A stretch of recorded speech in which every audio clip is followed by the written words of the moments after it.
There's no pride over there. It's lame. And every time he comes here, he's like, man, I've never heard anything like Toby Keith before singing, I'm proud to be American. You know, we're going to put a boot in your ass. Like, this is American. They don't understand when people say the European mind can't comprehend. This is right. Did you know that people talk about gun violence? Here's a stat. More people die from not having air conditioning in Europe than people die from fucking gun violence in America. Seriously? Right?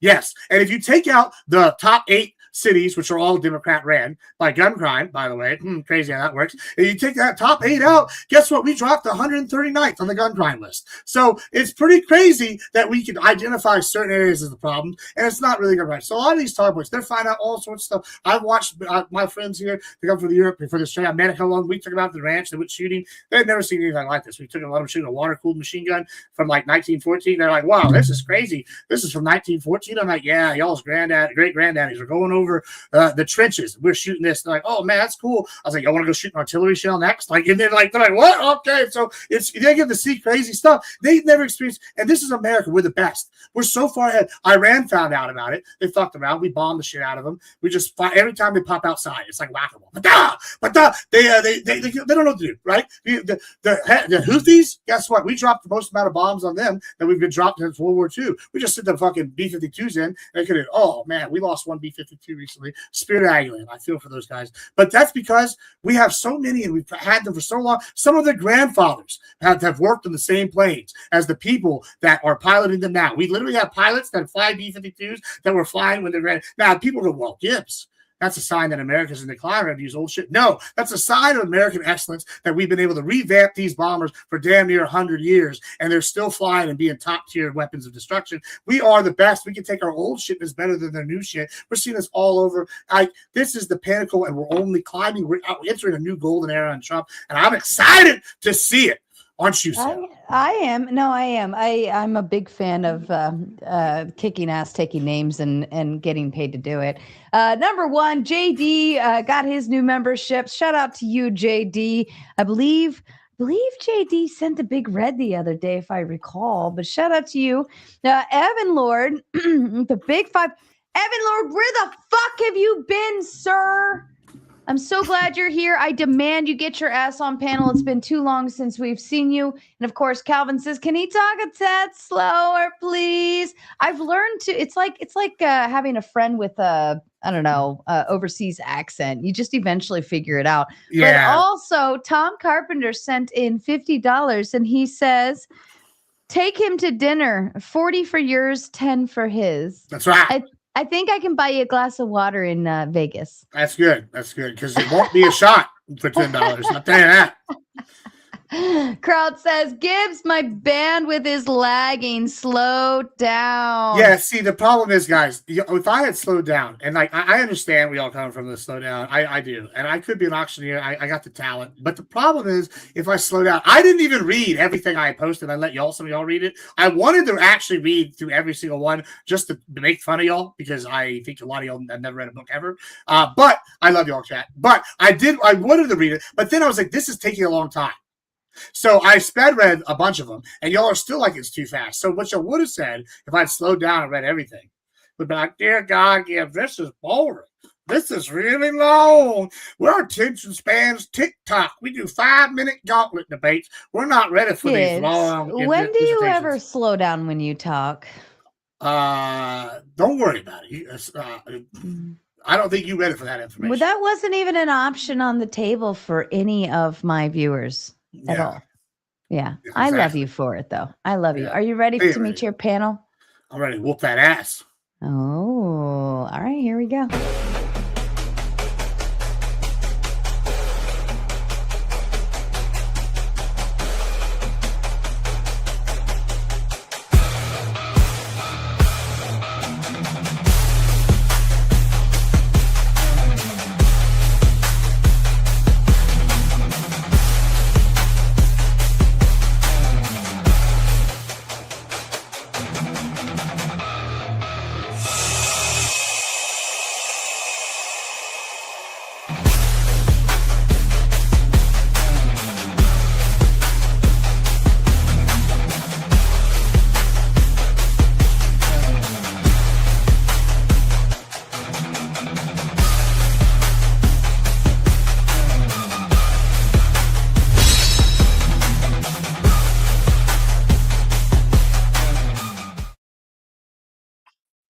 right. And Kraut's already talking shit from the chat, but I love it because he sends in another 10 towards the dono goal. So I believe you only owe 3 more to get to the full on gauntlet mode because Tom sent another that other 50. So he sent the first 100.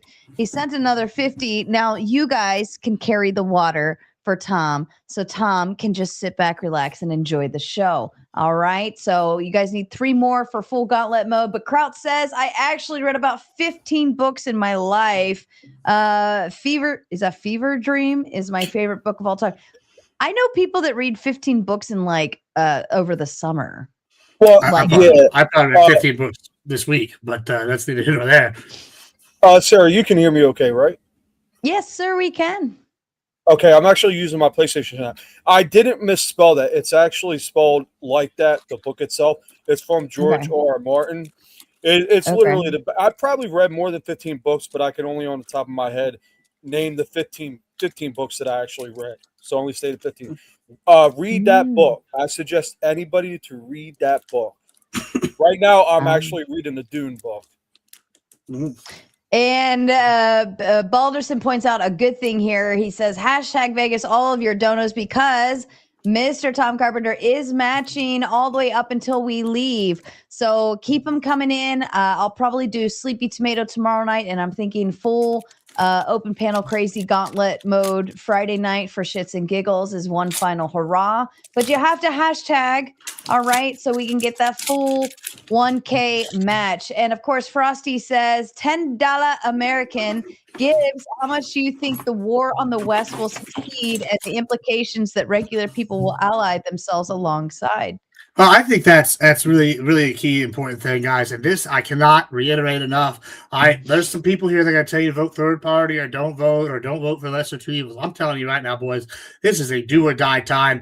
If you're like independent or Republican and you're thinking about voting Republican, you get your ass out there at midterms and you vote, even if you don't like it. Like, I mean, now you don't gotta vote straight party. You know, if I was a Democrat, I would probably not vote for Graham Plantner if I voted the rest of the ticket, right? If I was in that state. But if you can stomach them, I understand here in Texas, maybe not wanting to vote for Paxton, but Torrico is even worse. The thing is, guys, if we win these midterms or we break even, this is a crucial time in American history. We can actually win going forward and stop the war against the West, because a poll came out, I think yesterday, 24% of the Democrats like America. It was 66% saying they hate America versus 74 to 80% of Republicans said they love America. And and then like something like 10 to like 8% saying they hate America, right? Some crazy number. So guys, if we really want to see and change America for the best, make sure we come out for midterms and you vote Republican.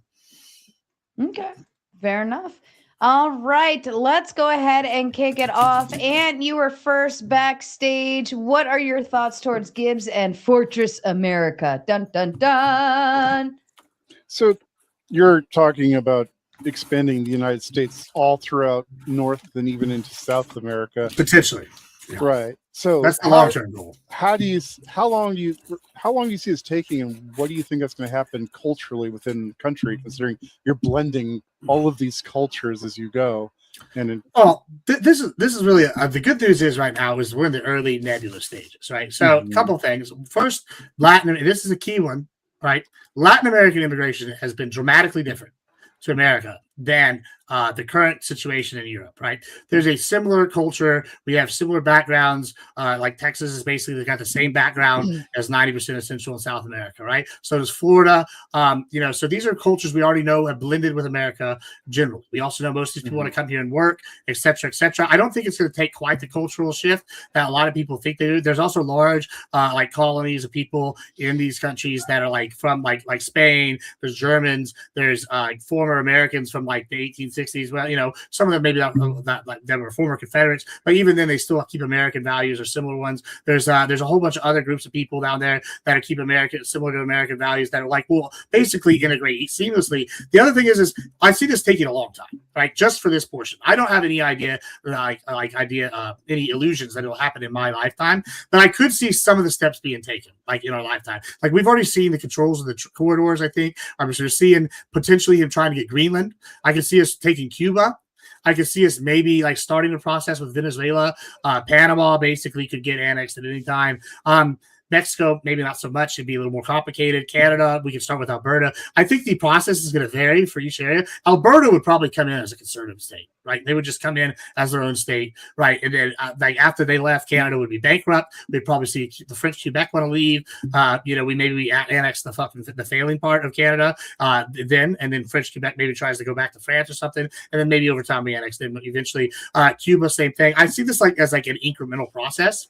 I see the first steps being these countries I've listed, these areas I've listed, and then I think like we're going to take steps to start leading towards that. Now, also, I don't have like the exact idea of what that's going to look like for each country. Like for Venezuela, we can do something like a special economic zone where like after like 2 generations, maybe they're citizens, or maybe the next generation after this date is citizens, or like you have like 40 years where they like work a certain thing where they get special rights as Americans, but they're not immigrants, and there's all sorts of ways we can play with. We've done this throughout history with other countries. Maybe they're just like a petitioning part. Maybe we get Puerto Rico in as a state first to practice. That might be a good idea. I don't know.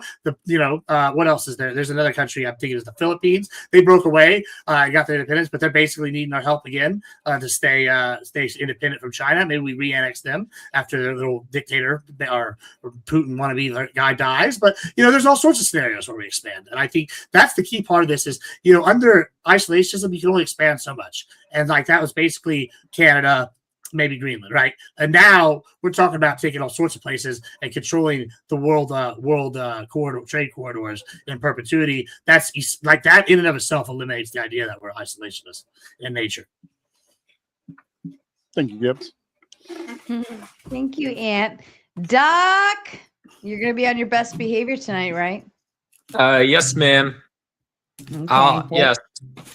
All right. So, okay. So, Gibbs, I want to hear your response. I don't think Fortress America ever existed. And I would point to a couple things. So first, I would point to after World War II, most in the audience would agree World War II, really dark time in history. It was also maybe one of the most shining or brightest moments of America. But how did we end that, right? It was called the Bretton Woods era, right? This is Bretton Woods era diplomacy, completely based on peaceable trade, right? Peaceable trade.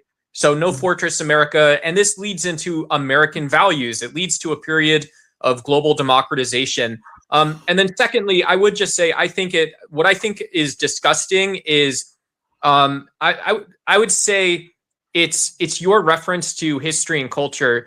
If we actually go back to the 1830s, 1840s, 1850s, you start seeing many writings that are still recognized as positive, as being empirical, that describe the United States, such as Democracy in America by Alexis de Tocqueville. And this is all also stating that the national character of the U.S. is based in free market capitalism and peaceable trade once again. And so, saying that the United States isn't going to trade. I know these panels can be fun to discuss, but it sounded like you believed a lot of the stuff you said. So I just want to, I guess we would say in blood sport, I'm checking on you, buddy.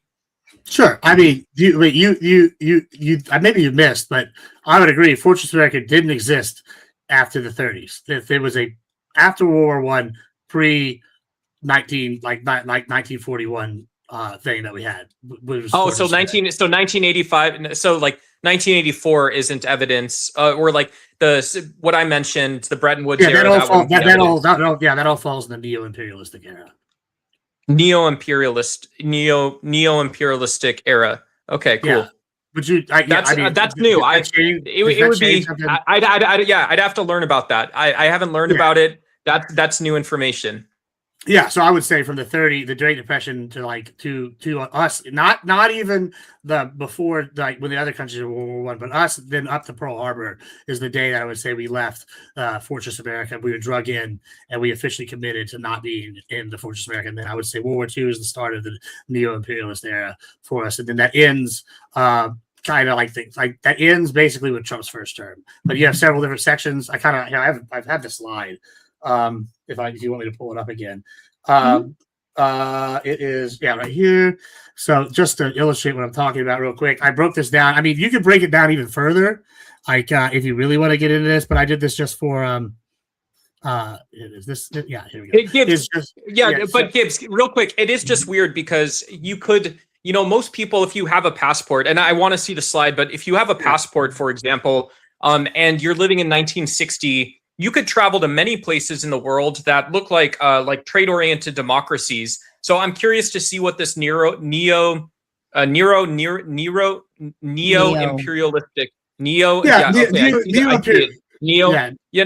see it on there. I see it on there, Gibbs. So yeah, walk us through this. I'd appreciate your take. World War II is the end of the old powers, right? You see, like the UK is finally kind of like done, right? The Americas leaving Fortress America, which was I will agree, original Fortress America was isolationist. Fortress America now is more of like a step on like a plan to like ultimate imperialism, right? Which is, so we're imperialist isolationists, right? But imperial isolationism, so it's more like consolidating than it is pulling away. So we start with World War II, right? This is when I said that era. Yeah, ends. wait, Gibbs. What's the information source real quick before you go forward of this? History. Yeah, the information source of this, the slides you're showing. I mean, it's like 50, 60 different sources. I mean, I think you want a glossary. I mean, like I have like for the whole thing, but like, I feel like we can agree that World War II started December 7th for America. It started 1939 for the other countries, right? And then it ended September 2nd, 1945, when we finished off Japan. They signed the deal, right? I think we can agree with that, right? So the Cold War is generally decided for most historical things I've seen to go from March 12th, 1947. To December 26, 1991. Y'all can fact check these. Like, if y'all want to fudge the dates a little bit, like not a huge whatever. Now, this one, I think the peak of neo-imperialism is going to be the one that's the most controversial, because some people are going to argue the Reagan era is the peak. I would argue, personally, based off that the Bush, the Clinton-Bush W years are the peak, with the Patriot Act and the War on Terror and our expansion into other countries. I would argue that's the peak. And then Obama continued it successfully, but he didn't really expand it. That would be my argument. And then that ends when Trump is elected on the 20th and takes office on the 21st. And then we see Trump kind of start this dismantling of the neoliberal, neocon, conservative, the neocon, neoliberal world order, with like taking out the UN. He tried to take out the people in the United States that were like not his people. You see the shakeups. He kept some of them like bolting around, but then they kicked out. And then you see the rise of Russia and China during Trump 1 and Biden. You've seen them rise during the whole time after the Cold War. Russia died off for a while. They came back, and China took advantage. And so you see this kind of spheres of influence. And so the last two, I would say, are my creation, but based off quite a bit of history. And you could probably find other people that would have, political scientists that would agree. And then this is a new thing that I'm presenting here, is the death of neo-imperialism and the rise of the new Fortress America, Trumpian Don Roe doctrine, which I think is other people are presenting, but I'm really trying to take a step further and talk about one of the steps on the way to the ultimate Don Roe doctrine, which is Fortress America. Does that make sense? Okay. Yeah. I mean, the reply that I'd offer still is, I think it's a cool story. It sounds like a Man from Hightower type deal. And yeah, I don't mean to be boring or a stickler, but I would say the presence of large multinationals, the fact that, that's one tangible or concrete piece of evidence. The fact that you can look at many different economic cartels, if you want to call them, or trade alliances, trade agreements, ranging that all falls under neo-imperialism. Like NATO, the UN. These are products of neo-imperialism. We set this world order up, and basically it's supposed to run with our influence. We are the liberal world order is running this, and that would be the neo-imperialism. It's we're running it through systems instead of us directly controlling it. Yeah. Okay. So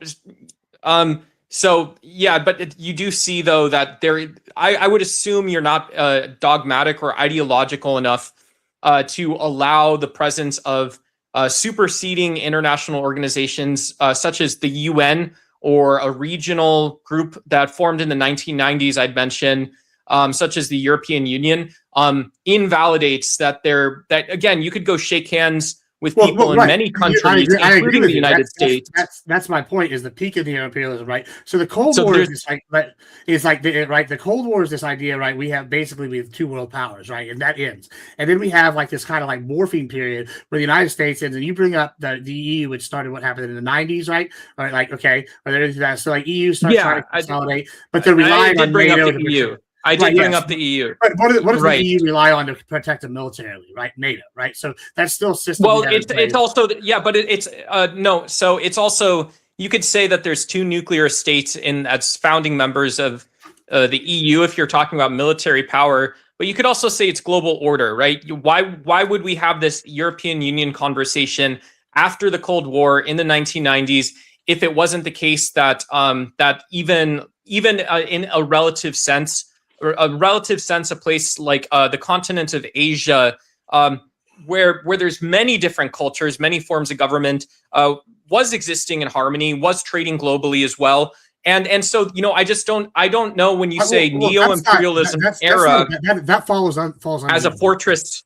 Yeah, that, but you're not escaping all that is your original structure though. But respond to the structure though. The logic, you're offering. What I argue is under neo-imperialism, the EU is a product of neo-imperialism, right? The EU, they basically outsource their weaponry and the production and their military excuse me to the United States, right? So we provide most of it, and then NATO is basically our proxy people, right? We do the same thing in the Pacific, right? Same that we have like Japan and South Korea. We basically agreed y'all are gonna get the production of the United States, and y'all produce shit for us, right? And so y'all can like take that like load. I don't know what that means. I don't know what that means to say that because I don't know what that means to say we produce shit and shit and shit, right? You're not Andrew Wilson. What the fuck are you talking about, kids? I think we could go. I mean, if you want specifics, I would talk about like tech. I would talk about like technology. We have Taiwan doing the chips. We have South Korea does all sorts of computers. Samsung has tons of industries here in the United States.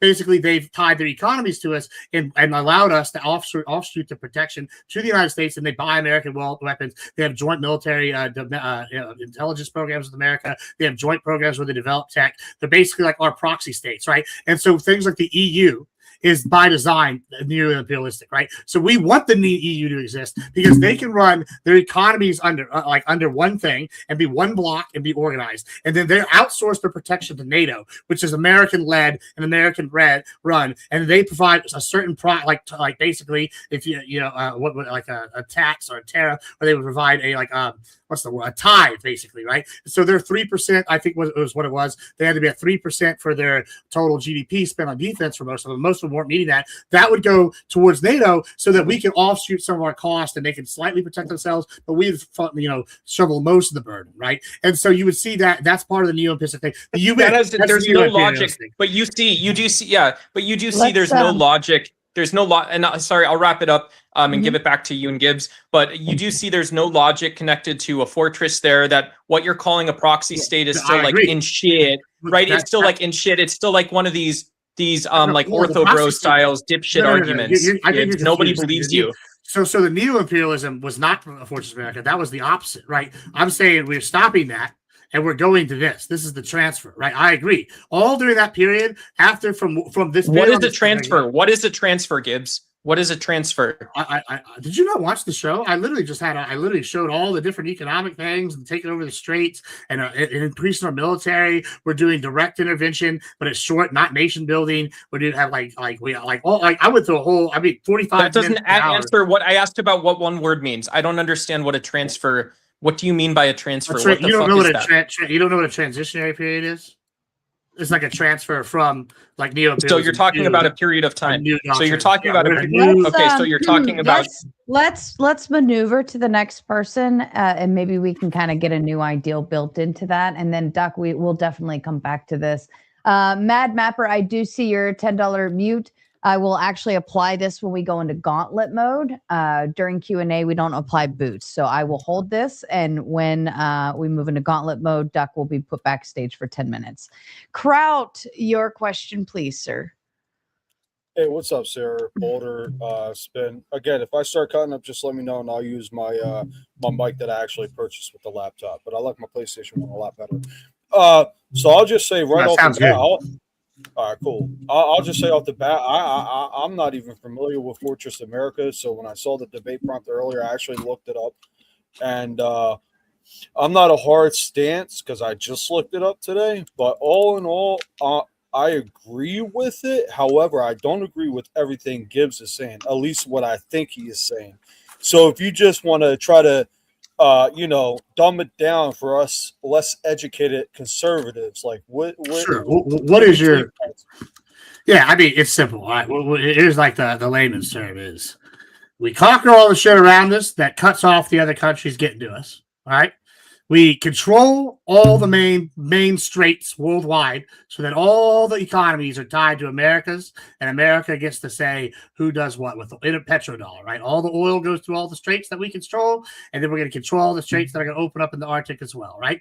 Okay, those are the 2. And then 3 is we're going to be self-sufficient, right? So we're basically going to have all the stuff here in North and Central America, and we have all our food productions here. We don't need to buy food from other countries except for luxury goods. We don't need to produce anything outside. We don't need to go to China except for maybe that bullshit. We have all the shipbuilding and everything here, all the manufacturing, whether that's beef, whether that's farming, whether all that's going to be here, whether it's military, everything here, and we're no longer needing that. And then we're going to expand our economic influence. That once we've consolidated and protected ourselves, we're going to sell all of our shit, and we're going to give exclusive rights to America. But things like immigration, we'll see like the $5 million plan, the golden plan, like Trump did, where we steal the best of the immigrants, right, who want to like come here and build businesses and have a lot of money to invest in America, and they do that right off the bat with the thing, with the 5 million thing. And then we also use things like we brain drain them with we take them from other countries, and then we redo H-1B visas, which we're already seeing them do. All these things. This is a fortress America, but it's imperialist in nature because we are using our power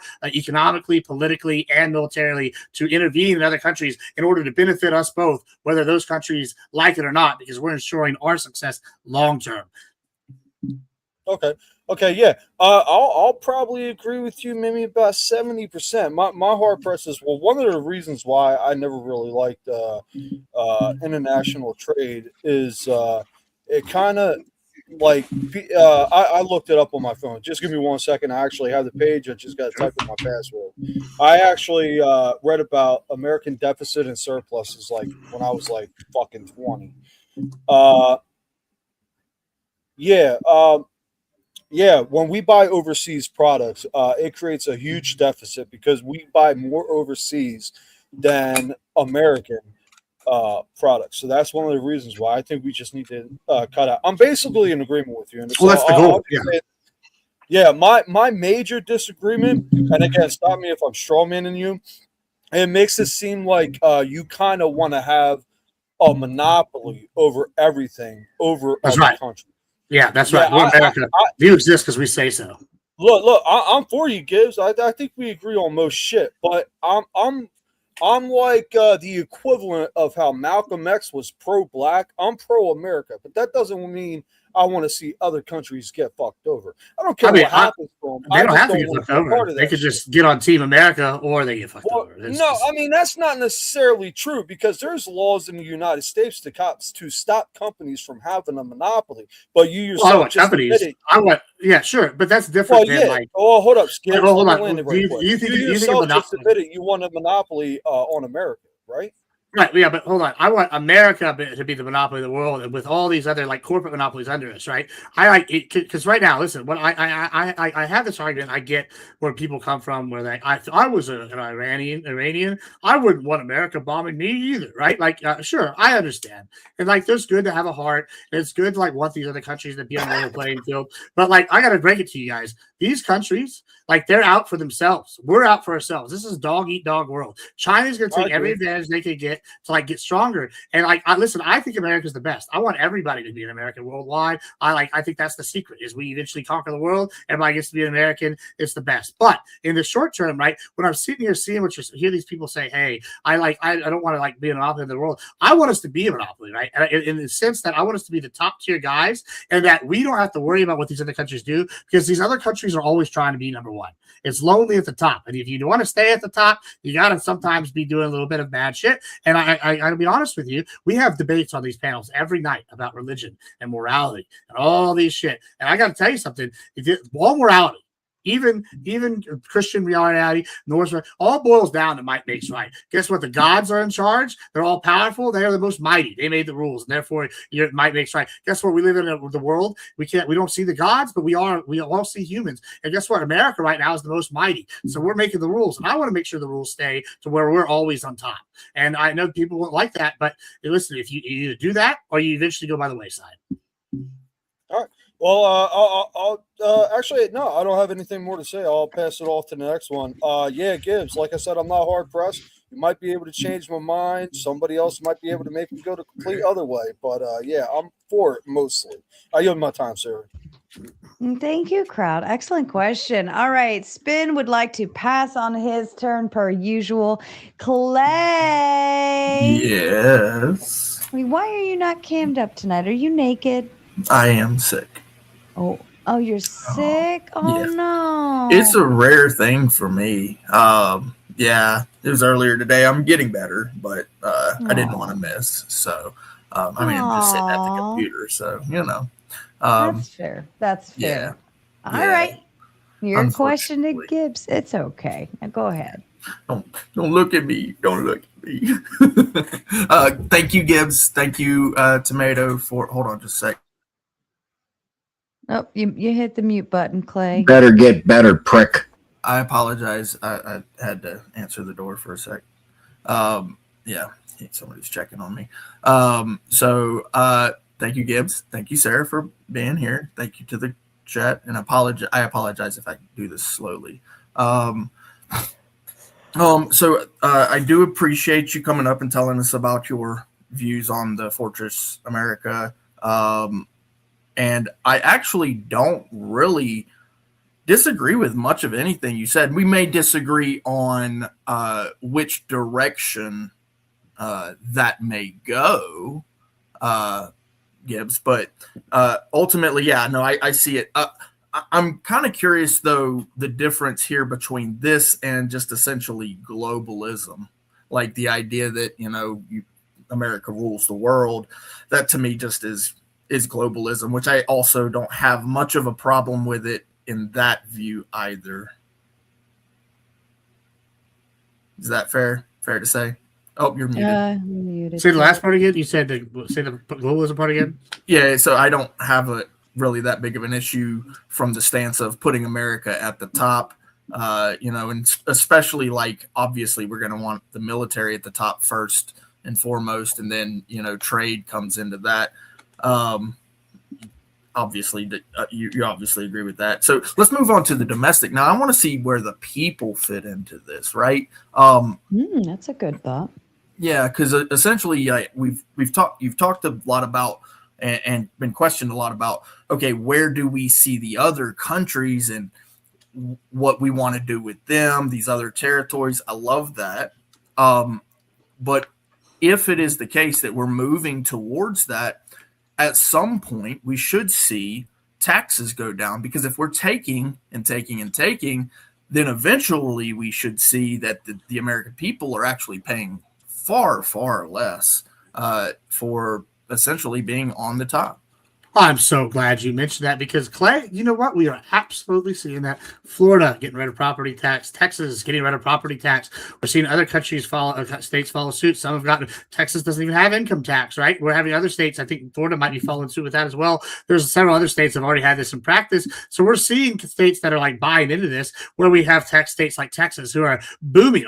Talk about populations declining in some states and the nation as a whole. You know what states are not having population declines? States like Florida, states like Texas, they're having people immigrate there, afford work. We're having industry being built. We just signed on to have an icebreaker shipyard built in, I think it's in Galveston. No, it might be Brownsville. Either one. It's being built on the coast, right? We have Corpus Christi is building a desal plant. There's a right outside, I think Port Aransas, they're building a drone weapons plant, right? Like a USO plant, right? We're building all sorts of other stuff. Arizona is now building Shahad. They have a plant building the American Eagles. I think they're the Shahad version of the Shahad missiles. So we're seeing a return to manufacturing. Now, there is going to be a period where the people that are in the service industry or have these liberal arts degree jobs are going to be hurt.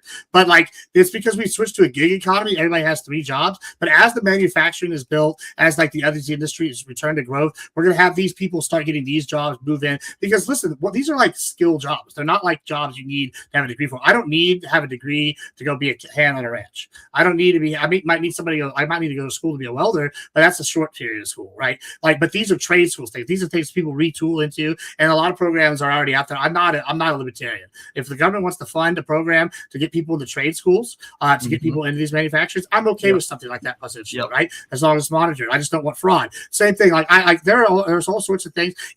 I'm okay with supplementary programs potentially going with my tax dollars to help people that are trying to get into these industries that are leaving these gig jobs or these like liberal arts degree jobs. Like I want people to move into a better America. I don't want just Democrats to get left behind. This is not like a fuck you to like them. But I think they're a large portion of them are the ones who have these gig jobs and have these liberal arts degree jobs. So there is going to be a period where some people are hurt.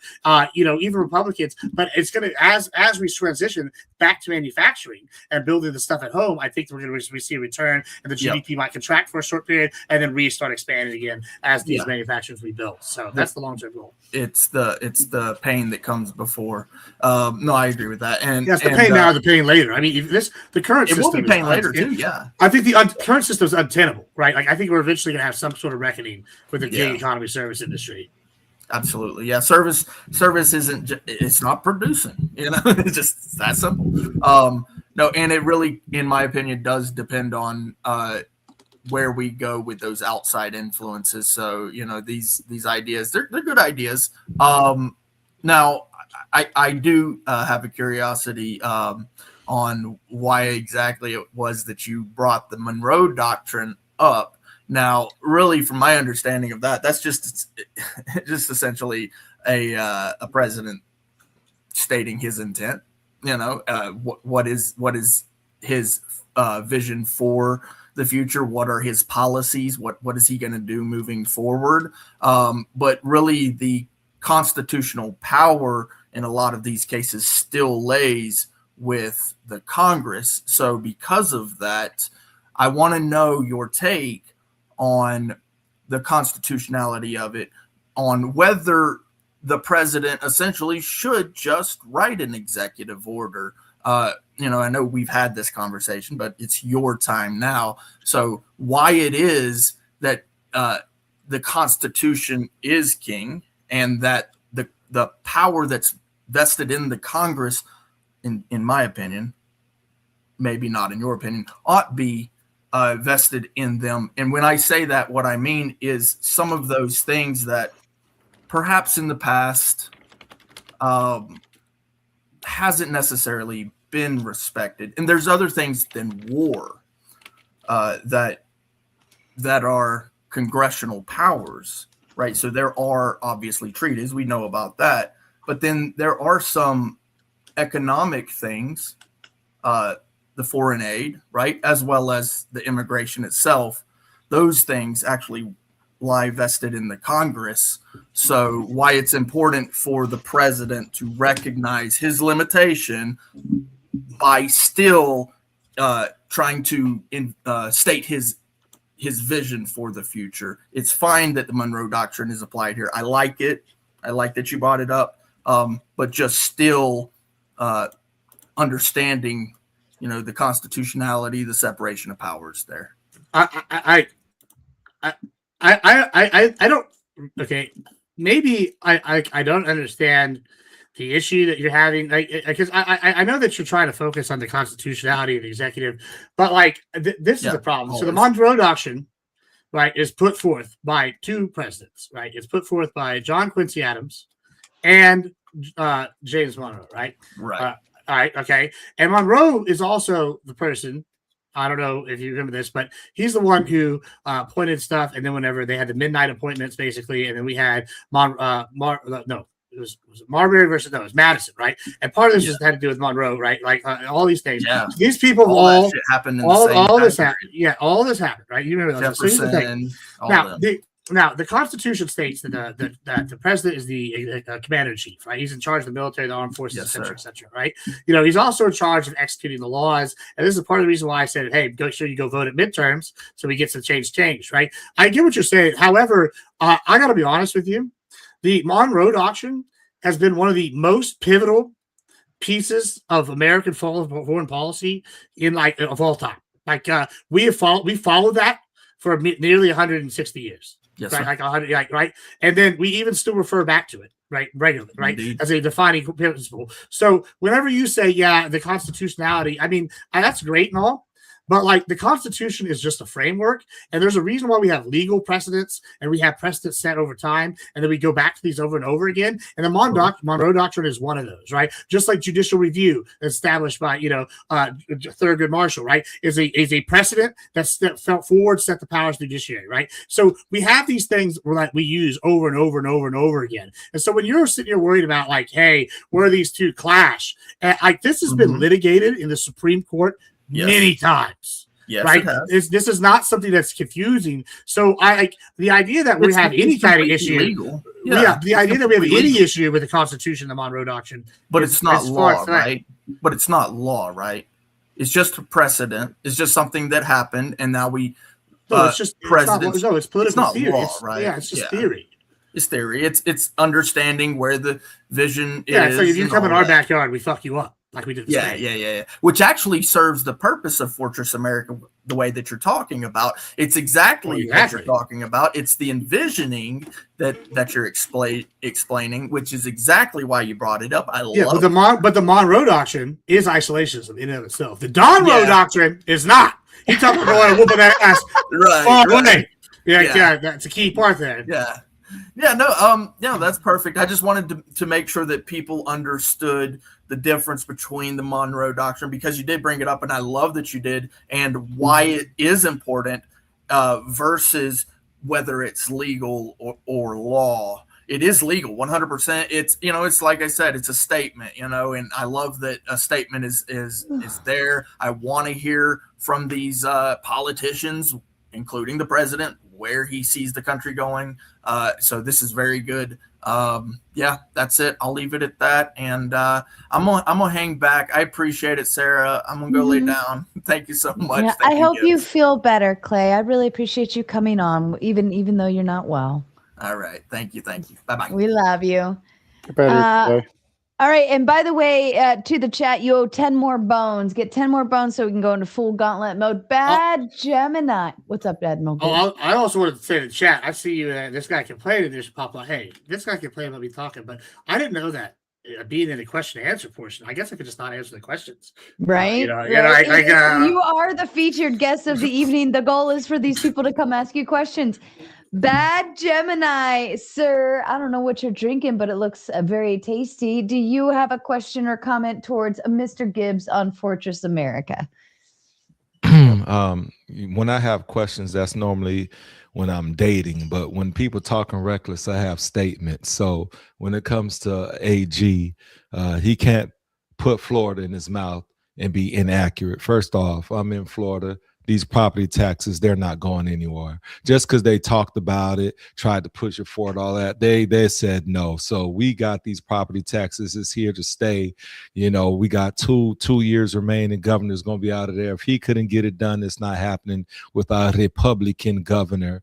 So for that, it's not happening. That's inaccurate. Now, when you're talking about state taxes, I mean, come on, Florida, they're not just adopting, they've been adopting. You know why? Because we got great tourism. You know why we have a high population? Because we got people from the islands which are a hop, skip, jumping away. They're pulling up to Florida. You got Florida with beautiful beaches. You got Florida with no property taxes. You got freaking Disney World, which people seem to love from outside of Florida. You throw Busch Gardens in there. You throw a little bit of cattle, a little bit of citrus, and all these things in Florida is the perfect mix. So that's why you have all this action in Florida. But it's not a matter of us having to even worry about taxes.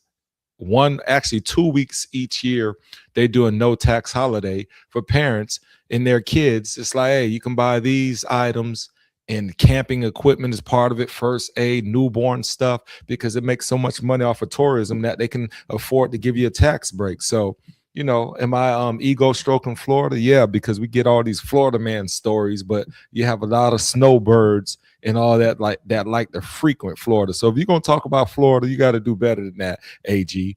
With that spiel, I'm done. So now back to you and your questions. You had some legitimate standpoint. And look, I'm not knocking the Monroe Doctrine, but let's be honest, we understand what was more impactful than that. It was the darn Louisiana Purchase. And also, since we're talking about Florida, yes, thank you, because he did his job in making sure Florida was part of the 50 U.S. states. So that is also another overlap with James Monroe. So with that, look, as great as the doctrine was, anybody's going to huff and puff. That's like Muhammad Ali. If you ask him what he would do, right? That's what he did. Before Muhammad Ali was here, you had James Monroe like, hey, y'all come here talking crazy, we're going to slap you in your mouth. But let's be honest, it was the Louisiana Purchase. That's what set everything off. And because we have more territory, guess what? You have more territory to protect. So it actually overlapped. You gain more. And you can't let people think they can come and take it. So because you have more to protect, you're warning people like, look, don't come over here talking crazy, because he understood what America was going to look like in the future. Did I ask you a question? No. Did I make a statement? Yes, but you're still a great guy. Thank you so much. I will say, though, Louisiana Purchase falls under Monroe Doctrine, though. It's the idea, because it's kick France out of the American area. We buy all their colonies here, which is basically all Louisiana Purchase, right? And then so that gets them out of our sphere, which falls in the Monroe Doctrine. And then it funds Napoleon to go stir shit up open Europe and keep Britain out of our area. And that was the goal, since we're about to go to war with it again 12 years later or 11 years later. I think we bought Louisiana in 1801. And Haiti, too. Yeah, and Haiti. Yeah, Haiti didn't work out. We should conquer Haiti, too, and give them a better life, because they're struggling down there.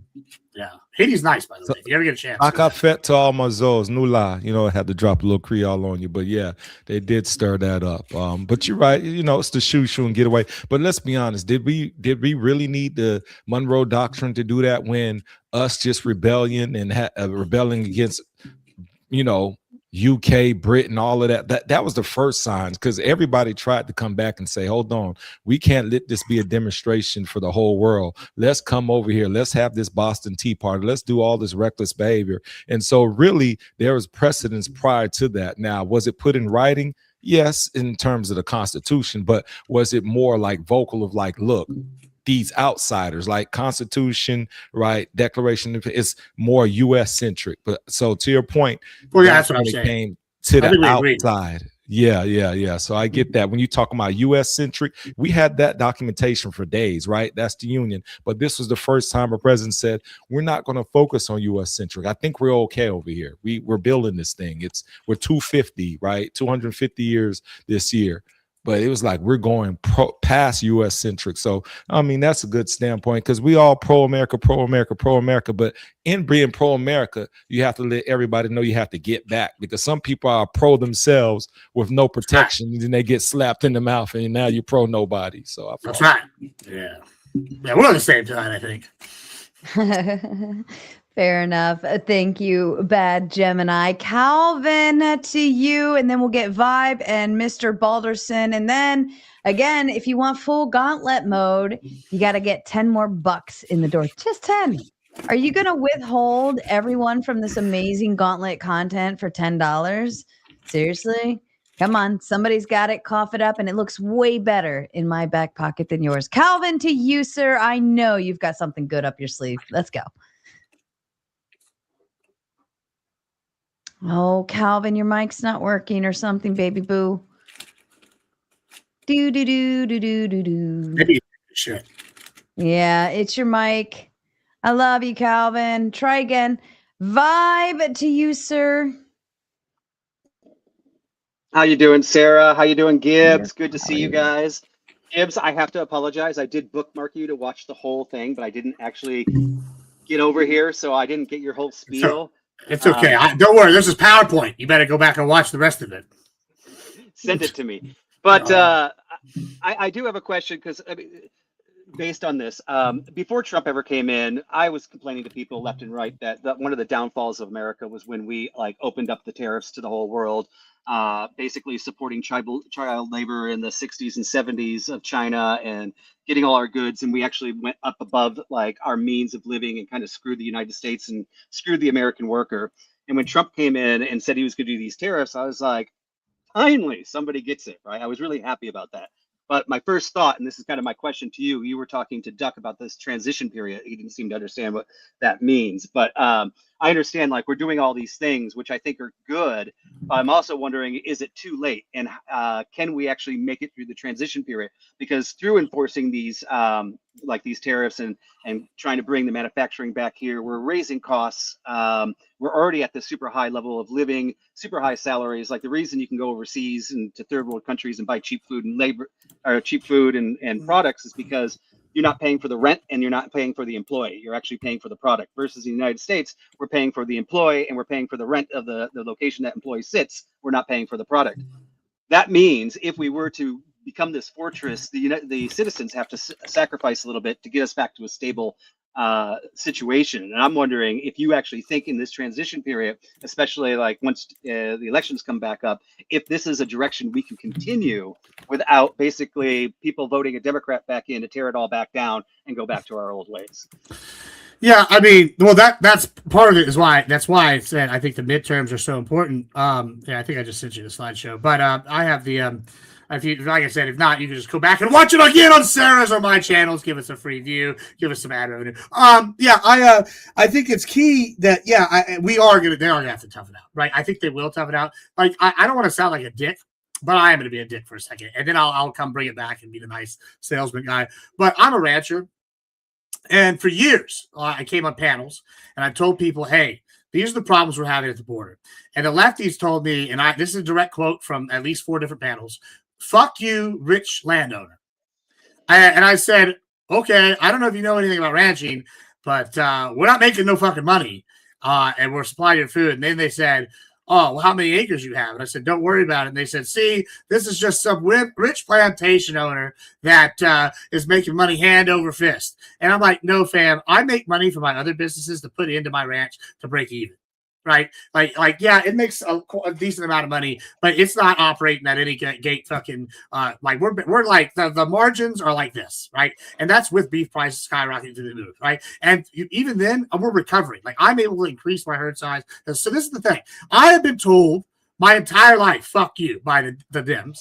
And then on the right, I've had Republicans who've seemed so apathetic, it's criminal to my industry.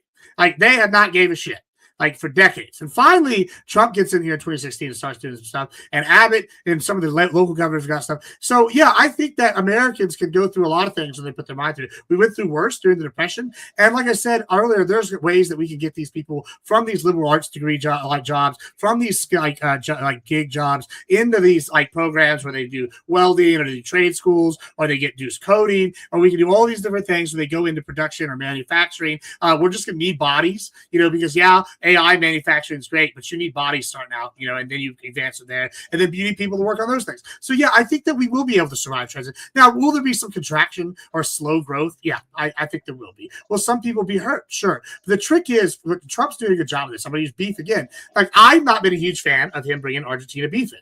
Right. However, I understand the logic is he slowed the recovery of the beef industry in America.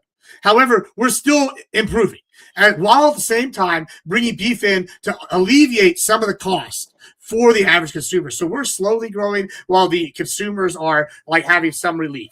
Right. And he's doing this across the way with multiple different industries. Right. Like, he's allowed, the tapering of steel imports, like certain ways. We've allowed certain countries to deal with steel while we simultaneously encourage steel workers here. And we see this over and over and over again with different industries where he's pushing, like shipbuilding, I mentioned several times. And I think that, I think there is going to be a period where they hurt. But I think that that's like something they're going to have to deal with. And I think that luckily his base and the independents are the ones that are going to be benefiting mostly. Right. Because they're the ones living in a swath of life. People like in the Rust Belt who want to return to factory jobs. People like me who live are farmers, are ranchers, right? Farmers taking it back now that the corn subsidies have gone. Right now that big Monsanto is bought by Bayer and they're failing.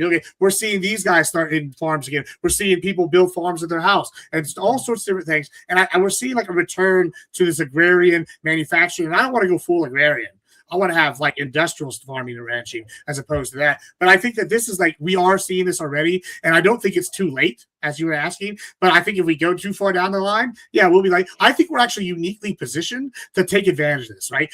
We have a leader that recognizes Russia and China is not playing by these rules. We have a leader that's going and disrupting these systems, and instead of having deals that like NATO that aren't necessarily benefiting us, we're making deals directly with like Poland. We're making direct deals with these other countries, right? We're doing things. I think that reassessing where our allies at. Why would we be militarily allies with a country that can't even get 2 boats in the water? Like, that doesn't make sense. We should just sell them weapons. Like, so he's reevaluating these things, and I think we're uniquely positioned right now because there's no superpower that's equal to us in any sense. To like take control, so we still have the power. We're still far ahead, and we could have enough power and whatever that we can take a hit in the short term to increase. Like, I had a professor, and he always said this: it's either the pain now or the pain later, right? And the same thing with Afghanistan, we couldn't stomach the pain now to sit here in 100 years. Right. But guess what? We probably can sit here and stomach through the pain now of like 5 years of transition into other industries. While some industries improve and other industries hurt, especially if it's industries that hurt Trump's opposition. Yeah, and I would agree with you that we could survive the pain. My real question is can we maintain the momentum? So you basically got 2 years to convince all these people that the pain. I think the momentum's gone the opposite way. Don't you think so? Like, we've lost all our manufacturing. Like, now we're going to swing it back this way. Right, but the thing is if people start feeling pain, the average American starts feeling pain, we're not the same group of people that we were during the Great Depression.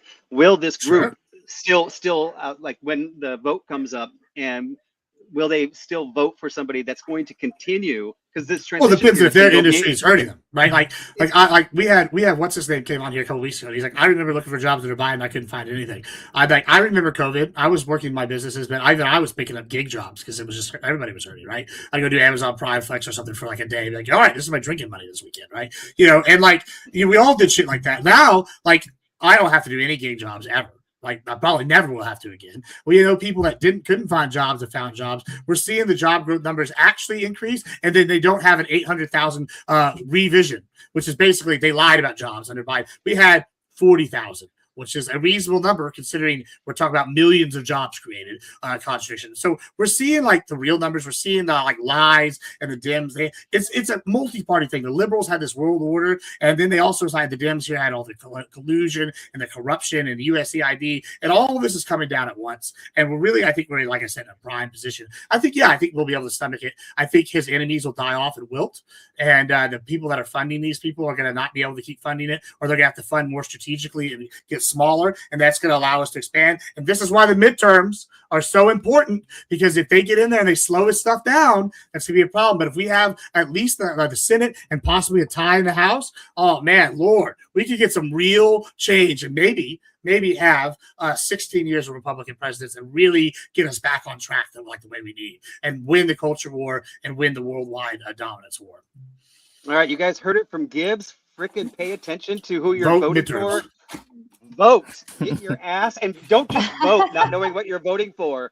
Frickin' read what's going to be on the ballot, and before you walk into that booth, know what you're voting for, and make sure we keep this going. You heard it. That's right. Yeah, there's a reason why the Democrats, in the 1860s said, hey, who's going to pick our crops? And then they founded the Klan afterwards. And there's a reason why in 2025 they're saying who's going to pick our crops as we deport the illegals. And then we find out the SPLC, which is all backed by Democrats, is funding the Klan. So it's crazy how things have not changed in 100 years. Just want to throw that out there. Fair enough. Thank you so much, Five. Calvin, is it working Testing. yet? Can you hear me? Okay, we can hear you, brother. Okay, I flipped my switch off my volume. Okay, sorry about that. So my questions, I actually put it did a super chat, but I can ask it since I'm here. Gibbs, I didn't know you talked this fast until tonight. I had seriously have to go back and watch this on a lower speed. But my question, and I'm not on any uppers today. We are good noodle today. We're just on vitamin D, as in vitamin D. Let's go. Okay, Woo, I'm sorry. I think someone made a joke about it in the chat, but I'm not gonna say what they said. But they said I'm doing that Yano, maybe. Woo! I apologize. That's another reason we should conquer Colombia. That's I apologize in advance. My questions may be something that you already answered before, or someone's probably asked. I didn't, catch your opening or whatever. So my questions are really just basic in nature. Question for you: am I correct that the Republicans, for the most part, ran in 2024 campaigns on being this isolationist, and that you weren't gonna meddle with other countries, and we're going to stay to ourselves, and that the Democrats were the ones that are going to like start World War III and do all this other stuff. Am I correct in that assertion? Calvin, that is a fantastic question, and the answer is yes and no. So there's examples of like us, the Republicans running.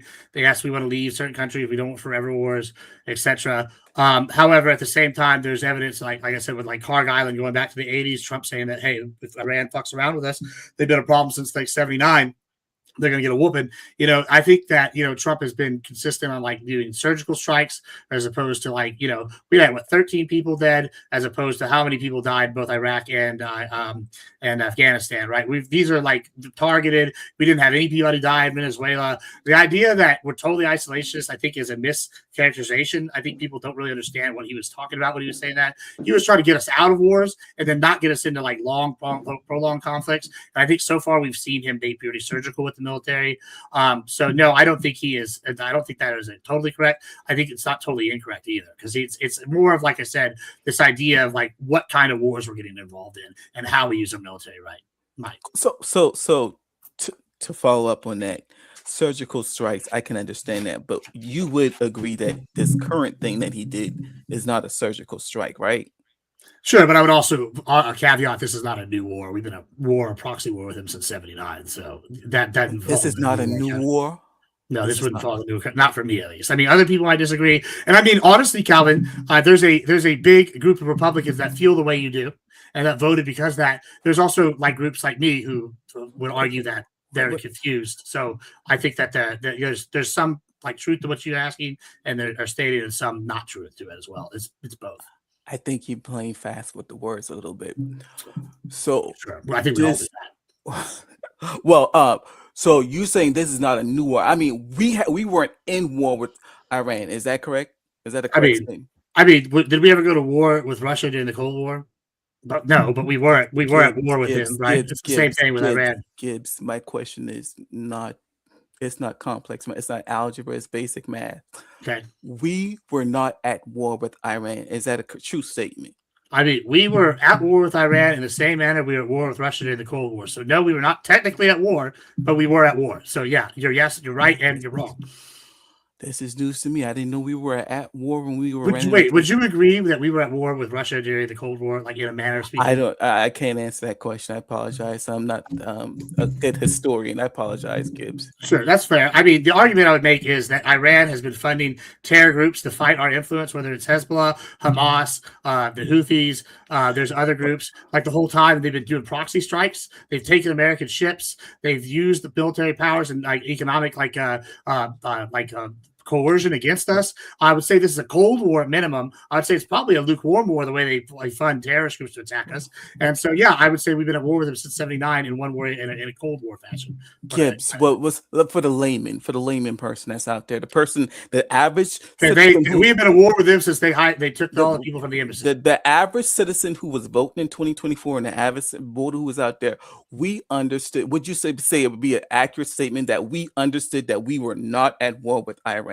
Is that I would say that is an accurate statement, and it's disappointing because they don't know history. Okay. I was just making sure. So we need to educate you all about we were being at war the whole time. Okay. My last question is, or my last concern is, I was hearing what you were saying about Greenland. I didn't hear a whole lot about your philosophy about what you did because I didn't hear your opening statement, and I could not follow out what you were saying. But I did pick up some things, and my concern with you and your rhetoric and Trump, you guys are making it seem like we are a bully on the global stage. We are a bully. Say it again. We are a bully. Okay. You agree. So, my question: nobody likes bully. Yeah. Okay.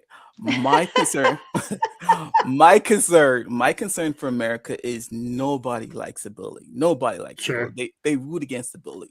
So, and we can't fight everybody. We can't. Well, that's debatable, to be totally honest. But okay, I'm saying we can't watch every door, every corner, every person in America. If somebody wants to get us, if the whole world teams up against us, we would. It maybe it's probably like 60% likely. Yeah.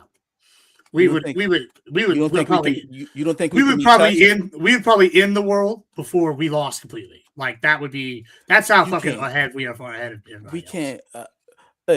If someone can stop, put some minds up and mess up our economy all the way over in Iran, I'm certainly they can do a lot more to injure us by just, I mean, the whole world teaming up against us.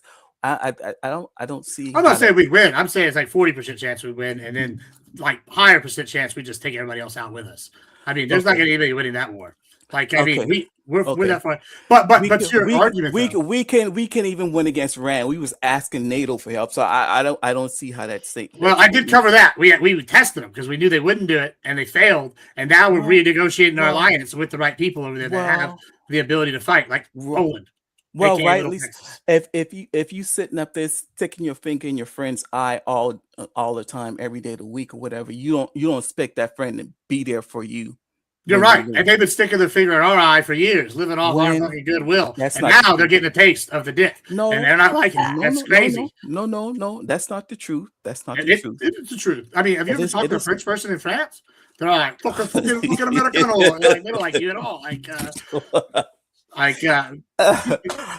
These people think they know better than us. They're like, oh, you have a guns. We have a Yes. healthcare. I'm like, bro, you don't have AC. Shut the fuck up. Well, that's I mean, low light shade stuff like that. That's how people play. But on a global stage, I mean, I haven't seen this much contention since Donald Trump stepped in the scene. There was from my vantage point, there was a whole lot of harmony amongst NATO or whatever until Donald Trump stepped on the scene.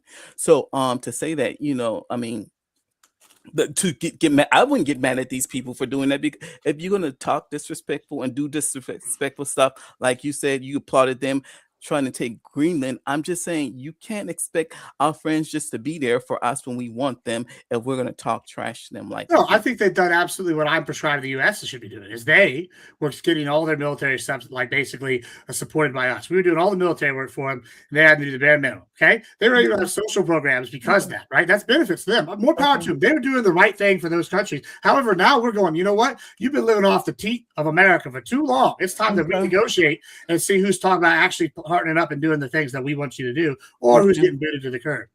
Okay, I mean, I agree with that. If they've been taking advantage of that, I don't have a problem. Even Obama, you would agree. Obama says, they weren't doing their 2% and all that stuff.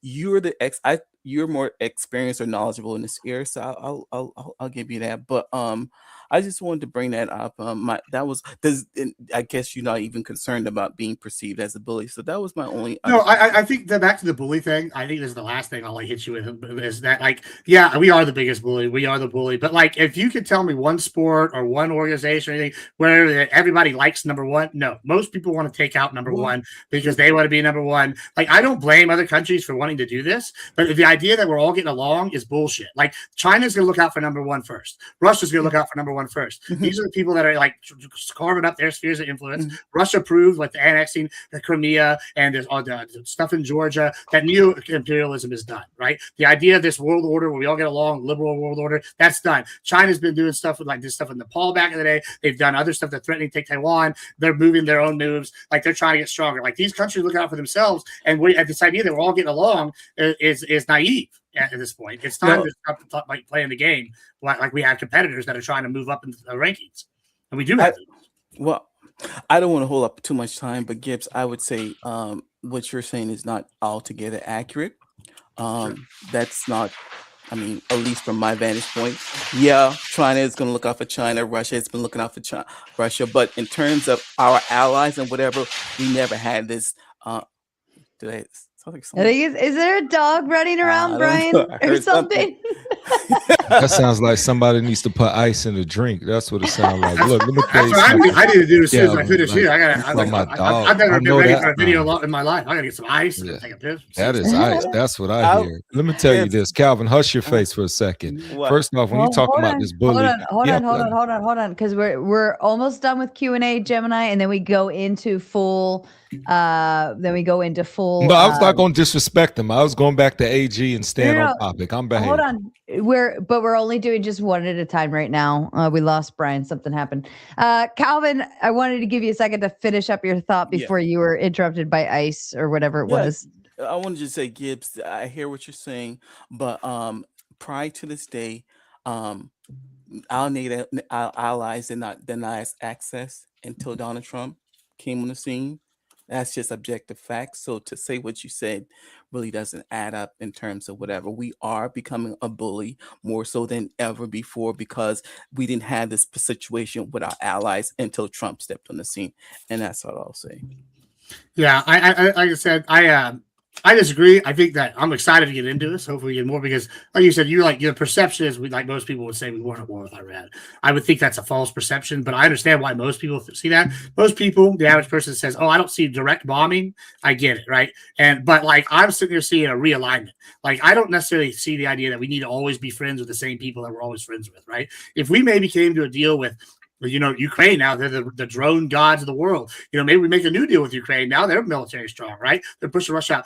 They got position of power. Let's negotiate there. Maybe we make deals with other people. India's making more deals with us than ever before. Like we're making deals with people that we never made deals with. Poland is dealing with us directly instead of NATO for the most part now, right? The Baltic states have their own organization that wants to deal with us directly instead of NATO. So we're making new deals outside of this. I think that we need to reevaluate alliances that I don't think have always been beneficial to us. I think they were beneficial in the past. But now it's a new era. I think neo-imperialism worked for a time, but the times have changed, and it's time to capitalize on this change in times. I think that's where we're at. Perfect. Thank you, Calvin. Brian, welcome. Just in time for your turn. I don't know if you've been watching so far this evening, but Gibbs is discussing Fortress America and Trump's kind of plan and what he's doing to make moves in the benefit of America. Any general thoughts? I don't know how long you've been watching for, but any general thoughts so far to Gibbs and what he's been talking about at all? Can you hear me, Brian? Can you hear me? No. You figure that out in his restroom. Go ahead, Gibbs. I don't think Go he ahead. knows he's on. Brian.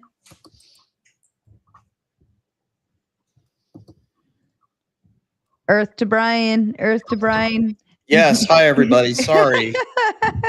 When I take my laptop out on a trip and I change some of the modifications, I never put it back to the way it should be. So sorry about that. Yeah, no worries. I know all about that, especially when my power goes out and then suddenly all my settings change. So Yeah, and my ear set thing isn't working either, so it has to be charged. So I'm doing everything through my laptop right now. You got to get a pair of plugins for instances like this. It helps so much.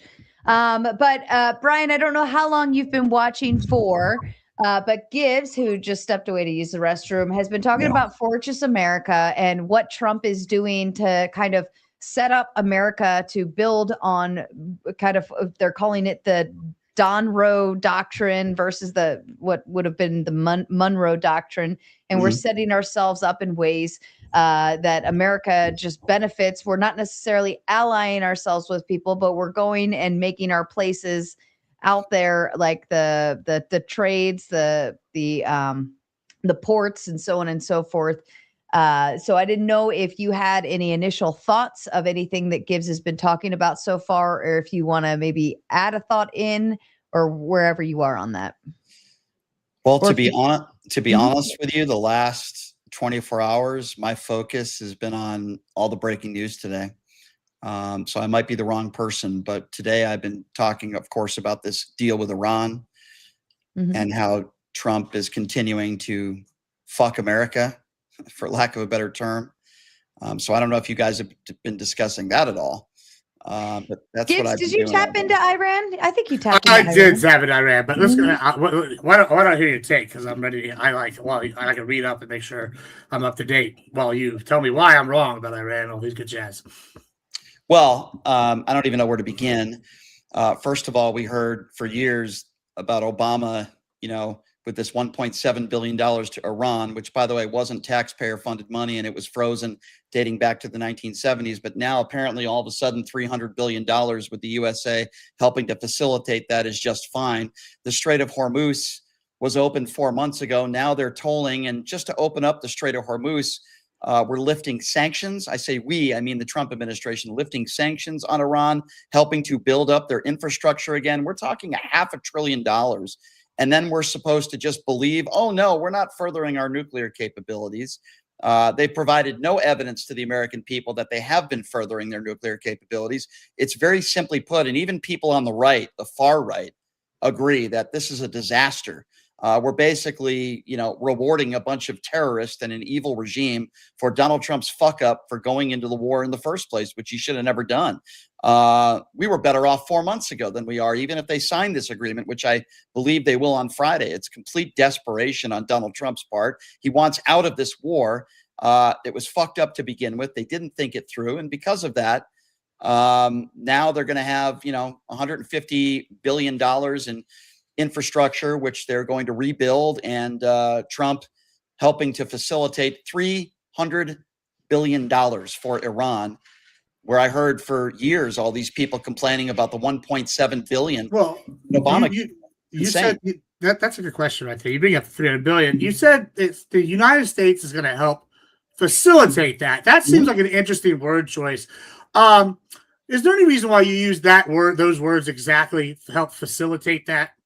Well, sure, because that's the language that was used in the 14-point plan agreement. They're not just handing them $300 billion, right? But Donald Trump is. They're not. The U.S. isn't giving them $300 billion. How are they getting that 300? An international community is coming together, yes. Maybe releasing to some of their funds that we have under our control, and the international community. Would that be a fair assessment of how they're getting that $300 billion? We're also unfreezing any funds that were available to them to begin with. Also, after Scott Bennison said that if they shoot any missiles, that we would just use that to pay for the shit.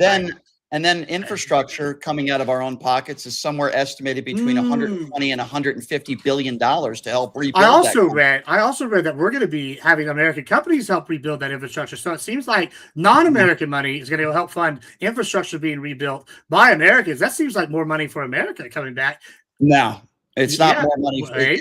It's certainly American not companies making money by building reconstruction. I don't know. I don't know where that was in the fine print in the 14-point plan. But what I will tell you is that basically Iran is getting rewarded if you read this plan for going and closing the Strait of Hormuz and now reopening it with tolls. We were better off 4 months ago. We were told also that this was about uranium. This was about enriched uranium. Donald Trump said today, forget about it. Not that important. It's underneath some mountain. That's literally what he said in a press conference today when we were told this is why we went in there to begin with. I think when you read this plan, it's very simply put, unfortunately, we lost. And Iran won. They're getting basically everything they want. Everything they want, they're getting.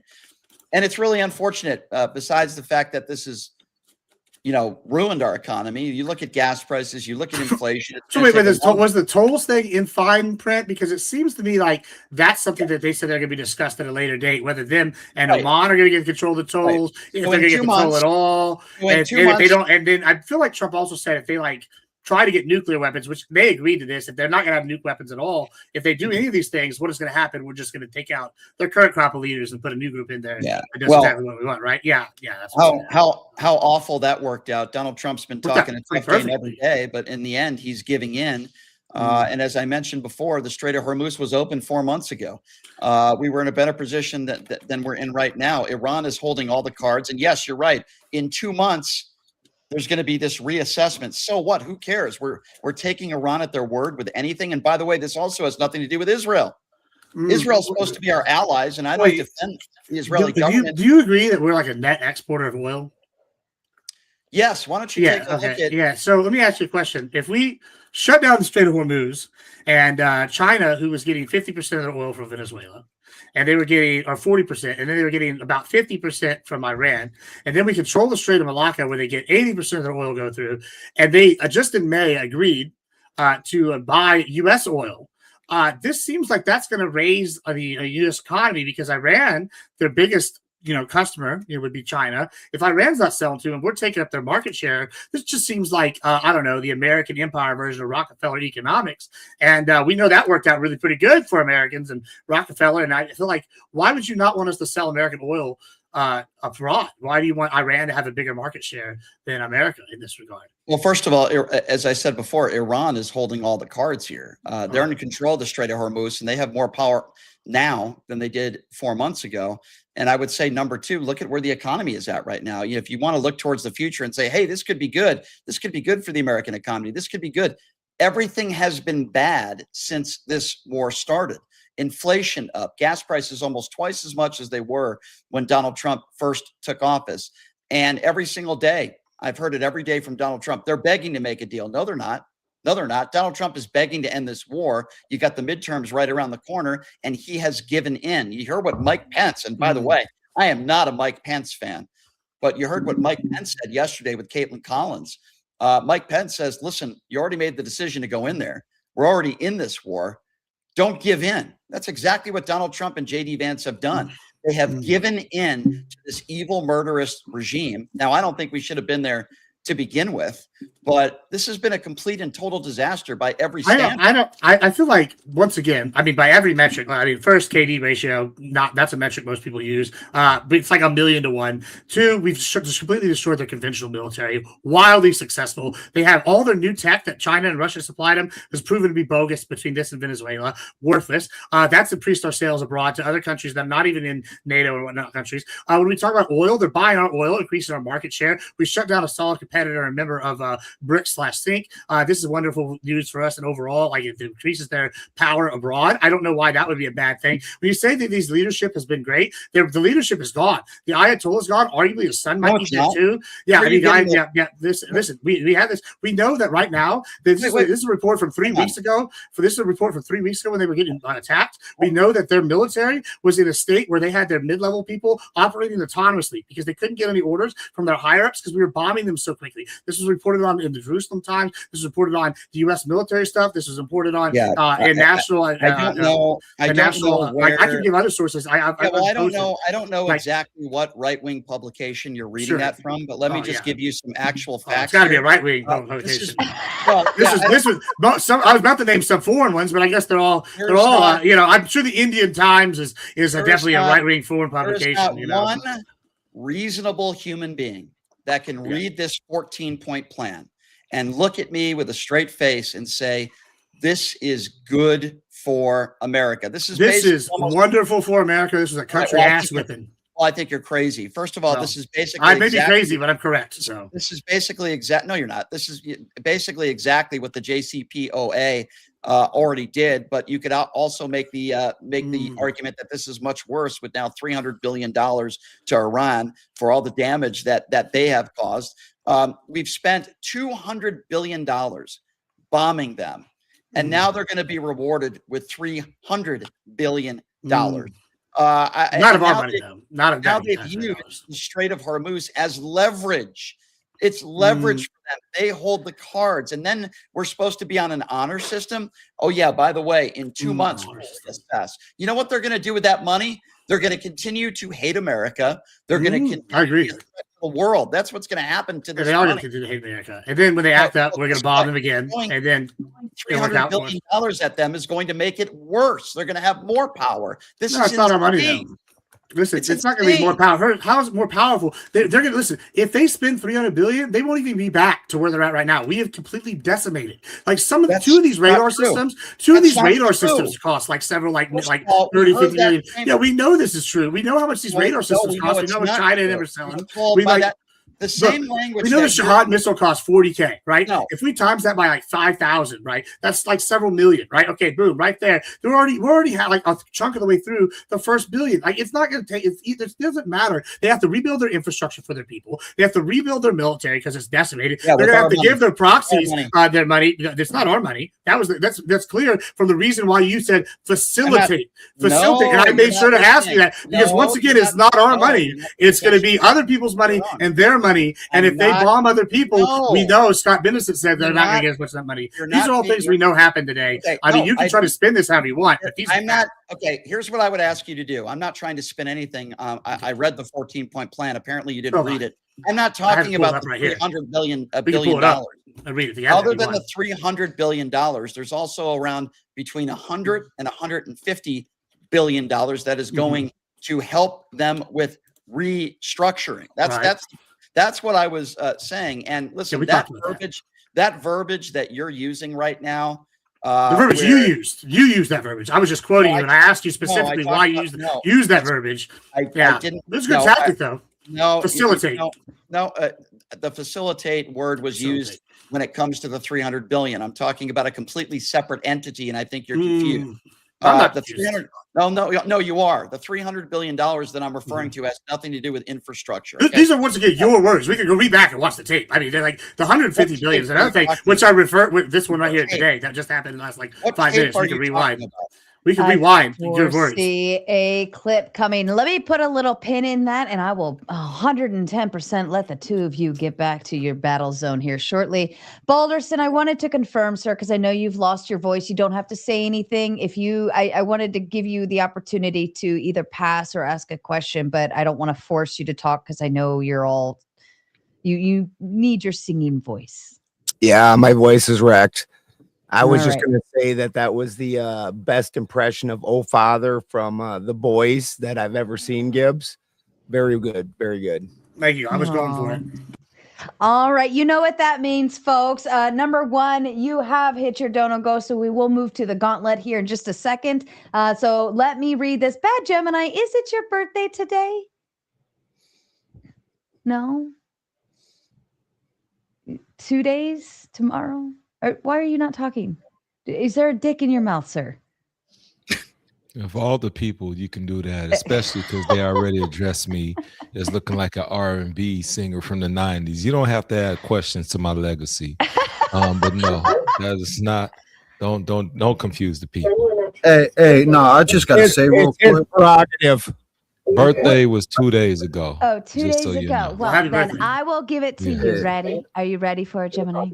I'm ready. Hey, Sarah. Hold on, Kraut. Happy birthday to you. Happy birthday to you.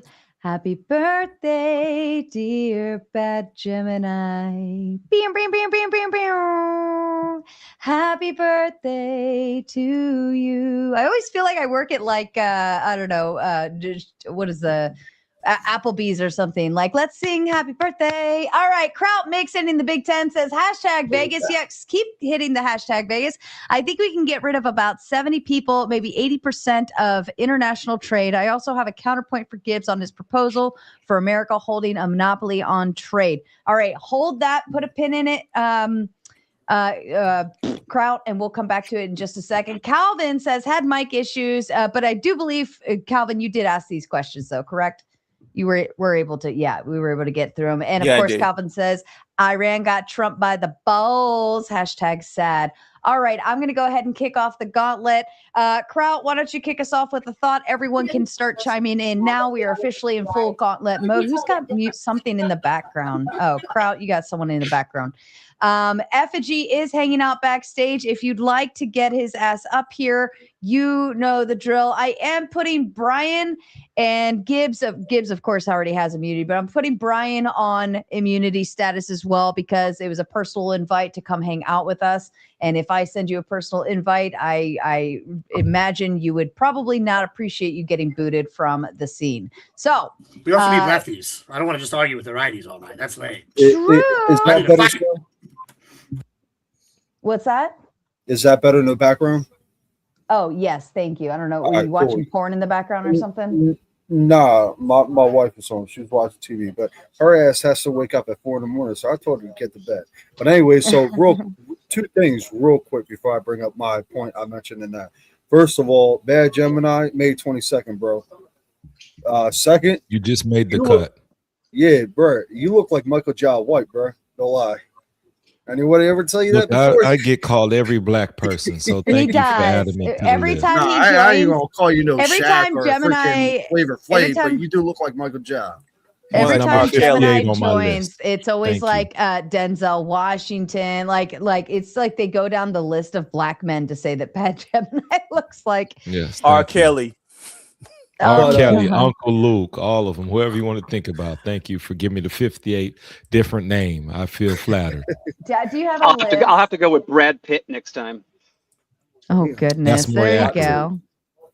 All right, All so right, and Kraut, sorry, I'm going to go ahead and shut down on the Raging Tomato side. If you're watching, you need to head over to the Gauntlet over on YouTube. That is at the Gauntlet Debate on YouTube. Head over there, and we will continue our show and have some more fun. All right, we are officially in full open panel mode. Kraut, go ahead, kick us off. all right, Gibbs. So yeah, like I said during the Q&A, I basically agree with most things. My major issue that you said is the proposal of monopoly. Now, I was looking up online of how other countries can affect us negatively if we do institute a monopoly. And one way Be clear, is I don't literally mean a monopoly. Like that's not like that's like a business kind of thing. I'm not like I just want to control the trade. I believe in free commerce, but I want to be the ones in charge. Like, okay, your ships come through here. Daddy America owns this strait. Like that's it's a little bit different. Like it's than like a pure monopoly from a business spins. I just want us to be like have the control, have the power. so you're guaranteed. okay with other countries doing trade with each other? Like Sure. you're okay And with then China we're gonna take a trading little with tough. Yeah, but we're gonna have control. You go to the trade Pakistan, stuff like Malacca, you're doing it because we're allowing you to, And if we need to shut it down because China acted up, we need to cut off their fuel, then we shut down that strait, or we start taxing people going to that strait, or all sorts of shit. I want to have the option. See, I still can't agree with that. Like I mean, look, like I said in that super chat, I think we can cut out about 80%. Someone keeps saying like we need lithium and America can't produce it, whatever. But the only reason I say keep about 20 or 30% of trade is because I know, well, at least I think I remember, we do get most of our shit from overseas that we need to run our cars and everything like that. But as far as everything else, like we can. One of the great things about America is it's so diverse, like land, like geography or wise. Like we can basically get anything from here, besides a few specific things. But yeah, man, I don't think that's good, because if we hold that type of power, I feel like other countries are going to revolt against us, whether physically or economically. And I don't know, man. I think you got. I mean, they're already doing that. The point is, though, is like this is sure is like if okay, listen. So China, right? They have a pretty big military, right? Do you think they could beat Indonesia in a fight? Yeah, probably, right?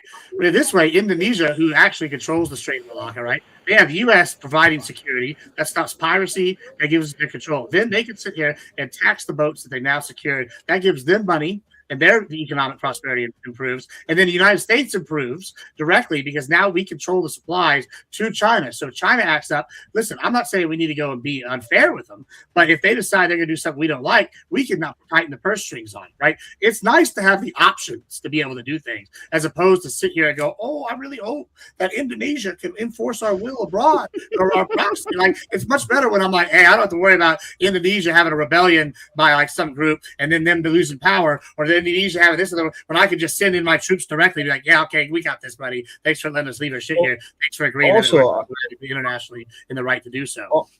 Well, also, I think your idea, and thanks for clearing it up more broadly compared to Q&A, I think your idea can also make other countries force tariffs. And we already had a tariff debate, so I'm not going to go too big into it. But if you're smart and educated, you know what tariffs do. And we already know how to combat those tariffs. But that just defeats your argument of having like a but other countries already have tariffs against us. Like, this is the thing. We just decided we're going to start tariffing everybody else if you want access to the great promised land of the United States. Yeah, well, yeah, again, like it's all combative, but this brings me to my point. Just trade domestically. That's what I'm saying. That's why I'm agreeing with you most of it. It's just that international shit I really can't fucking get behind. And I gave an example of like, it's counterintuitive to like, with your position, because then they'll implement tariffs, and we can combat that by buying American. So why not just fucking buy American to begin with? You see what I'm saying? Well, yeah, it's twofold. It's that we control the overseas, right? But then, yeah, when they put tariffs on us, that also encourages us to buy American. We start producing more American, and so that's like a feedback loop. Then we don't need them, but we still have the power overseas to enforce our will. So, like, even if they reactionary against us and say, "Oh, we don't like what they're doing," even their best case scenario still empowers us in the long term. That's how good this plan is. All right. Well, I'll get back to you on that, and yeah, this is a good talking points. But I'll let somebody else go. I don't like. You don't have to be nice. This the gauntlet. I haven't even been here in a while. Now y'all got me talking reckless. I haven't even had enough booze yet, and I'm glad AG he walked off. First off, let me tell you this: when people talk about some darn bully, one thing is I love a bully when you're on the side of the bully. See, people talking about the people on the other side of the bully who's scared, like, oh, we're going to get our tails whooped. I don't care about that. I'd rather be on the side of the bully, perceived as a bully, knowing that I'm on the right side. Everybody else, they're the one who have to go to sleep, wake up, have some level of fear and all of that. So when Brian Shapiro is on here capping and jaw jacking about, oh my gosh, American bully, and Calvin earlier, bully, I want to be a bully, because let me tell you what makes America a smart America. I don't even need to put that on. What makes America a smart bully is this: when you defend enough people, they got your back. See, y'all acting like America is the bully that's just fighting everybody. You know how you have the new, but we're just going to fight any and everybody. No, when you defend all these other countries, have alliances with these countries, and have their back, they remember that. Not saying they even have the manpower, but what happens is you're not going to be an isolated bully that's standing by yourself trying to figure things out. We have numerous countries that are ready to have our back, even if it's just from a small, minute military. We don't care. We'll take that. So from a standpoint of America, I'd rather be on this side. I always ask people, they talk about perception, but when you ask the bottom line question, if we are a bully, would you still rather be on this side or on the side of the opposition? How many people went to war in Iran? Most people are going to want to be on this side. I don't care what you say, Shapiro. Most people are going to want to be on this side. Well, that's yeah, a really because great if you're not dialogue. saying you want to be on this side, then that means you're ready to get your tail Okay, kicked. so what side are you talking about? Just because I disagree with you about the war in Iran, that means I'm not on the side of America? What the fuck are you talking about? Thank you for making my point. I didn't even have to say anything, because you're not an idiot. That's all you proved to me right then and there. Because you understand that when it comes to it, you're gonna rock with America. You are, bro. Wrong or right? Fuck you are. Wrong or right? He was wrong or talking, right? I love it. Side are you I talking love it. He was I'm talking about you being pro-America, wrong or right. Oh, you don't That's, think I'm don't you pro-America? understand other countries enforce their will, that they say we know we wrong, but you will follow our will. America says we might be wrong, but you can choose to rock with us if you want. And most people say I don't rock with America, except you. Is that okay? Can I ask you a question? What have I said ever, whether it be on my show or here, that would lead you to believe I am, quote, anti-American? Go ahead, sir. Everything. First off, you once you wore that hat, I knew you were anti-American. All right, well, you're an asshole. All right, I'll talk to you guys later. Hey, hold up, bro. I got a couple of hats like him. Don't beat this in the Irish hats, bro. Asshole talking to me about my hat, and you can't even answer a basic question. Hey, asshole, if you're going to say that I'm anti-America, say something a little bit more intelligent than my hat, you doofus, okay?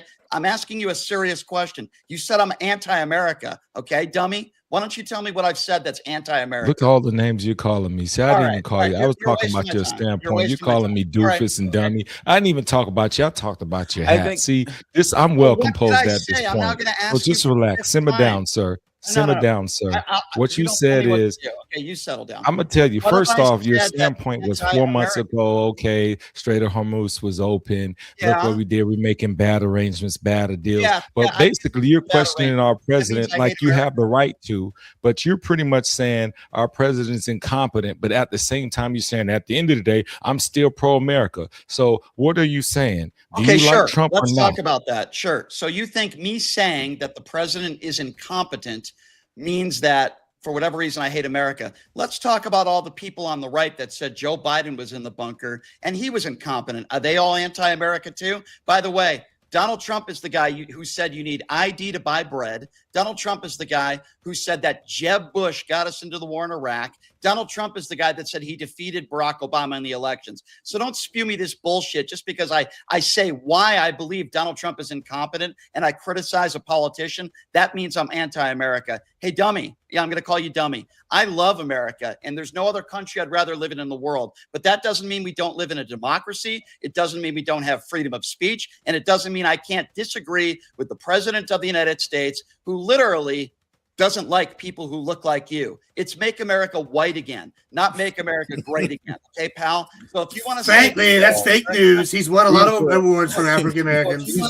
I don't even buy into that. Hold on. He helped you want to say I Jesse Jackson If you want tremendously. to say you hate my political opinions, that's totally fine. I'm happy to talk to people about that. If you want to say you don't like my ideology, totally fine. Fair game. Let's talk about that. But for you to say I hate America makes you an asshole. And then you bring up my hat and you're so upset because I called Donald Trump incompetent with all the Republicans out there and all the name calling of Barack Obama and Joe Biden. But apparently they're not. Neither of them in the office right now. Only Brian Shapiro hates America because I criticize your orange turd. Well, guess what? I'll continue. You're orange right now. It shows your shirt. You're orange red. You did just turn into Yee when he gets insulted by his outfit. Look at I it. mean, You match your said shirt Bush hates right black people. That's how Trump hates you black got. people. You get any more upset, you're going to be my last color thing in 10 minutes. 20 seconds. Last thing I'll say, guys. Sarah, it's good to see you. And then I got to go. Bad Gemini. This man developed the Here's tan my- off of anger. I've never seen it before. Gemini, I'm trying to help you. Because here's my instead of the advice. angry Here's my tan, where's advice, angry Gemini. man? We have the angry At least tan let him here. talk. At least let him talk, Gemini. Sorry if you're upset, Gemini. Let me just finish 20 seconds here and then I'll go. Here's my advice to That's you. what she said. I think that's funny. Gemini, I think you should stop hating America, okay, pal? I think you should take off your Donald Trump knee pads, go to sleep, and stop being a Trump mushroom gobbler, okay? I don't hate America. I love America. I just hate idiots like you. Have a nice day. Hold up, Shapiro. Oh, what the fucking. Yeah, I gotta say, Gemini, it was clear. It was clear, Gemini, that your cortisol was the one that was up, just from the skin tones there. Your cortisol was the one that was up, Gemini. Clearly. Look, So, this is all I about really want, bro, he just copped the fuck out with that, bro, because I hate when people try to say America is racist. There's fundamental evidence to suggest the complete fucking opposite. Like when motherfuckers try to say ICE is racist, they deported white motherfuckers.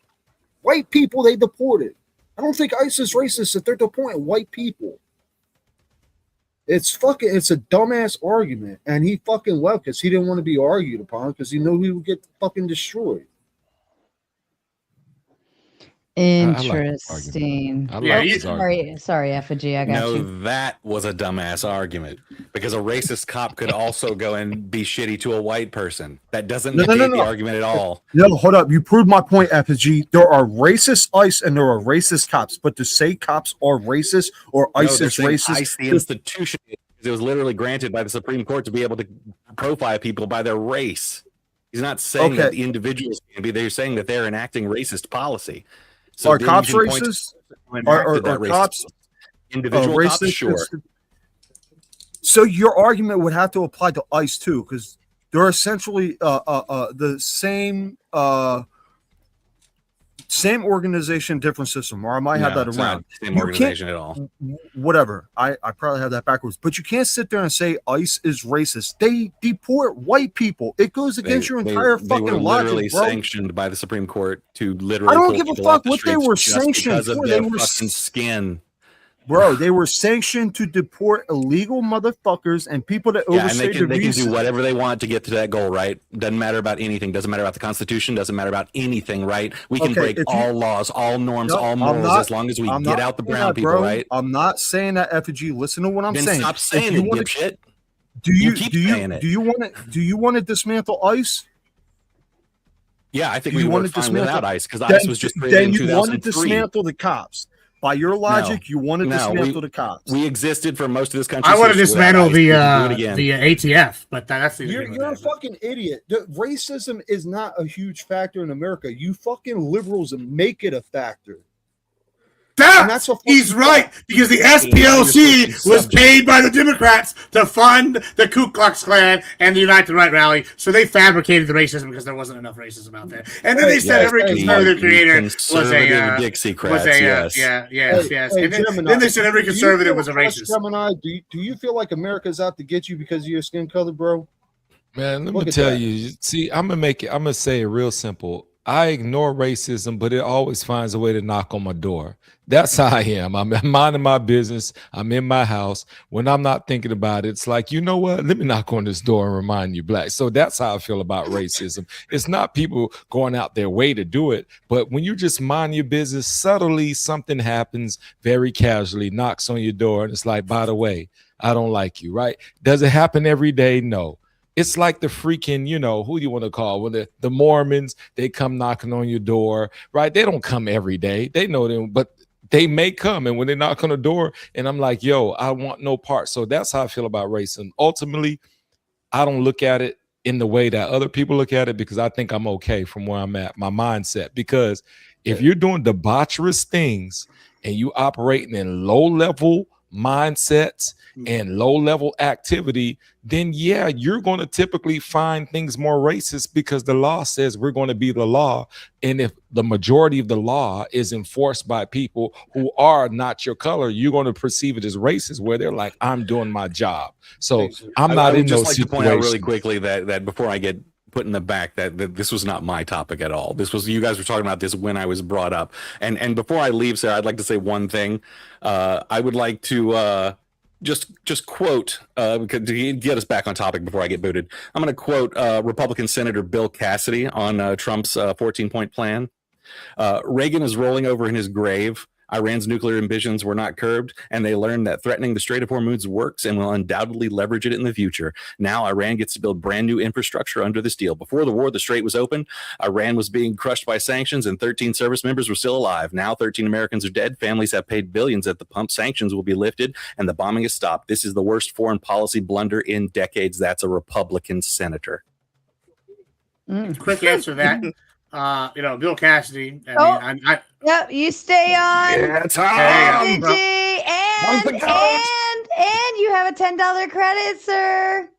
Hey, do they have minorities this. as ICE agents? Do they got Cubans and the Chinese? Get off the fucking racism thing, dude. We're not even talking about that. I do want to respond to that, you dumbass. Hold on. You literally brought it up when I got brought up on the panel. Hold on. Go ahead, Gibbs. Yeah, so Bill Cassidy, I know that she's going to be like, oh, this is what he says about anybody that's not a bag of guy. But Bill Cassidy, if he's not a rhino, he's at least a neocon, right? The guy's been in office since, I think, 2006, 2009. He came in during, the end of the Bush era. He's a neocon, right? Whenever he says something like Reagan was the pinnacle, Reagan would roll over in his grave, I literally covered this in the thing today, which is that, first, I think Bush Cheney and Clinton were the pinnacles of neoliberalism, neoconservatives.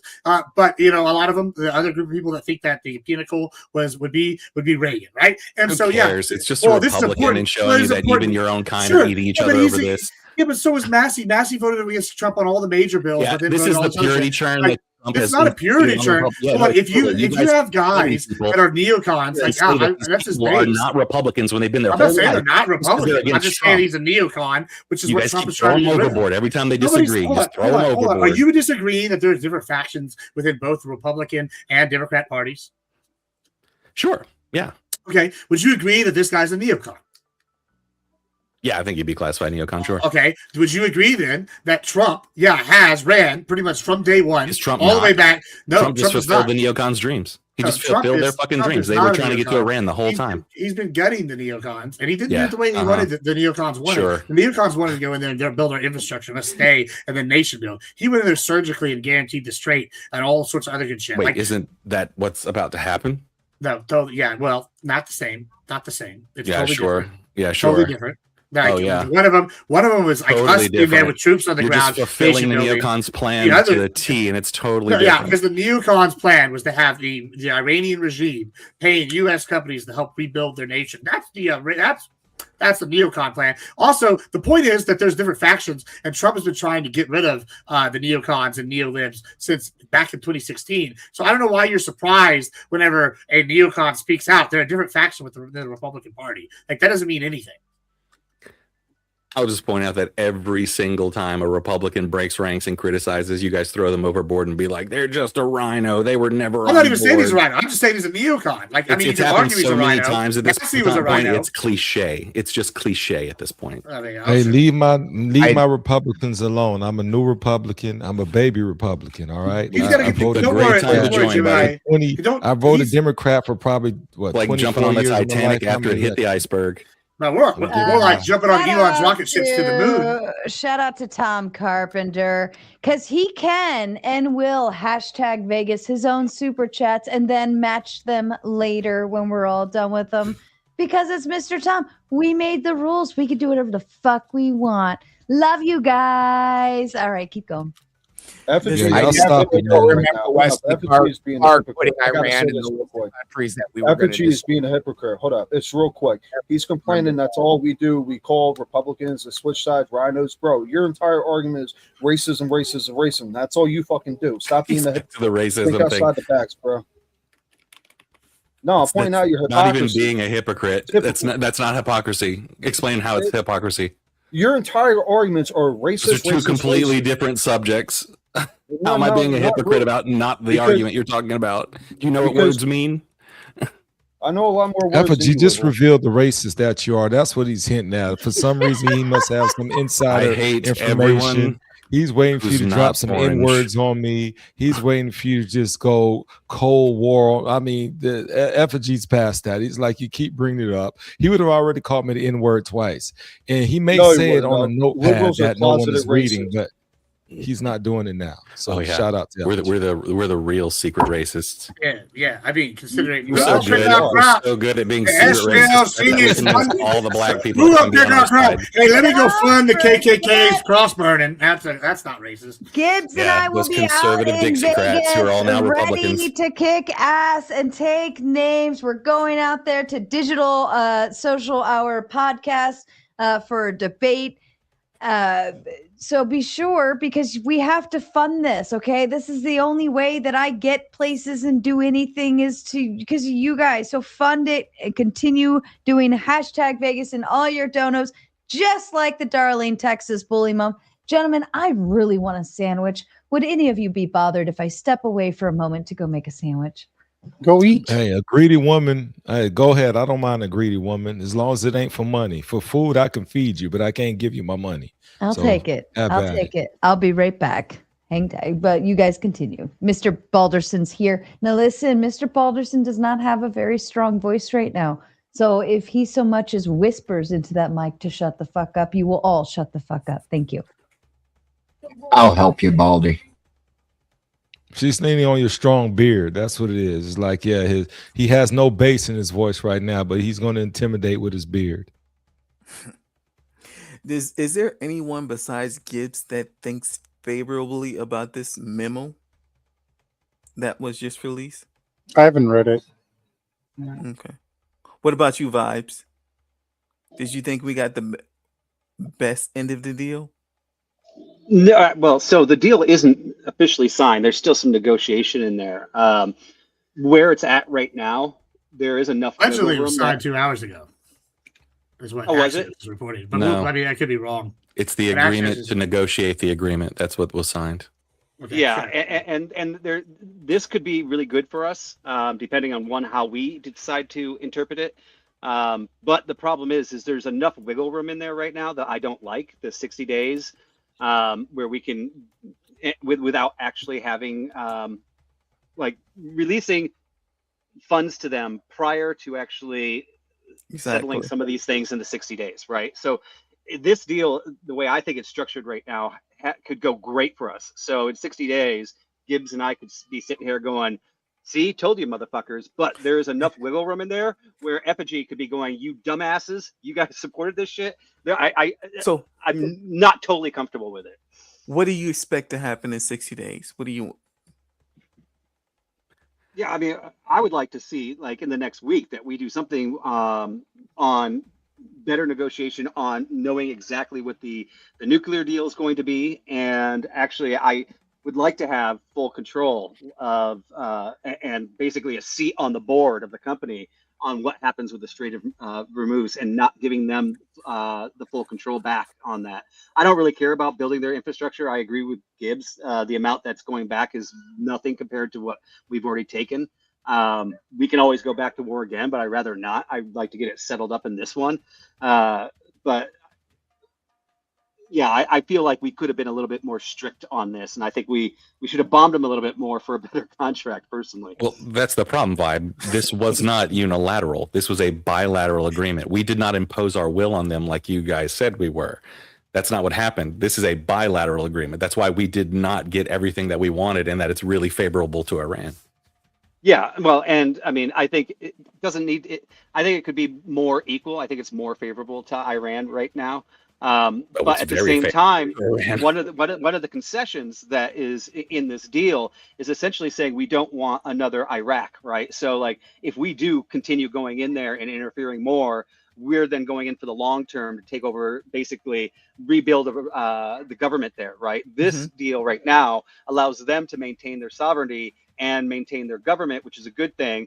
We've definitely have made a statement that, like, if they decide to do what they've been doing for the last 40 years, we're not going to tolerate it anymore, unless we get a new president in 3 years that, you know, is another Joe Biden. Then they'll be like, this is our opportunity to jump in and start doing what we used to do, right? I would like some more. I would like. No, you don't get to talk like that. You don't get to talk like we're the tough guys and you're not the tough guys. You guys are negotiating a deal that's shittier than Obama's, straight up. Like straight up shittier than Obama's deal. Bro, we just capitulated. Number one, nuclear material. Obama's deal made them give their nuclear material to us. So far, the current track on the nuclear material on Trump's deal is that they get to dilute it in Iran. Yeah, I can find other stuff. I'm not really. I'm half on your side, half on Gibbs' side, right? Like, I'm looking at this deal saying it's not what I would want, right? I mean, I would have pushed harder for something more in the middle.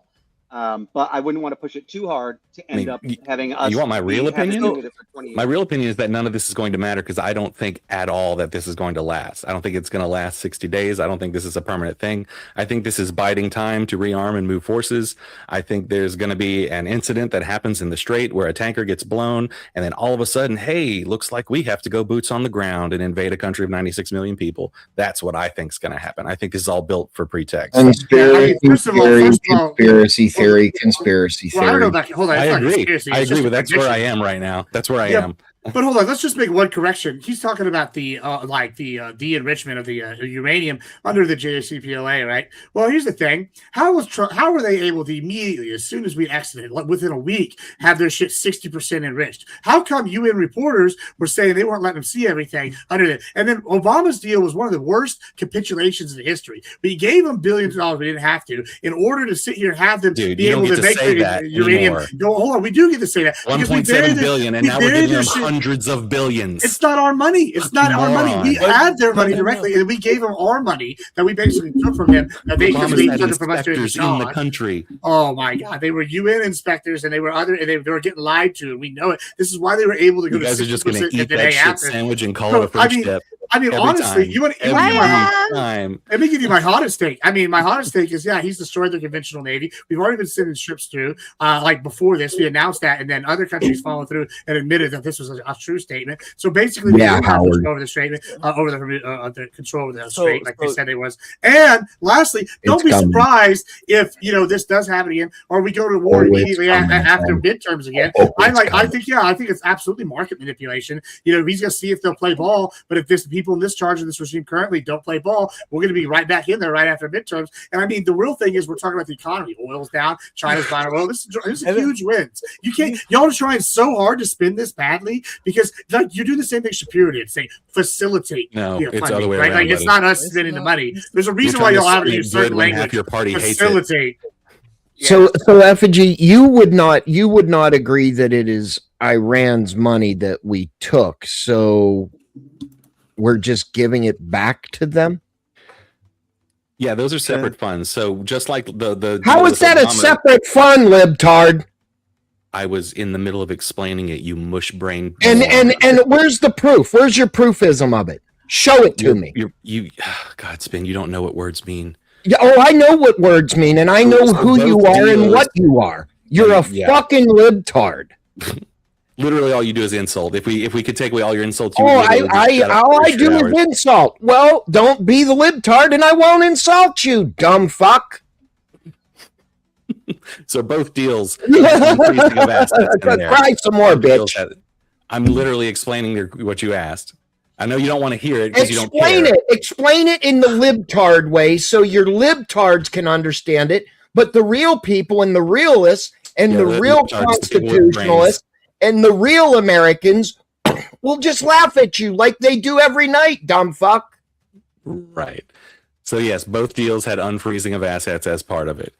But those are not the actual funds in it. Their the Trump money, funds had both a $300 billion their investment money, and another 125 from somewhere else. Concede, effigy. It's their money. I said that 3 times. Well, there you go. Slow? So where is it our money? Where is it our money, effigy? It was the other Where is money it, we dumb were fuck? talking about. Tell me or shut up. Does he not understand English? Is he having I understand English. It's their money. Only we're the just small giving it amounts back. are. Only the So 24 how and is 12 it? are. How is it? We're the hype trade boys. So if you're gonna donate subs, donate subs to my channel now. Thank you so much. Appreciate it. Hype trade. Woo! All right, go ahead. Sorry. Hype train. So how is it America's money when it's their money that we took? Because we are going to end up sending them like 120 some odd billion that it says in the deal. And you can, Gibbs, you can say that the 300 billion is investment from other places, but that's kind of what he said about almost everything, right? Like we're not going to pay for the ballroom. We're not going to pay for the wall. Effigy. Like, it's a wash, right? I mean, it's a wash. Hold on, Iran is saying that too. So, like, are we? Because you're saying take Iran's propaganda. Even their propaganda is saying it's an international coalition of partners that are going to listen to what Iran says. So I'm just saying I can only say what I've seen the Trump administration actually do every time they say that somebody's going to pay for something. Well, I mean, whenever the opposing side that has the goal would have the advantage for spinning it a different way against you, says the exact same thing you do, could probably take it at face value. I mean, that's common sense. Okay, so Gibbs, if we do end up having to like give taxpayer money to them through this deal, would you call that war reparations? No. Depends on what the taxpayer money is. Like, if it's we have to go into a fund that's going to go towards, like, I don't know, L3 Communications building fucking telephone poles, and it's going through a fund because they're making systems shut down because they're not the American. Then no, I would not call that reparations. I would call that because it's not reparations. It's American infrastructure. We used to repair the shit we broke. Yeah, because we bombed them. Right? We bombed the shit out of them. You call it the Marshall Plan. We're taking international money to build this, and it's being paid through ours. Like, yeah, I mean, it'll be the first time in history we've had to pay reparations to a war that we've lost. I mean, we didn't lose. I mean, we whooped their ass. We did not lose. Stop watching CNN and MSNBC and all your bullshit. We did not lose anything. If my memory serves me if you correctly, lose like 40,000, 50,000, the other country loses 13, you didn't win that war, bro. Like, it's that simple. You start a war, and then your negotiation to end it is a bilateral agreement. First of all, we as the United States did not start the war. Israel did. We went in to back our ally. Get it straight, libtard. Get it straight. Actually, that's actually a good point, because I hear about how we're banning our allies all the time, and that applies to every ally except Israel, who they're all like, nah, fuck it. So really the Dems only use this as a talking point to like say, hey, it's either fuck Trump because he's in bed with Israel or fuck Trump because he's opposed to the ally. So it's like no matter what he does, they're going to oppose how he deals with his allies. Is that relationship with Israel? Just like the UFC fight. It's just like the UFC fight. You want to go back to it? It's just like the UFC fight. Oh my God. Well, you know what? You had naked people running on the fucking White House lawn. Well, he had a UFC fight. Who fucking cares? Yeah, I mean, let presidents. I enjoyed the fights that night. I watched them. I was up late. So, AG, so is the relationship with Israel still? Because that's always a sore point for people. A lot of people are all in Are we too committed to Israel? Yeah. So, by the way, guys, check out section 219. I told Sarah this earlier before the panel. It lays out the exact framework that we were debating all night tonight about 224, and it states out that the program that we were talking about with Israel would be Israeli origin technologies and joint produced technologies. They would not be getting our tier 1 shit, and it lays that out clearly in 219. So maybe y'all should have read up a little bit more before y'all said that I was wrong, but I was absolutely correct. Not you, No. Kevin, not you. Sorry, I disagree. Part of the agreement was for sharing crown jewel tech. I mean, they are the greatest spies in the world. I absolutely, Gemini. There are proxies, right? They basically go fight the battles over there that we don't want. Saudi Arabia has its struggles beating just the Houthis. Israel's beat 6 other countries at once. There are little attack dogs, and sometimes you got to cuff them. They're being a little too aggressive right now in Lebanon, but it's just like any good pit bull or Rottweiler. You got to train them, that show them who's daddy. And Trump just told Netanyahu that he needs to quit the bullshit, or he's going to be put in jail by the rest of the world. And that's the only reason he's not. It's because Daddy Trump is saving him. You realize that the most likely thing to happen is that Israel busts up this deal, right? I mean, it remains to be seen. I mean, like that's the most likely thing to happen. Is listen, I want Hezbollah eliminated. So if we have to renegotiate because Israel finished the job on Hezbollah, I'm okay with that. So sure. Yeah, maybe in that case, but then that's fine. It plays what I was saying. It's a long-term plan. We go back in there, renegotiate, and we whoop their ass some more. If Iran don't like it, we just bomb them. It's a triangle of people who are not built to hold this deal. Like I give it like less than 15% chance to hold. All the way you just keep bombing their leadership until somebody doesn't want to die. It's that simple. Like if we're that good at it, Israel's that good at it. Like there's a reason why they're fucking hiding out. Their president says that he's not even going to ask about a decision in months, and they have just the IRGC and the ruling council in charge. And while the civilian infrastructure leadership has been left in the dark because their leadership is afraid to go outside because they'll die. If bombing was so effective, then why is there a need for us to do this deal? If bombing is what? Is so effective. Why is you're going back? Yeah, you're saying that we're going to bomb Iran like that's been effective. Wildly effective. So why is the need for the deal? Why isn't it straight open then? If that was the case, he's asking why didn't we get a better deal? Why isn't it straight open if a bombing is so? We got like the perfect deal. Like they'll never have a nuke again. Why? Wow. Okay, I saw 1,000. No, I think thank you so much. Country they're in. Shout out to Frosty. Frosty sends in the Big Ten, says Putin is always going to play the underdog. He will keep using people's motive for some divine justice. He literally has every socialist in the USA thinking they're doing the right thing by protesting the counter revolution. Gibbs, he is the final boss. Yeah, I agree. I'm the final boss. I know he didn't mean me, but I am the final boss. But I would disagree. I mean, maybe Putin's doing some of that and Russia's just a racist thing. I'm not going to pretend they don't. But I would say China is the final boss out of the two of them. And they're probably even more intricately pushing the socialists because they're more socialist than Russia. But, I mean, that's split hairs. They're both bad guys and they're on the same team. So fuck them both. I mean, also, you can't be the final boss if our Bradleys, which we're getting rid of, are beating your top tier tanks, like almost every fight. Sorry, get good, scrub. Like, your tank's not a tank unless it can kill someone from 3 miles away. Like, come on. Yeah, the Gulf War. Thought of that. Get with it. Yeah, unless it's World War II and we're using the old fucking Sherman method, which is, hey, we can take out 4 Shermans, but a 5th one's coming around that corner. Well, I personally don't like that method as much, but whatever.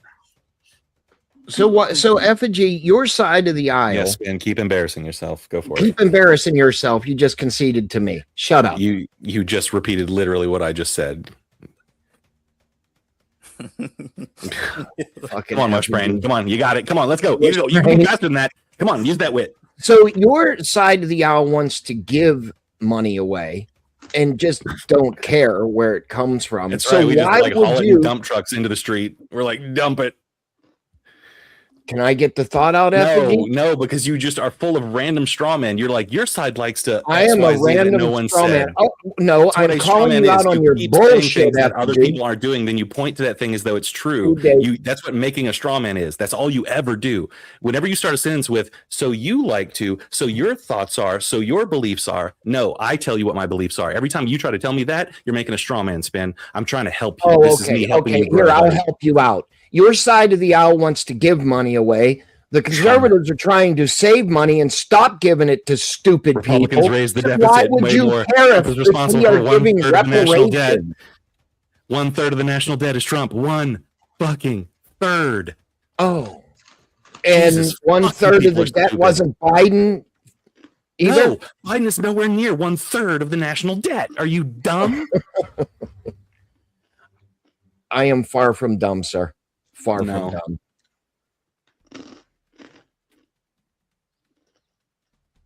Wow, you all got quiet at once. Did my internet freeze? What happened? Everybody all right? Oh my God. Everyone's fine. Everyone's fine. Sorry, I need to smoke a bowl after that one. Hey, you know what? I'll do one with you, brother. Here, hold on. We'll be back one here. Yeah. Solidarity in our degeneracy, or whatever. I don't fucking know. Listen, I don't know about all this, but like it's interesting to me that like when we're looking at this, like we're looking at like word games for the most part. Like it's like, oh, the JCPLA was so good. Whatever, like the Republicans like Rubio, for example, said literally this was going to give them the bomb. Like when it happened, he like said, I want to say this on record, and like made sure that he was said on record because this is something he thought was going to happen. And sure enough, right as soon as the JCPOA ended, guess what? They had 60% uranium and were ready to do it. Like it's not a coincidence that they were just happened to be arrived at the exact amount. They'll only take it to the next level as soon as that ended. Like I mean, these people aren't playing fair. We know they've tried to get the Pakistani scientists from North Korea to help them build the bomb over there. Like this is just something we know. Like I don't know why we're pretending that like this is not something they've been doing. And we know where their shit is. It's not like they don't have like the infrastructure left. We bombed the shit out of it. They go start trying to dig your uranium up. We know they're not going to be fucking adhering to the deal. And then guess what's going to happen? Dad and Trump going to bucket and drop his huge ass nutsack on him again and bomb the shit out of him. It's just that simple. Like I don't know how you're confused or y'all are trying to spin this in a way that it's not. Gibbs, you keep saying bombing them like that's been effective because the strait is still closed. Sending ships through it the whole time is what we found out recently, confirmed by other countries after Trump announced it on the down low. Gibbs, that's not reality. That's not reality. The strait. It's confirmed by multiple sources. The strait is closed. Gibbs. Let me tell you where America messed up in terms of order of operations. Please excuse my dear Aunt Sally. We came out bombing, and then we've made threats ever since. What you're supposed to do is make threats, have these people flinch on your threats, then bomb. Because we bombed out the gates, and we haven't really gone to full war since then. That's why they got the deal they got. It's like, you just, you're talking, whatever. Let's get this deal done. Had we done it the inverse, which would have been to, hey, you know what? This is how we feel about you. Keep telling them, and they think we're bluffing, then bomb, that would have been different. What happens is we imposed our will initially, but been bluffing ever since. And so they sense that. And so that's the only annoying thing I would say from my vantage point when I'm looking at all of this. I would have rathered us to just say, you know what? Hey, this is what we're going to do. Let them counter our bluff, and then we bomb them. Ever since we bombed them, it's like, this is what we're doing, And so, that annoys me as an American, but hey, I'm still pro-American, unlike two of the people on this panel right now. I thought we actually did that. Like, before we went to war, Trump basically said, hey, like, you guys are doing this nuclear program. We don't like it. You've got to concede to these things or we're coming in. They didn't. We came in. So I think it actually was the inverse of what you're saying. Israel came in immediately, and we reacted to Israel coming in. That's what took it to. It was that we didn't. We were already making the threats. Unfortunately, Israel pushed the needle forward on the whole thing, right? We have to be the initiators, is what I'm saying. Yeah. With Israel initiating, it doesn't have the same impact because now people are saying, "Oh, you're just helping out your ally," rather than we make threats and then we go bomb, and then anybody else who wants to partner up with us, ally up with us, follows along. And so that's where we kind of lost some leverage from my vantage point. But this is where the hypocrisy comes in, right?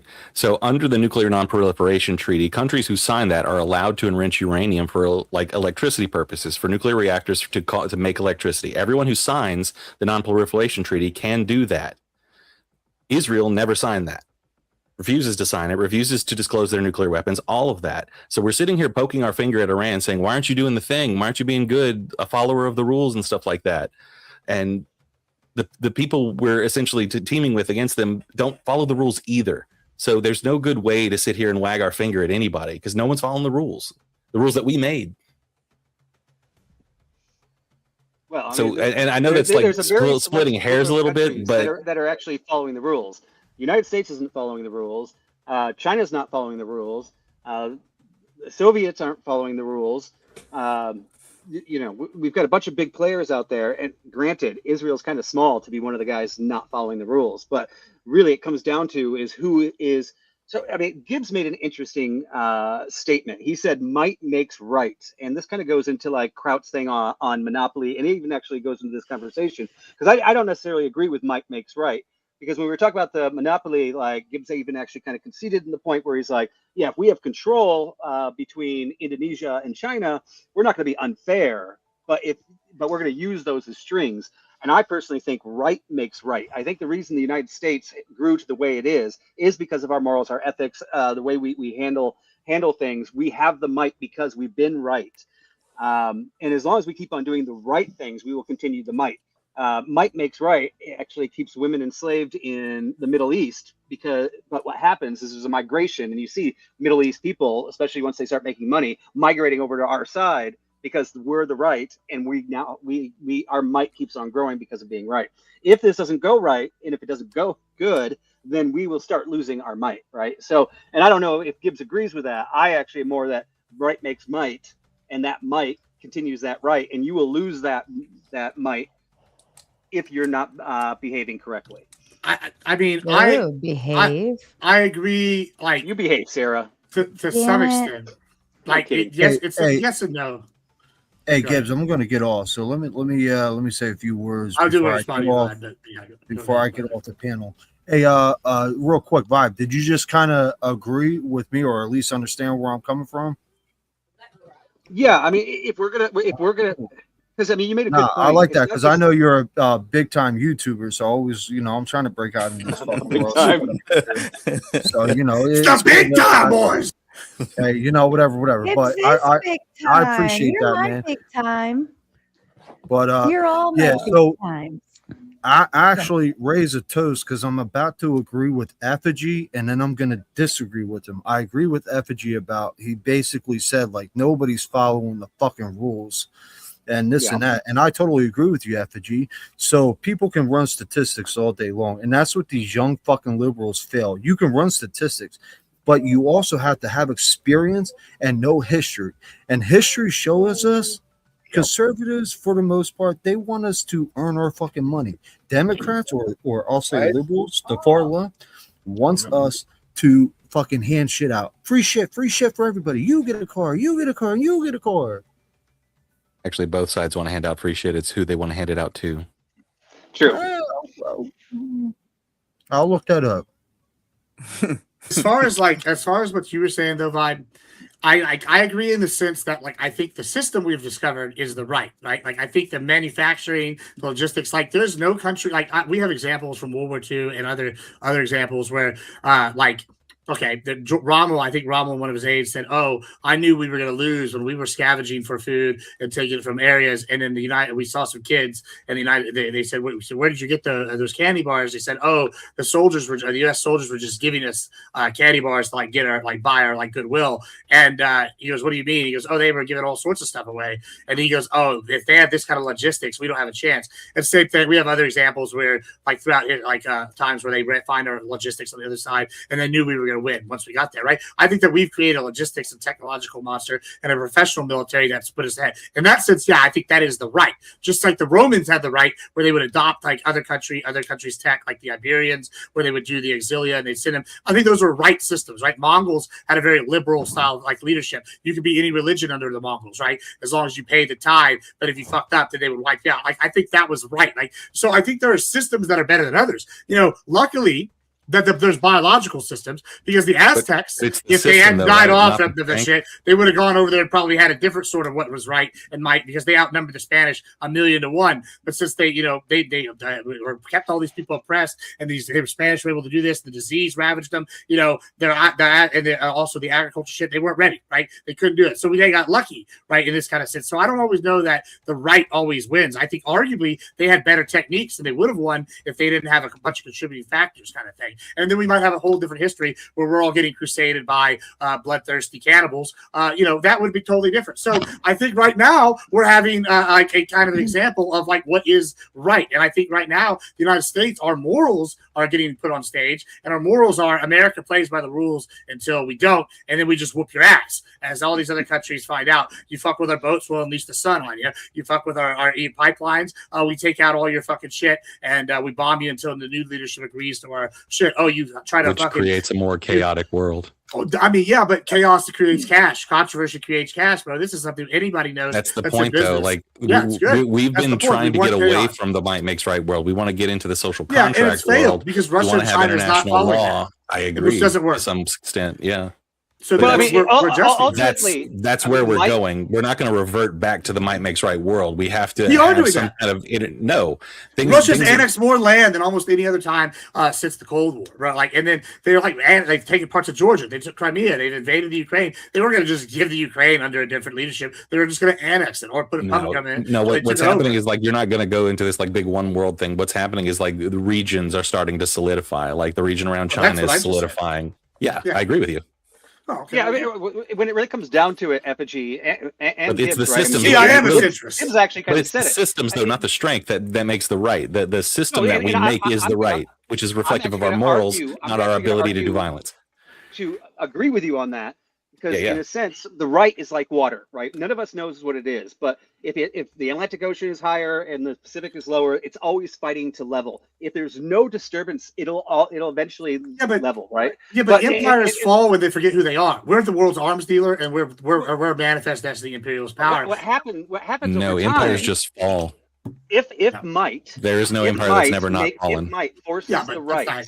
There's a migration. It's true, right? It's true, but like I think we can measure how successful they were. They lasted thousands of years. I think every empire is destined to fail until we get the tech that do the global. I think we're at a point now where a worldwide empire could fucking succeed. I don't think the Romans they could do like tech issues like communication. As soon as the God Emperor stands up and takes hold, and we start pumping out transhuman ultramarines and all kinds of other crap. Then I also agree with you. If we run into aliens, I think that's the fastest way to unify because then we're going to go colonize their ass. Hey, man, we've been saying that since the 80s.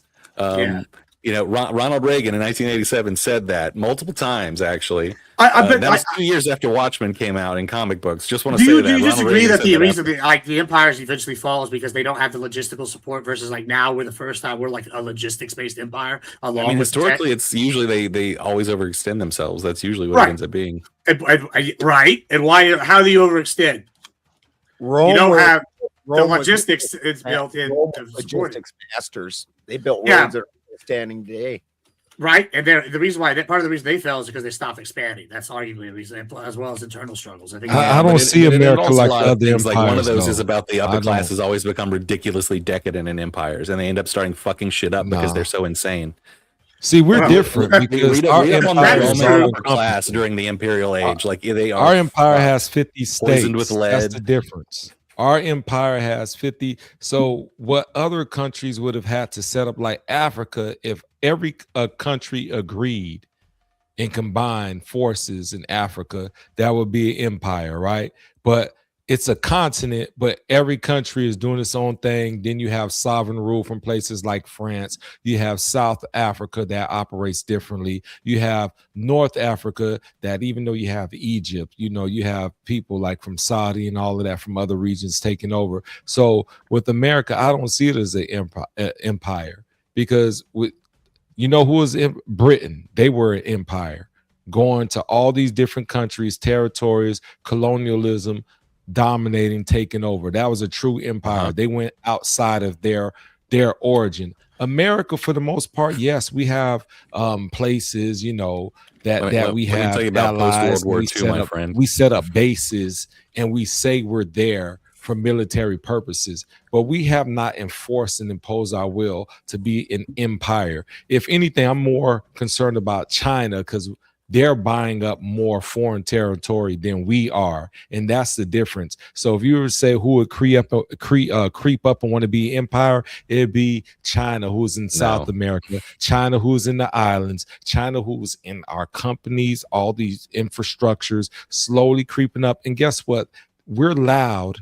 They're a bully, but they're quiet. And so sometimes it's the quiet bully that imposes the most danger or the biggest threat, because they're not around here talking about, I'm going to punch you in the face. They just come and punch you in the face.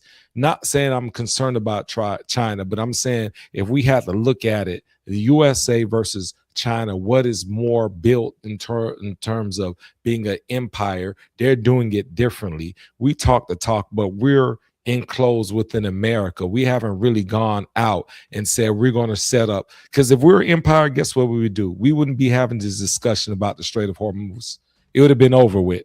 We would have taken it. That would have been that. We'd have set up shop. We wouldn't have been working any deals. That's what countries did. Empires run into other problems as well, right? The empires had to fight wars as well, right? But they went and took over, and they also China's nowhere close, man. Like China can only spread economically.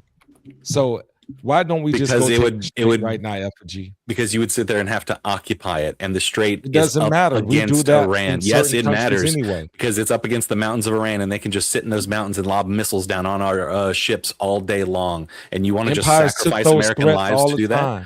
Empires imposed their will. If you're cool with soldiers dying, that's you. I'm not. It's not me. We talking about America, though. Obviously, it's not you. But I'm saying, why don't, if we want to truly be an empire, why not just go there and take it? If you notice, everything is a negotiation. There are tactics involved. I mean, it's a negotiation while the largest army in existence sits right behind you, right? It's a negotiation while more nuclear weapons than in any other country, like times 3, like are right at your back with a nuclear triad. It's a negotiation. It'd be a negotiation if you were on the other side of the table alone, and I was on the other side of the table with a effigy. Are we a modern day empire in your estimation of America? A modern day empire? Yeah, absolutely. What makes us an empire?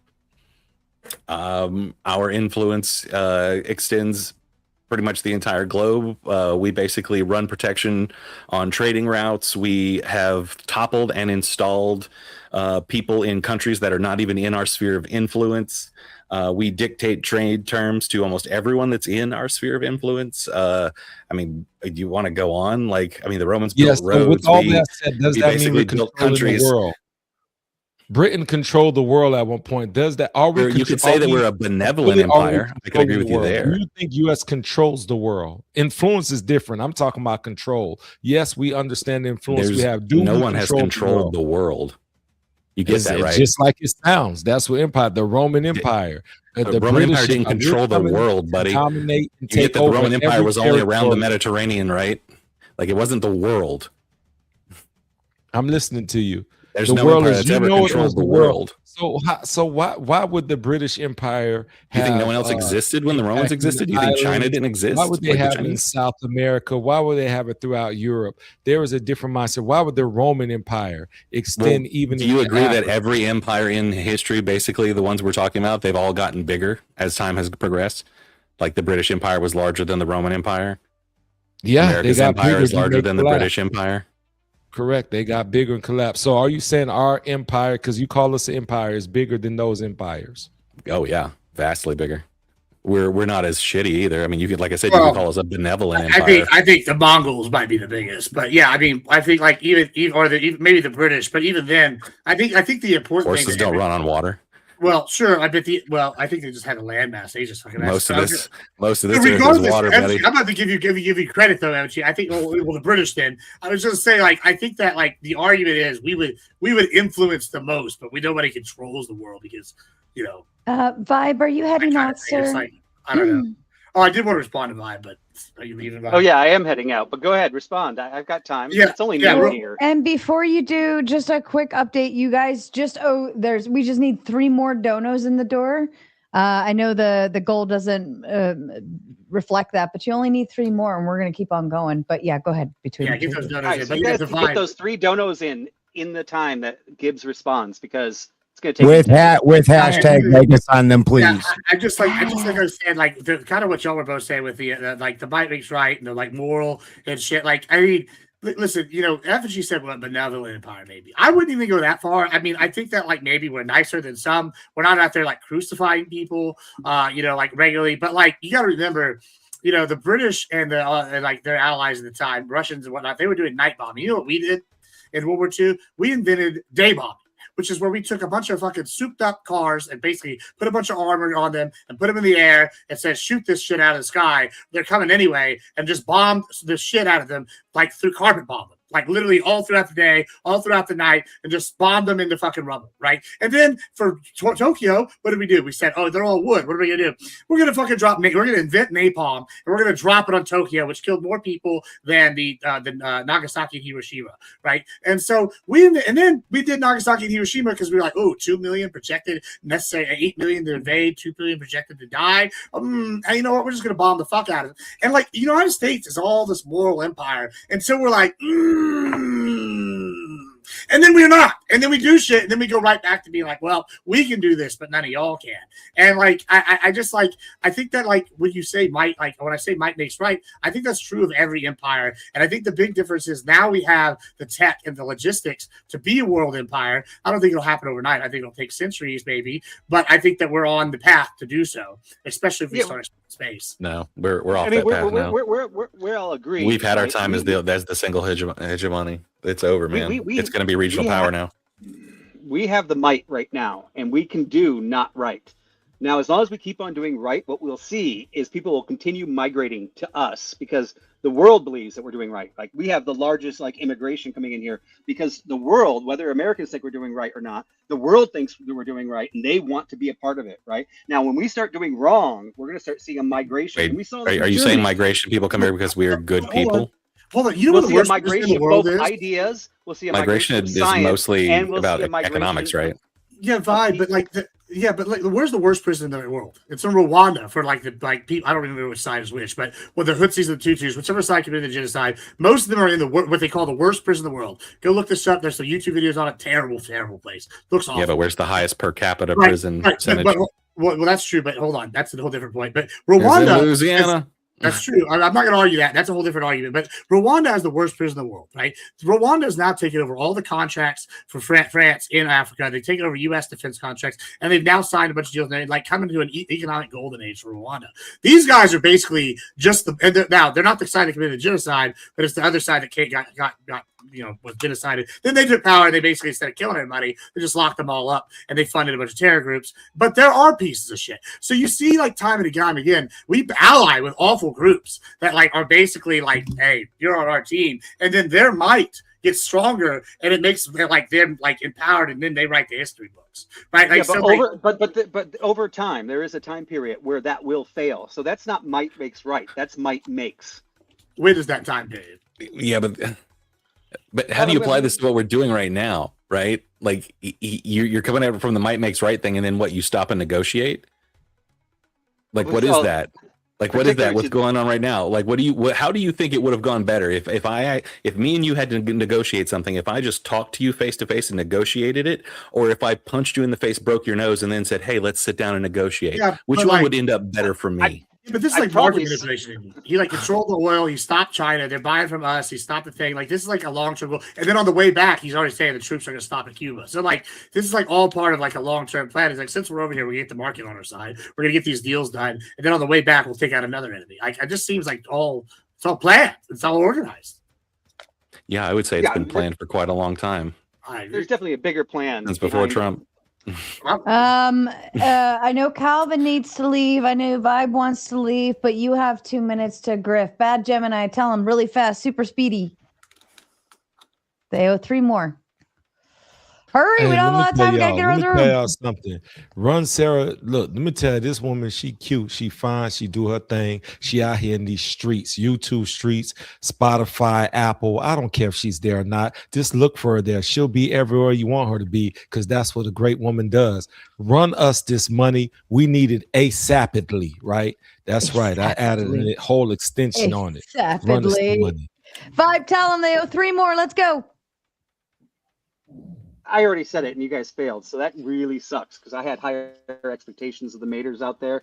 I know you guys have it. You can reach into your wallets, and actually you don't even have to reach into your wallet. Click that freaking little button. It's just a button. Just click the button. Donate. Click the button. Click the button. Spin, are you taking a shit? 3, 2, 1. He's taking a shit. Calvin, tell him real quick before you go. Calvin's taking a shit too. Everybody taking a shit right now? Is this a shit break? Effigy, I know you won't fail me. Give me that money. Give me that money. I know y'all got that money. Give me that money. Give me that money. Right now. Give me the money. Money's mine. Give me the money. 30 seconds and go. Oh my God, 30 seconds? Nope. I can't even say money that many times. Money. Just money. I don't know. Money.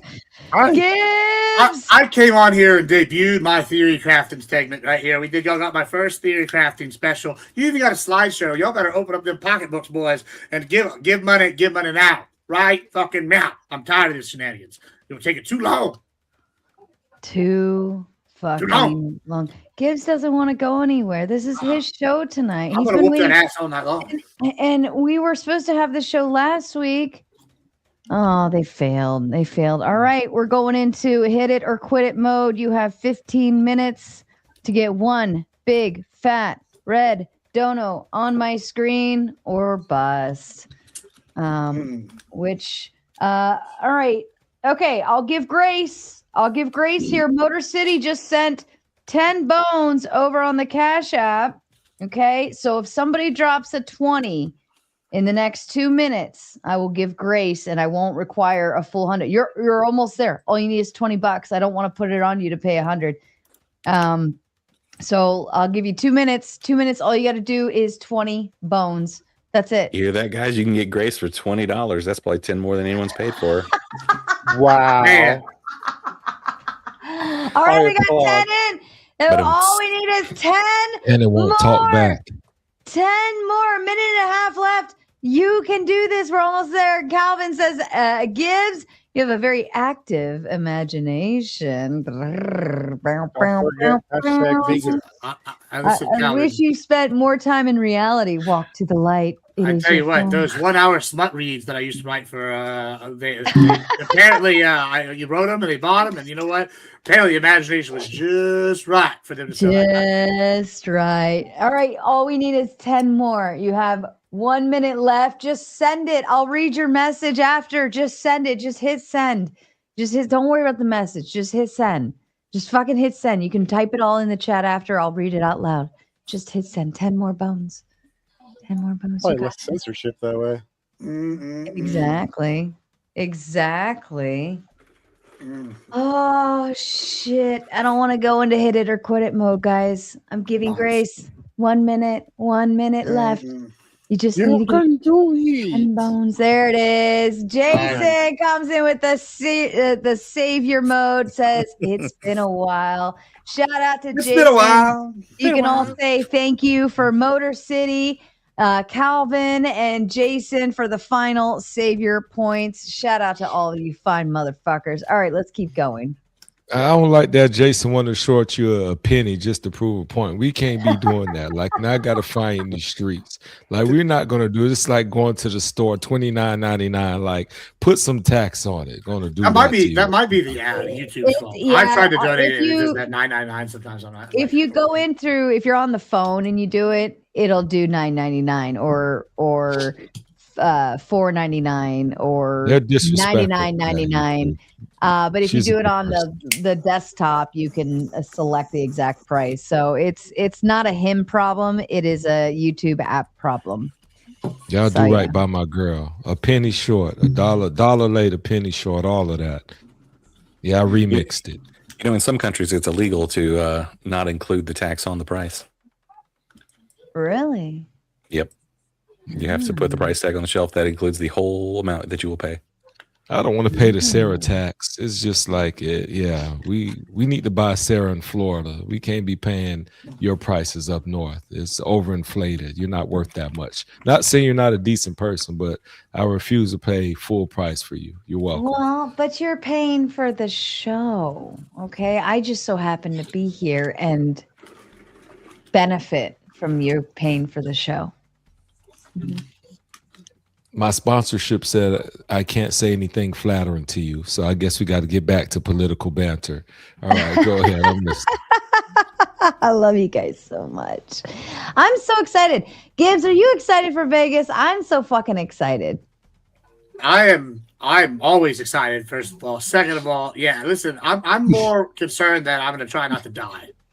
Like you know, I've been doing good. We've been working on the weight loss. We haven't drank in like since Memorial Day. I'm like, man, I'm gonna go ham in Vegas. And I know once I start drinking, I'm gonna be like, oh, this drink sounds like I'm gonna be out till 6 a.m. And you know, and then I'm just gonna be like, oh, and we got Vince to be doing at noon. Whoa, it's gonna be rough, but it's gonna be good. Oh goodness, you're starting to scare me. I'm You're a supposed manimal. to be my bouncer. Yeah, you'll be fine. We'll just throw you on the shoulder, carry you around. Yeah, don't worry about her. She's all right. All right, we got. And then we'll like have to like hotel rooms to get you in the room, just like dump you in the room, like code leave. All right, you'll go check on her in like a few hours. Now, you know, it'll be all right. Oh my God, kids, I'm so concerned. Have Uber Eats come check on you. Hey, knock on the door a few times so she wakes up hungover. Yeah, we got food coming. I was less impressed with Vegas than most of the people I know.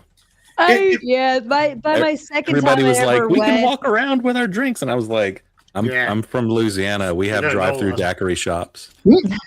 Yeah, we got drive-through Are you liquor really stores. in from Texas. Louisiana? Huh? Are you really from Louisiana? Yeah, I'm from Louisiana. I would have never thought that. I would have never pinned you for the South. Wait, Oh, are you yeah. saying because he doesn't speak with a Cajun accent? Yeah. Sometimes I got to put on my Cajun accent. Oh yeah, man, I'm Cajun from the deep swamp. So he probably know how to cook. He ain't doing that Are white you people are you a raging Cajun? That's what you now. I did not go to Nichols. My brother did go to Nichols. Yeah, though. but you're a fit because this is the raging tomato, so you're now officially the raging. I guess I'm the raging Cajun. Yeah, the Raging Cajuns might get mad about that. Though. They might come. They're the college football. You don't Yeah. be taking people's names. They come whoop you. Now it needs a Cajun avatar. Yeah. Just have Gambit on there. Gambit moving around. That works. Aww. All right. That's why he's got the fire in the background. Where did we leave off? I know. See, Texas Bully Mom, she's catching me. It's so weird to know. Never would have guessed. Neither would have I. Like, I would have never pinned you for the South, Effigy. Oh yeah, deep south. Really? Souther than south. You can't tell by how bougie he is. See, y'all think there's no bougie people down south. That's the problem, Effigy. But I don't know if any Cajun in history has ever been called bougie. Well, you are now. That's why. That's what You're the confused swamp her. people. She was like, "You're going. You're not. There's no humility there. This guy's not meek or humble. He's a turd, and you know half the people can't stand you. So it's just like there's no way you can have Southern hospitality. So I you know what? I can agree with you not being confused in that instance. Yeah. So I have to agree with Effigy though. Fucking Vegas is such a piece of shit dump now. Like that place was awesome in the 80s and 90s, and you felt like a king when you were there. And fucking now Vegas is just a hellhole. It's like Escape from LA. When we were there were fucking helicopters every night searching for people. There was cops having shootouts from on top of the Walmart into the parking lot and shit with guys every night. We had to duck down behind these big cement walls at the hotels and shit. And you can't walk between two casinos without getting like 100 cards for escorts. Well, Yeah, I mean, to be fair, you get those just at the casinos too. You just sit at the bar. They're gonna just come up to you if you're a single man. I didn't even see any of that when I Oh was yeah, in but Vegas. I like to. That was to your just point- recently. My fucking truck got stolen out of the casino parking lot. And then I found out that the casino said that their fucking limo had gotten stolen. And I'm not talking about like a little casino, one of the big ones with the parking garage. Their limo had gotten stolen out of there even. Like you go to try and buy a vehicle down in Vegas, almost every vehicle. Oh, I don't have a title, but I'll give you a bill of sale. Every fucking vehicle is stolen that they're trying to sell. They said that I like the gangster owned Vegas was awesome. The corporation owned Vegas sucks ass. There's the like some truth to that. The top restaurant in the casino, and this was one of the big it's the one that's supposed to be the best casino that's not on the strip, the one that everybody votes is Sam's Club? Sam's Town. And fucking TGI Fridays was the big restaurant in there. Yeah, I mean, there's some of what you're saying is true, but like at the same time, they've also done like the last like 5 years, they've done like a big revamp because they had the Rams moved out there. They have the LA. What is it? LA Yeah, they Rams. said that's when the super bad crime started. Yeah, I know.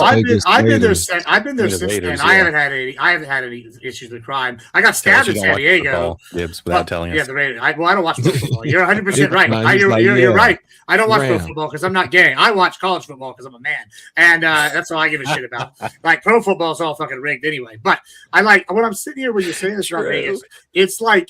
Yeah, some of what you're saying is true, but there's also like really good benefits now. Like, right, like you can go and get like resort packages, and like it'd be cheap as fuck. Like I booked the Luxor, and it's all right. Yeah, it's where I stayed.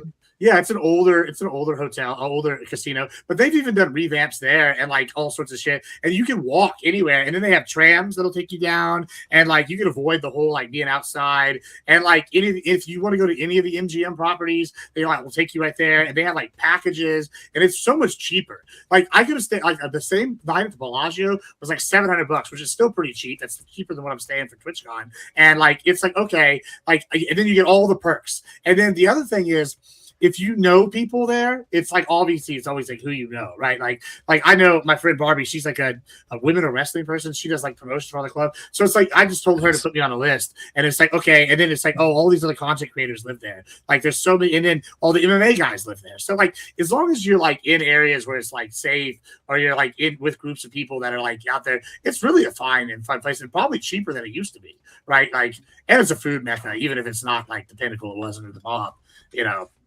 I don't know. It's still pretty fun, and it's cheap. I like. And shout out, I believe this came over on Mr. Ben's side. Stapo Endeavor State. How do you say it? Thank you so very much, and that's what I would say. And that's what I would have said. Shout out to you, Stap. Go ahead, Gibbs. Back to you. Oh yeah, I mean that was it. I mean I like Vegas quite a bit. It's just like my problem is I have a very my personality is very much like go, and Vegas is a 24-hour city. I could never live in New York. I could never. None live of in us Miami. ever would have guessed that. None of us ever would have guessed that. Yeah, and I could never live in Don't Vegas. do the timeshare thing. Yeah, I would just. They'll die. offer you free tickets, but don't go on the timeshare thing. Yeah, I mean I did that when I was in college. It'll be the worst capitalist nightmare you'll ever be put through. Yeah, it's like a thing they offer when you go to Vegas. They'll be people with buses, and they'll say, "Hey, we'll give you a shitload of free tickets to free shows, like with like hundreds of dollars worth of tickets. All you have to do is come with us for 4 or 5 hours to this timeshare. All the shows are we free. Try to sell a timeshare to you." If you go to the promoters, they 90% of the shows are free. I got tickets. Yeah, you can find ways now, but this was a long time ago. Oh yeah, bro, I got tickets to go see Britney like for free when I was there last time. I didn't even go, but like I was there, like here you go. I was like, yeah, Hit me, baby. I got you back there. God, if you want to, yeah, thank you. You're welcome to go back to Avatar if you want. I'll leave it up to you. Do you want to stay on cam back there? How you doing? God Emperor, do you want to stay on cam? Okay. Next time I go to Louisiana, I'm gonna hit you up. We go drink and argue in person. All right, tell me why I'm wrong. I'm always sad when they kick all the lefties off these panels. Y'all need to leave at least one lefty on here. Effigy's Effigy's like our resident. Then you have Calvin. Well, Yeah, he's- Andy's he's- quality. He makes solid arguments. Oh, wait, Calvin, I thought you were leaving. I lean left. Yeah, I'm about to bounce. Oh God, you weren't waiting on me, were you? I apologize. No, that's okay. I didn't want to be rude. Oh, you're always so sweet, Calvin. Thanks, and I'll see you guys next time.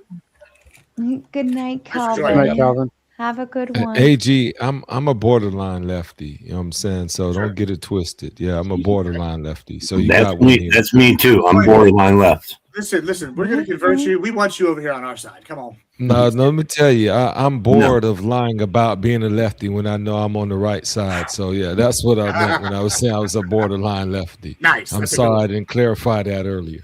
I might have to say that. I'm the opposite. I'll never go back to voting Republican. Wow. Just Why is that? because of experience. Okay. Because You can't things tell- and you can't stuff. convince Fool me me that 15 the RNC times. Shame on me.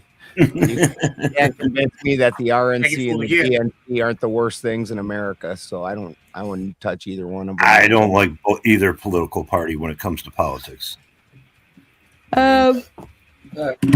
Oh, excuse me. I apologize. I don't know about you guys, but I had a very long day. Because last night we obviously went late, and then I only got like 2 hours of sleep before I had to go to my son's school for a little event, which was really fun. And then, of course, family was down for that. So then I had to spend my entire morning, afternoon with family. And I think I laid down finally around like 2:33. And I slept for another couple hours, and then I got up, and now here we are. So I've been like running on fumes all day. So I do apologize. I am low energy, but holy shit, I am tired. Lawrence with the big Well, five. that's after you didn't have to say anything for an hour. had a I whole know presentation you where made didn't it have to talk. so easy for me. You have no idea how much of appreciation I have for that, because my brain did not have to be like functioning at that time. I This is thought crazy I was because, gonna. like a typical woman, you lied to me. I was going to research and be ready and press you. Well, I wanted instead- to ask to be honest, like I wanted to ask questions while you were going through stuff, but you were on such a good pace. I was like, I'm not gonna fuck up his flow. He's got his own. He knows what he's And doing. you never His- stopped to breathe, so she couldn't find an in. True. That was This a- is very true. But Very Lawrence impressive. says, hello, lovely lady Sarah. Hail to Lord Gemini, the king of all that is cool. I am all that is man. Shout out to you, Lawrence. But yeah, you had a flow going, and I know when you get on one, like I didn't want to be the person to throw you off track. So, and you had a whole Hey, PowerPoint. Sarah, that's a lot of yawning by you. That's a lot of yawning. Look, I know AG's going to say something, but I had to address this while it's on my mind, because I'm not saying you're old, but I'm just saying you're at a different place in life. Let me just say that, at a different place in life, because there would have been a time where Sarah was like, yeah, I had a long night and I only got 2 hours of sleep. That would have meant a whole different thing, but now it just means she's yawning again. Dude, She's you out have here no being idea. responsible. When I was in my 20s, like I was working anywhere from 2 to 3 jobs at any given time and going to school, and I had my daughter, and I still was high functioning. Like I could get 2 hours of sleep, write an essay at midnight, and still get up and go to work the next morning without a blink of an eye. Now, like it's the roughest thing ever if I get anything less than like 6 hours of sleep. It's detrimental. It throws me off. It's like I'll make it work and I'll do what I gotta do, but it hurts. Yeah, we can get you an AARP card. We hear you. We're going to get you all the pancakes you want at Denny's. We're going to get you everything for cheap. Just let them know. Just tell them you're 65, but you look this great. They won't know. They Just send let you them know. application at 55 now. Oh, Yeah, you're my God. 85% of the way there, Sarah. Keep pushing. We got your back. I'm Get all okay the with free it. I'm okay pancakes. with it. I'm all and right with coupons. tapping into old people benefits. Like if I feel old, why not just get some gain from it? Enjoy your what I mean? sugar-free syrup. We just want Enjoy to it see while you that part can. of life. Grapefruit juice. Trust me, I worked 10-hour job and then bounced at night. So I know the Oh, long God. hours. That's a lot. Yeah, it was just a long day, and I didn't mind it because it was family stuff, and that's my favorite kind of thing. And it was a special day for my son, so I was just even staying up late last night with you guys. We still kept going. I was okay with doing it because I love it, and I didn't mind kind of biting the bullet on that one. So, but yeah, just how much I love you. If you didn't know. Except for Motor City, he takes Metamucil. He'll stand up late and all that. I'm against all drugs. I smoke weed. That's it. Super old stuff. He said Metamucil and he says drugs. Hey, you know when you're actually old. You know when you're really old, when you can actually accept that you're old, when you know why people need fiber. Oh God! Or you drink cranberries juice and shit like that. And with that, today's episode is brought by. With that, today's episode is brought to you by plums. They clean you right the fuck out. Another way to avoid needing fiber, I have discovered, is just true. chugging a bunch of caffeine right after you eat. Then your body just doesn't digest it, and you just shit it all out. Who needs fiber then? These are the healthy ways.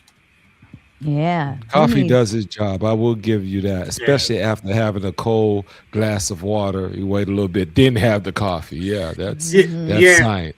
Or if I have like a real upset stomach and like none of this stuff's working, the tub's nothing, I'll go chug some coffee and we'll just shit that bad boy out. Rage mode. Yeah. Yeah. Dude, magnesium is really what most people's problem is. If you took magnesium, then it would clean you right out. That's what we used to do for the MMA and wrestling. We would get magnesium pills, and we would take them the day before, and we would just be in there in a sauna suit and run into the bathroom and just shitting our brain out, and then sweating and then shitting and then sweating and then there's a reason why kidneys fail sometimes when you do weight cuts, but definitely didn't know that. Shout out to Vibe gifting out 10 Gauntlet memberships. Congratulations to you, lucky lottery winners. The gift that keeps on giving. I love it. My favorite. Thank you to you, Vibe. And I hope you're enjoying your summer. Balderson, I know you were raised by your grandma. Because any grown man that has dried plums, this is not a casual buy. Nobody's putting up at their local grocery store and saying, "Let me get this bag of dried plums." So shout out, back in the day when you were a young kid and your grandma raised you, because you grew up in the potpourri, sitting on the back of the little toilet, all of that, dried plums, prunes, all of that. So you had a great life. Used to make rhubarb everything. She was actually my great grandma that I hung out with all the time. Old rhubarb pie. Oh God, yes. I've got a taste for rhubarb. Yeah, my family's long lived. I've got 8 grandkids. My oldest grandson, with the way the girls are looking at him, he might be a great grandpa soon. Ooh, yeah. You deceived all of us. I've accepted and embraced the fact that now that my daughter she'll be 17 soon. I'm putting it in my head, next year we start the process where any given moment I could become a grandma. Yep. That's hard to digest. Oh, dude, it's the best. It's the best. Grandparenting, dude. My first grandson, it made me lose so much hair. But then, my daughter was just great to tell Sarah that, but continue. But she won't lose the hair. I don't think she had male pattern baldness. But then she was young, so when her and her it's now her husband, they need to develop their relationship, and she used to drop him off every Friday night, and then he'd hang out with me all weekend, and she'd come pick him back up on Sunday, and we did that for years. And it's just so damn much fun. Being a parent, you it's your job to care how they turn out. So you're you have to care about the way things go as a grandparent. You're more stressed.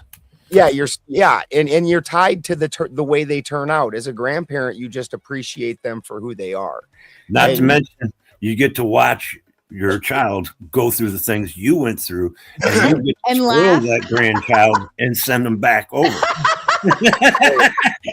I don't ever do the give them all the candy and stuff. Sugar, if you ever look at the studies, sugar is so detrimental for kids. You don't have to give them candy to spoil them.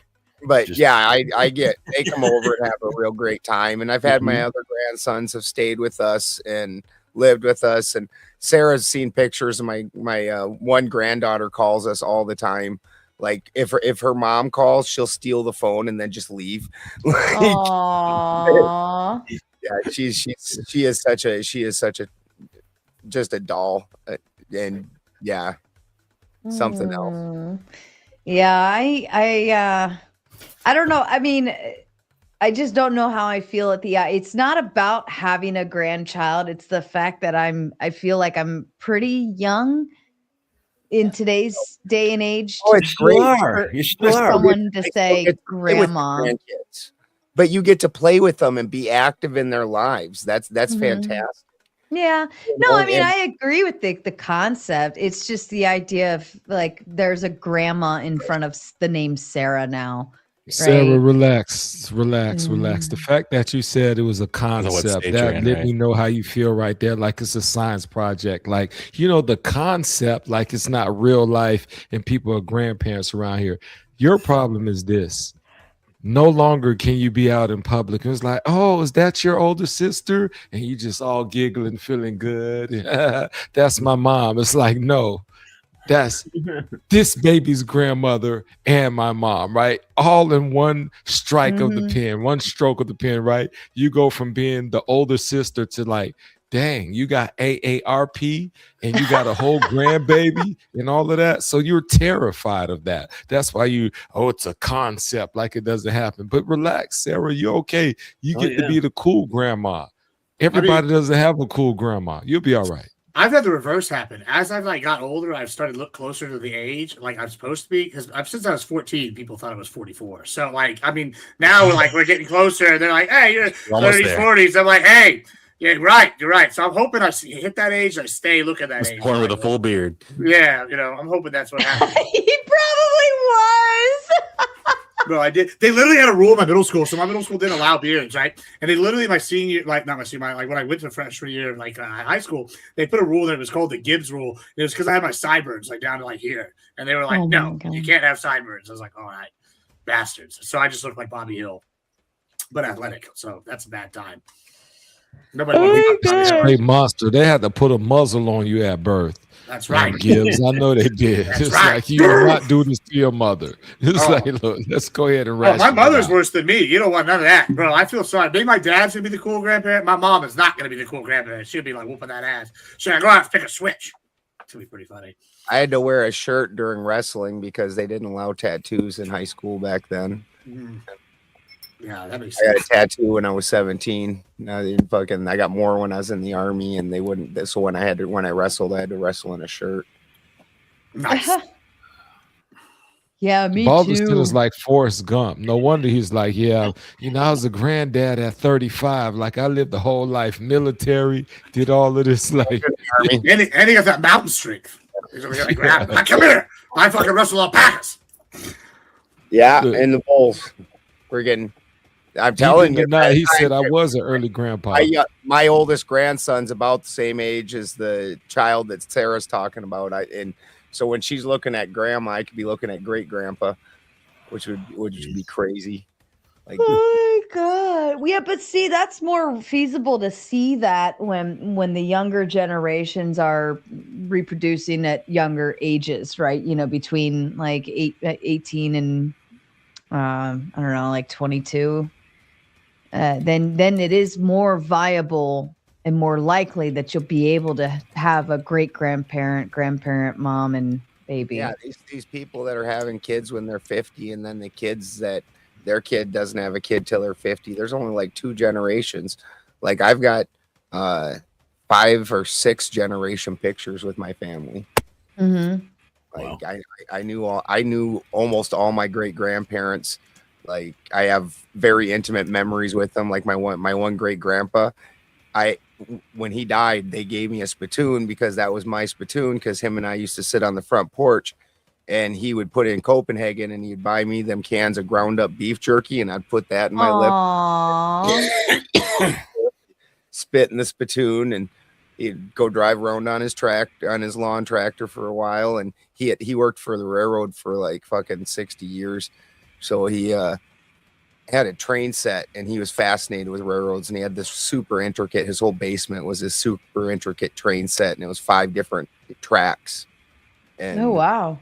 yeah, some of them trains when he died, like the cabooses and the engines, were worth tens of thousands of dollars because they were.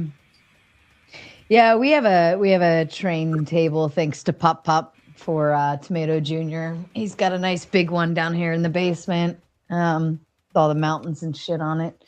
So that's definitely a like family hobby that's being passed down, and I have to make the space for it. I enjoyed trains. I enjoyed trains more till the first year I got invited to speak at Flatoberfest. It was in North Carolina, and Christy and I took a train over to New Orleans, and then a friend of ours loaned us a van, and we took it up to North Carolina. Well, it was a couple trains, you know, because we had to take one clear south, and then that one took us east. I've taken many trains out of New Orleans. Fucking dude, the train we were on ran over a semi and killed the guy. And we were stuck on it for like fucking 6 hours with no power out in the desert. Amtrak of death. Yeah. Then we get to the hotel, and the train that's replacing that train doesn't come because it ran over a guy. Oh my god!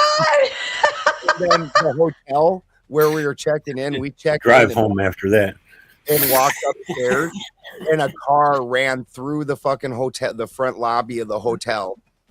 Then Death is following you. oh, dude, You're talking about my bad luck the other night. I don't know, brother. yeah, it was horrible. And then the other train that we were on killed somebody. Fucking, and I was like, do these things run on human souls or something? Sacrifice. There's crossroads. I was gonna say, I knew some women that like to go down to NOLA and go to the sex clubs and ride trains, but I think it's a different kind of train. Ben thought he was on Ben thought he was on vacation. You didn't know he was in a final destination. Those New Orleans trains, they also ran on souls, but it was soul sucking. Yeah, if you look at my Facebook, my friends are like, don't get on a plane, dude. Don't get on a plane. Oh my god, seriously. Like at this point, take horseback. Right? Yeah. There is literally a picture of me on a donkey with solar things on it from this. That's fucking hilarious. My friends are teasing I'm gonna have to ride a donkey with solar panels on this. Shit, I wouldn't get on a plane after this past week that we've had so many planes falling out of the sky. Oh, really? Yeah, there was like two B-52s, and then there was one B-52. Well, there was another plane that was supposed to be like able to carry nuclear weapons that crashed as well. Then there was a Spanish fighter jet. There was another fighter jet for a different country. Yeah, planes falling out of the sky this past week. That tech is older than me, though. You know. I think there was a commercial airliner too that went down somewhere. Those B-52s are older than me. Yeah, it's the aliens. You would think they keep them maintained, right? Hey, y'all think that we would try to deport if like an alien from space landed in America, would we try to deport them?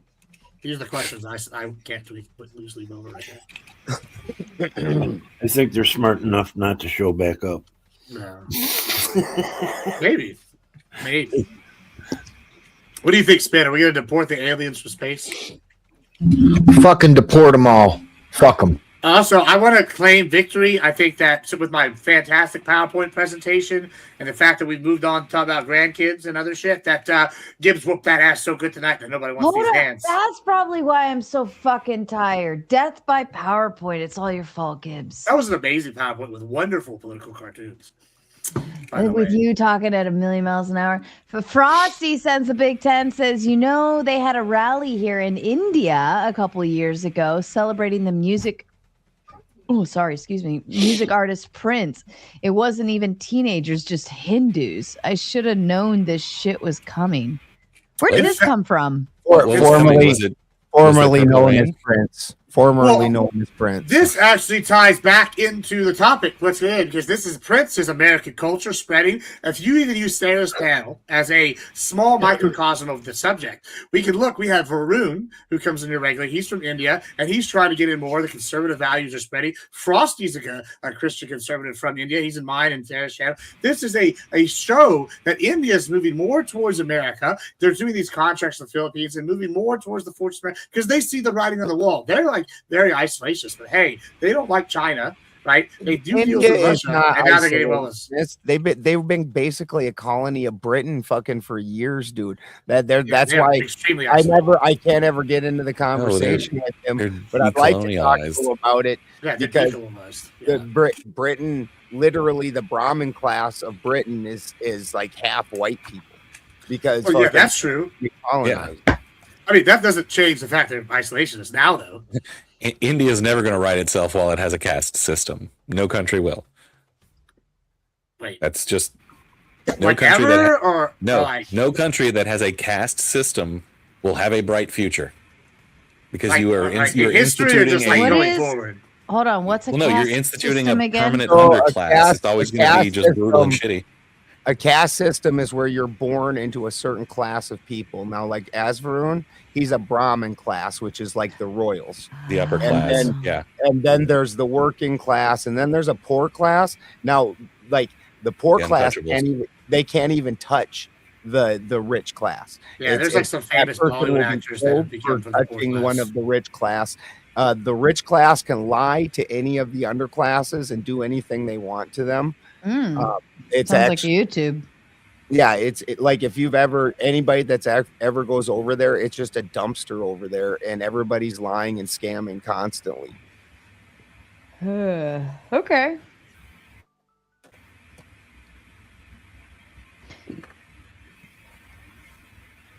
Pick your ass up. 2 weeks in a row, I'm feeling the no love for Gibbs. Last week, I'm sick, Gibbs. Just push it back. This week, Gibbs, I'm tired, but I'm not tired. Guys, someone give her more money so she's more excited right now. Chat, give her $100. Maybe You know right what now. would help? Anybody that reads fantasy novels, Gibbs speaks in Gnomish. You've heard of a run-on sentence. He has a run-on word. It's all just one fucking word. That's right. I speak like a Texas auctioneer or oil man. You know what I'm saying? Yeah. Bastards. Maybe y'all just talk too slow. I think this is a you thing, Gibbs. I think we don't have as good prescriptions. Yeah. I unfortunately am just on vitamins today. We are. Oh, shout out to the non-fawn raid. Lots of love there. Thank you, non-fawn. Yeah, that fucking shrimp motherfucker's probably coming in here now. Come here, shrimp. That would be good. We could refresh back and we can talk about the He really economics. does. He's really bothered by non-foms fucking caring about shrimp and how they die. That bothers him. I really don't get it. It's up there with dildos. Yeah, but like I care like about shrimp. I can't speak for non-fine, but like I think that yes, they're using it as like an extreme example to push like animal rights overall. Is kind of what I think they're doing. Just bring up Democrats. I could be wrong. He loses I don't his know shit. like straw man. He'll go on a fucking 5-minute Alex Jones rant about it. What I think he's doing is he's using the shrimp, like the shrimp and like the shrimp, shrimp cocktail, shrimp gumbo, shrimp grits. Yeah, I think he's using it like him and the other people they're using it as like an extreme like misnomer, like an extreme it's like oh everybody thinks shrimp, no big deal. And they have the shrimp costumes, but in reality they're trying to push like ethical treatment across on all animals. You know, I think it's kind of what he's saying.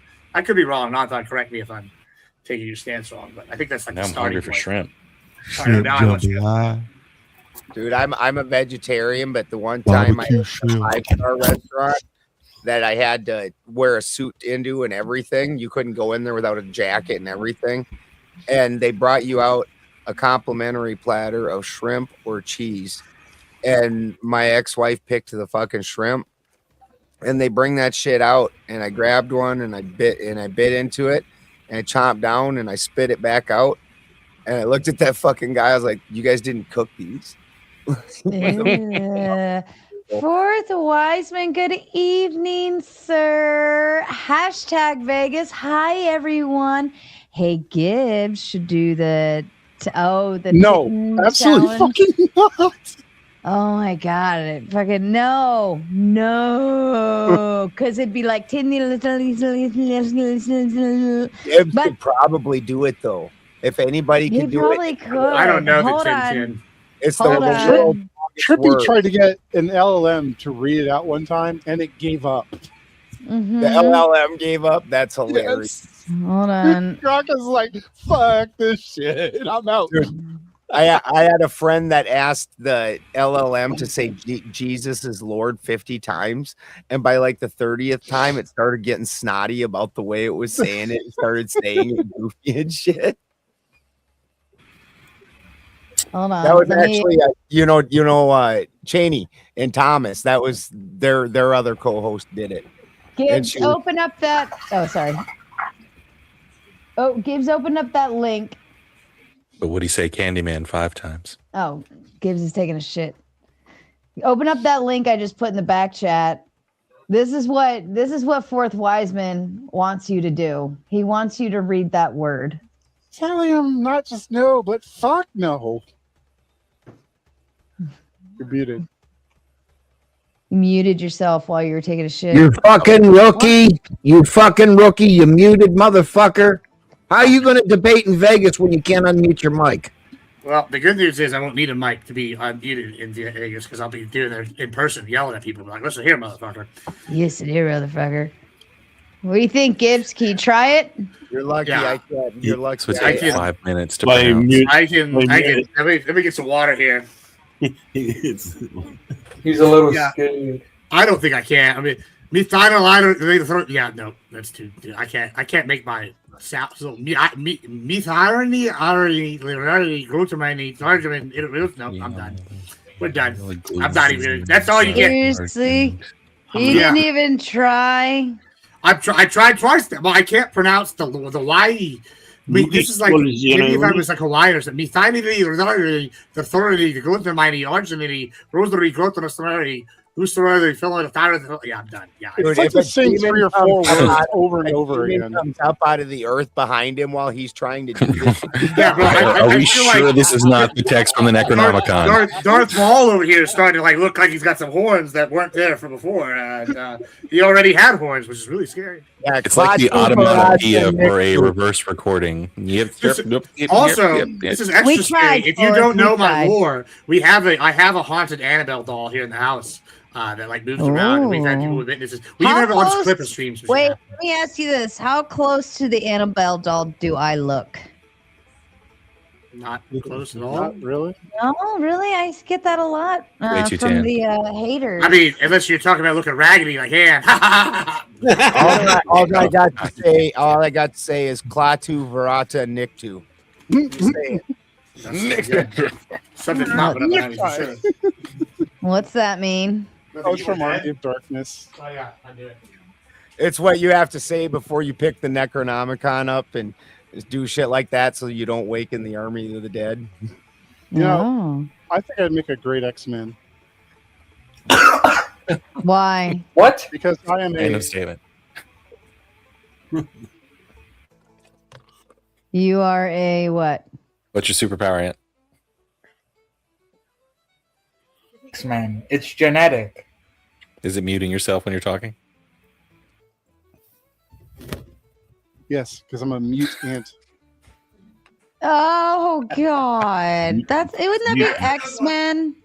That's what I said, X-Men. Oh, sorry. I said I'd be a good X-Men. I don't know why. I was thinking Marvel for some reason. I don't know why. It is Marvel. Well, it is Marvel. Is X-Men Marvel? Yes. Mm-hmm. Yep. Just like their flagship titles. Someone's what? Army of the Dead. Is Army of the Dead a comic? Yes, there's tie-in comics, and the tie-in comics made by Marvel, and Jeepers Creepers, and Army of the Dead, and the Evil Dead series are the same universe. Yep. And I need to find those. Those sound awesome. Yeah, and so here's the best part. Apparently, it's like one of those parallel subdivisions, like what's the X-Men? The Juggernaut gets his power from that demon, so it's a similar like dimension, like the Dormammu. But yeah, so they had this like parallel dimension where these ancient gods. I don't even try to open up my X-Men knowledge; it is vast. Yeah, and so yeah, exactly. And so the Jeepers Creepers is one of these ancient gods, and I think Cthulhu is in their universe, and so is do you know that one demon that looks like an Army of Darkness that like looks like the Jeepers Creeper? The argument that's the same species, and that creature that chased him. That's why he was putting all the shit together. And the guy who made Jeepers Creepers admitted that he was trying to make it like a film in the universe, was going to do that in later ones, but then he like diddled some children or something. So I guess we're not going to ever get that story. Yeah. Fourth So the real Wiseman monster was the director. says, hashtag Vegas Gibbs. It's easy. You just got to warm up with 1,000 lashes and then a lemon bath. The word becomes natural. He's right. That's right. Yes. If you'd asked me after I'd been drinking, probably my tongue would have been loose enough then. That's what she said. Yeah, that's right. Wait, Gibbs, what did you say about the director? Did you call him? Who? Come on. What? It was just a joke. That's right. I didn't even hear what you said. I'm sorry, brother. The joke didn't land because we didn't hear it. I'm not. Next time. I'll give you the laugh. It's the tip that counts, right? Sarah, I'm disappearing on you. This was fun. You had a great group of guys on here. Once again, I appreciate you paying me every time to say stuff about your panel, even though I really don't give a damn. But it felt good for the money. So look, I'm out. I'm not even going. There's no bantering. There's no roasting. There's no killing anybody. I'm too old for that, as you referenced earlier. I'm trying to feel like you feel, which is quite old right now. So You make me feel like a natural old lady. once you said natural, you didn't even have to say anything because everything's fake nowadays. So natural is old, right? You got everything else is fake. But thank you for adding the additional words to it. But yeah, you are a natural woman. Only one thing is paid for on you, and I'm not going to bring it up because you said don't do that live. But just go look at her medical history. Other than that, hey, just have a great night. It's been pleasant. And I'm gonna leave on that good note because your mama still likes me. How about that? Happy birthday, Gemini. Take it, Appreciate it. Happy birthday, bro. See y'all. So question for everybody to get us back near topic. If in some part of this next 60 days, some kind of incident happens where it's a big thing, a ship gets sunk, a tanker, maybe even a warship, and they're like, this thing happened, we got to put boots on the ground. How are y'all going to feel? I don't think boots on the ground will be the next thing. Me either. I think it'll be like if that requires steady escalation. The closest we get to boots on the ground is if he actually was like, all right, I'm physically taking Clark Island instead of just destroying it. All I'm saying is I wish Effigy, before he busts out the Israel thing, would have put on like a little Miss Cleo thing on his thingy, because I would bet the farm, if I was a betting man, that Israel is definitely fucking this up inside 60 days. I don't know if they can make it 60 hours. You want a hot take you might agree with, Effigy? I think that we are absolutely going to go to the war again because this is just market manipulation before midterms. And we're going to have this piecemeal shit, and he's going to have this. He's caused this problem. In addition to I do agree with his political overall strategy, where I think it's taking away money from China and getting into here. But I think that it is manipulation to put a little hurt now, and then right before midterms, whenever this is all done, or he puts a hiatus on it, it's going to be dramatic drop in prices. Everybody's going to be like, "Oh man, he's doing real good," and they're going to be the economy's stupid, and then they're going to go vote for Trump. And then as soon as it's done, we're going to go back in there and bomb the fuck out of them and be more aggressive. Yeah, I mean, I agree. I think there's nothing in this thing that isn't more in Iran's interest just to stretch this out as much as they can, which the Trump people are probably going to get really pissy with really quick. And the whole time Israel's sitting over there being like, I don't give a fuck what you do. I'm going to do what I want anyway. And Iran's saying that if you bomb Lebanon, we're not going to hold the agreement anyway. The whole thing's set up to implode within a week. Yeah, I just feel like in a week we're going to be having a completely different conversation. This is all part of my longer term thing. This taking longer, regardless. To always be in the favor of whatever's done, always, no matter what it is. No, I'm saying I'm saying the Fortress America and the American imperialism is happening regardless, right? He's taking other steps that line up with it. This is as current as the current the controversial step. But even regardless of if Iran, the Hormuz stuff works out in our favor or not, which I think it will. But even if it doesn't, it's he's done enough to curtail and get things going in this direction. I think this is all part of his plan. But I do think he's maybe making this an issue now so that he can solve it. Sometimes you make a problem you can solve, so you can be like, look what I did. I took out the Ayatollah. Look, I did this shit. These guys let all these other people do nothing. I think that's a selling point. I think it's something you can use. You exchanged him for a younger version. Absolutely worse. Allegedly, his son might be dead. He's on the wall. Allegedly. And you've just exchanged him for the next one. And also we're killing basically the Pope for a religion like 3 times over. It's nothing that's about a pretty this weak says ass that religion, man. well, sure, but nothing about this is like, they're going to be more conducive to like things on our terms if we just keep like doing stuff like that. It makes weird sense to be like, I'm going to be all gung ho, I'm going to bomb them into submission, and then all of a sudden be like, let's negotiate. Yeah, I mean, I would rather just have conquered them, but like, yeah, I mean, I think he was trying to focus on taking land here in this hemisphere, not taking land over there. I like, so I think that's kind of the big thing he's doing. He's been like pulling troops slowly out of the region, I also think if a single outlet on the press is like, that deal's not as good as Obama's deal, Trump will lose his fucking mind and blow the whole thing up.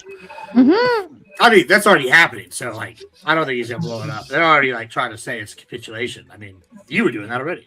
Well, we know. Notice how in like the course of like a day or two, we went from like the entire 300 billion comes from the U.S. taxpayer to like it comes from somewhere completely different. When it was the Iranians, that was because it was giving us falsely that information. Yeah, well, that's because they were trying to stir shit up and get better negotiating power. They get the American public riled up, Or they were just reading out what they had because the U.S. hadn't put it out yet, right? Nah, I don't believe that. Frankly, I wouldn't believe a word of what I Ayatollah says. Because they never waste money. We didn't just waste 14 million repainting a pool. The Ayatollah, more like, oh, I a lion. That's what he's doing. Let me tell you.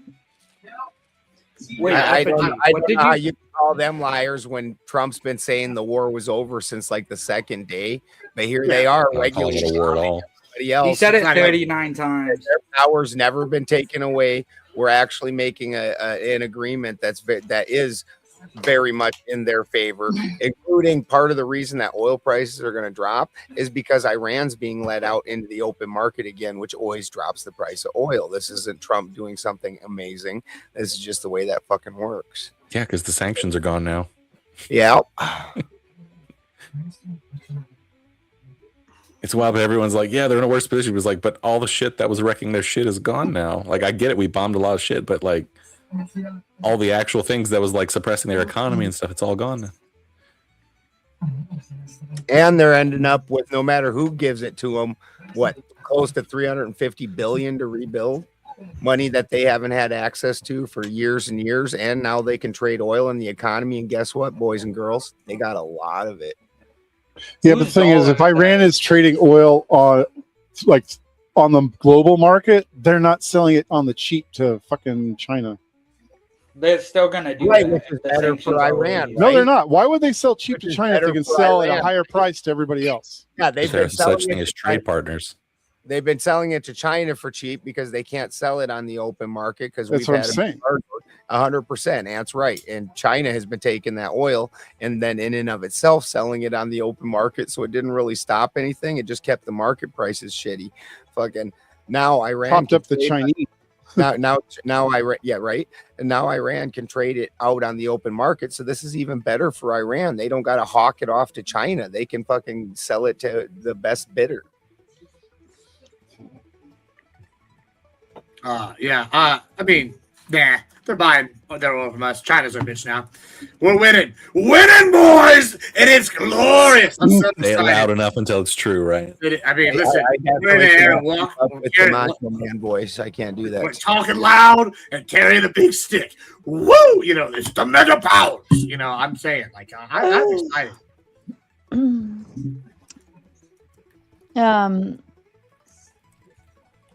I think I'm getting tired, boys. Me too. Yeah, that's been a I'm good one. trying to hang in there.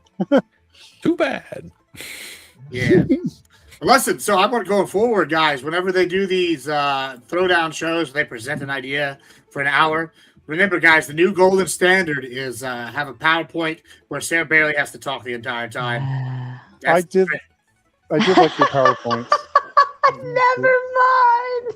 I'm not going God anywhere. damn. You ain't going nowhere. I got you for 3 minutes. 3 minutes of I playtime. can make the great escape quietly. I was like, okay, I think it's time to shut down. I wasn't gonna push the goal. That's right. It's about time to hit the old dusty trail. American man. Go, fourth wise and said, bitch, you ain't going to bed yet. But I do need to go make some coffee then, since we got another hour to go. And don't feel obligated to stay if you're tired. Oh, no, I'm okay. She just tried to pull an American dream on us. She's like, Dusty may be the son of an American plumber, but he's the mother of a boy who's got shit to do tomorrow, and I'm going to go to bed. And fourth wise said, no, ma'am. I didn't even say anything. I was just over here like, okay, like nobody's really hit the goal. We got like 10 minutes left. This is a good time to make my great escape.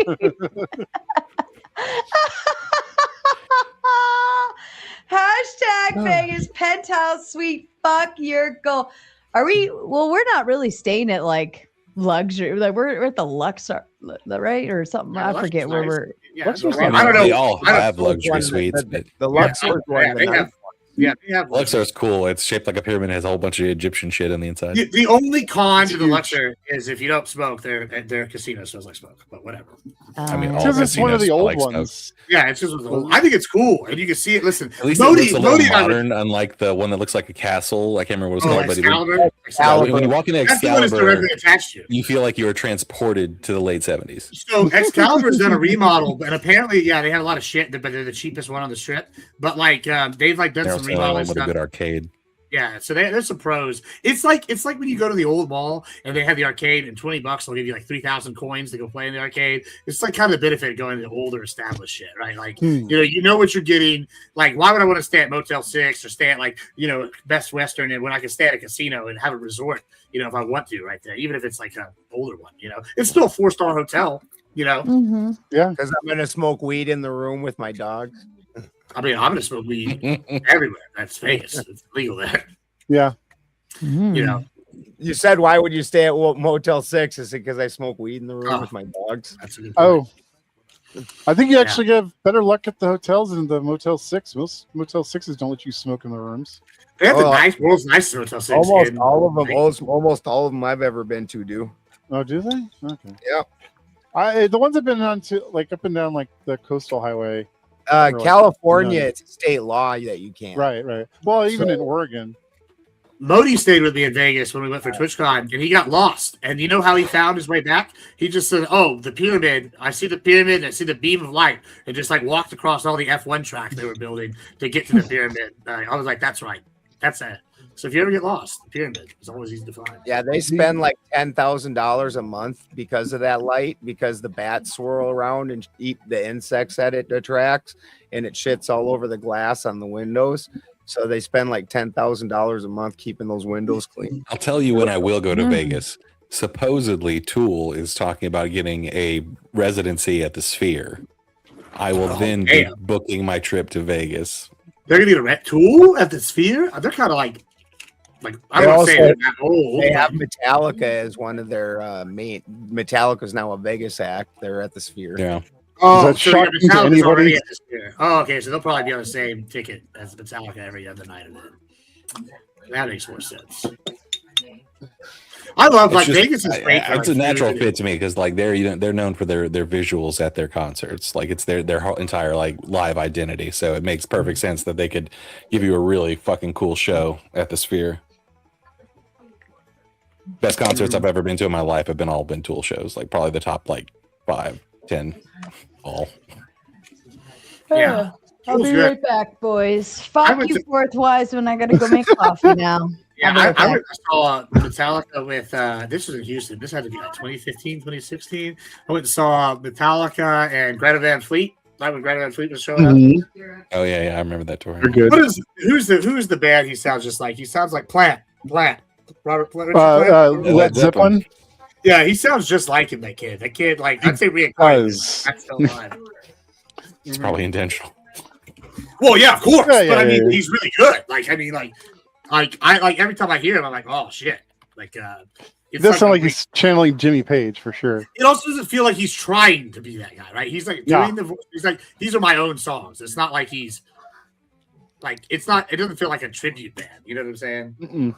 Those true tenors, man. I always feel like they sound like they have the notes cut off. They can hit those notes, man. What do they call that? Castrini. The castrato. They twist. You ever seen that? No twist. Oh, you've never seen that? Yeah, I have seen that. The Saturday. Yeah. That shit Ariana was Grande. That's a good one. I haven't watched Saturday Night Live in ages. I want to say I think I knew after Shapiro came in, for the record. I hope he watches this and it motivates him. I knew after he came in, he got mollywopped that he was going to start looking for a way out. And sure enough, it didn't take him one more interaction before he left. That's called whoopings, boys. I didn't even get a chance to unmute. This was the man I was talking about, by the way, who was talking about his jobs under Biden versus jobs under Trump. We had anecdotal examples in here the other night. Yeah, point opposite, Gibbs. It's mirrored. You were pointing at me, not the new guy. What's up, Gibbs? How's it going? We're living the dream. Yeah, I've worked I'm pretty excited. under Biden, 2 jobs under Trump. I have more money in my pocket under Trump than I did under Biden. So, I mean, and my monthly average has stayed roughly the same. So I'll fluctuate depending on the busy season and the holiday season. I get a lot more work, but yeah, but enough personal anecdotes becomes fact. Actually, Effigy, this is interesting. I was talking to somebody about this in Twitch poll, and they were arguing about all these studies. I'm like, man, I keep watching y'all studies, and y'all keep making these predictions, and y'all are wrong. And then I take a sample size, and I have a large sample size. I know thousands of people, right? And the sample size I keep coming up with based on when I do my polling, whether it's a scientific poll or not, I feel like I'm getting right answers and shit. And on voting locally and voting nationally. And so at some point it's well, which source of polling is better, right? I feel like if you get a good enough anecdotal sample size, then you're going to be doing well. That's the guy who made the sample size with his method a while back that didn't make a president wrong until Trump, and then he did it 3 times wrong, right? And so he had the sample size everybody followed, the sample method, the methodology. And I think that it really, as long as you have a method, you can be legitimate. And if you have enough anecdotal, it becomes valid. You just have to meet a large enough sample of anecdotal. Well, no, the thing about anecdotes is that they're singular, right? As soon as you start to get more data, you start to be able to derive trends from multiple anecdotes, right? Right. Yeah, that's my point. Yeah. No, I didn't look. But when someone says, "Well, that's just anecdotal," they're basically saying you're using your personal experience as an argument. Right. I'm using his personal experience as my argument. Well, yeah, it's also an unfalsifiable account. It's part of the problem. Right. I can't sit here and logically prove wrong something you said you experienced. Correct. Yep. Well, the Democrats sure tried that under Biden at the end, and they didn't end up working for him when they voted for Kamala. They kept saying it's the best economy ever, and people disagreed. Thoughts? People aren't quite as stupid as they thought. Well, sounds like they're saying the exact same thing right now, right? Nah. We'll see. I'm hearing it. Best economy ever, breaking all the records. Yeah. As for the Vegas thing, I'm pretty excited. I got they have the 2 different kinds of rooms at the Luxor, where there was the pyramid room, which is the classic slant, and then they had the tower rooms. And then they had suites. I was I'm not getting a suite. I'm just going to get the fucking fancy. I'm going to get the old. I guess the tower rooms that are fancier, remodel ones. They remodeled them all. But I wanted the slant. I think I'm going to set up all my. I bought a whole bunch of new streaming equipment for all these live events. I have the computer. We got the all the rooms at the Luxor have floor to ceiling windows too. Right. Yeah. Glass pyramid. Yeah. Well, not at the tower. They said the tower was normal windows, but I wanted those. That what you were just talking about. So I want to put that as the backdrop, and then maybe do a IRL podcast that with whoever's there. Cool. Maybe. Right? I think so. At the nighttime for one of them. Yeah. I think that'd be interesting. It's got a good view, depending on the angle, which side of the pyramid you're on. I mean, we always going to do a podcast. And also, the other thing, the Luxor's pool on a Monday, I'm assuming won't be super overcrowded. We can always set up in front of a Sphinx and do one day of the day or some shit. All sorts of possibilities. All sorts. I am excited, guys. Tuesday night, we're going to do something really cool. There's a Young Value. Shout out Young Value. If y'all don't know Value, he's a streamer who does stuff with a bunch of rappers and rock stars and stuff. And he owns a bar called The Nerd in Vegas. So he's going to do a streamer event for us Tuesday night in Vegas. And it's a Star Wars and other theme. They have giant real life Jabba the Hutt, and they have a UFO that's floating in the middle of it. It's going to be pretty cool. So there's a lot of exciting things that's going to go down. So all y'all's donations have been very helpful in making all this happen. Excellent. Yeah. And all your support coming in these channels has allowed Sarah and myself to grow and get on shows. So yeah, I know we're all fans. Yeah. Zoom in. It's like golf claps. Yeah, I think. See it works No, out. this is more like when little kids pick their boogers and then do this between their fingers. Crazy. This is the quietest. Alderson, I got a bone to pick with you, sir.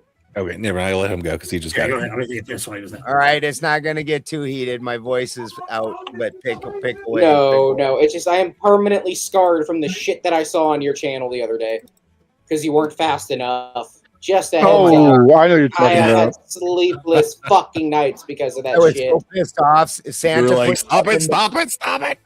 Like, Yeah, dude. before Oh it my happened, god. right before that happened, if you happen to go back, well, it's gone now. We all deleted it, but right before it happened, Santa said, "I put this in back. Look at it," and I did.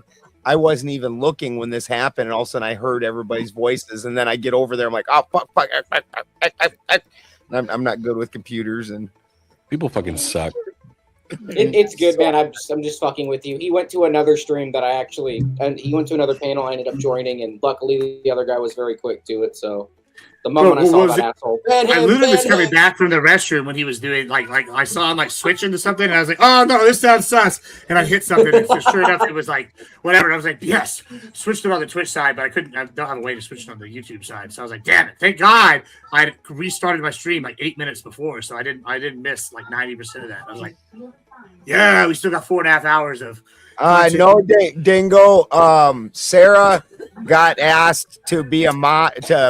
There's a Testy says what's up, baby. Sorry. What's the, who remembers what the guy's name was? Sean Kelly. Yeah, he's got a show that's got like 1 million subs on YouTube and like 12 million on Instagram, and he's wanting to start a debate platform.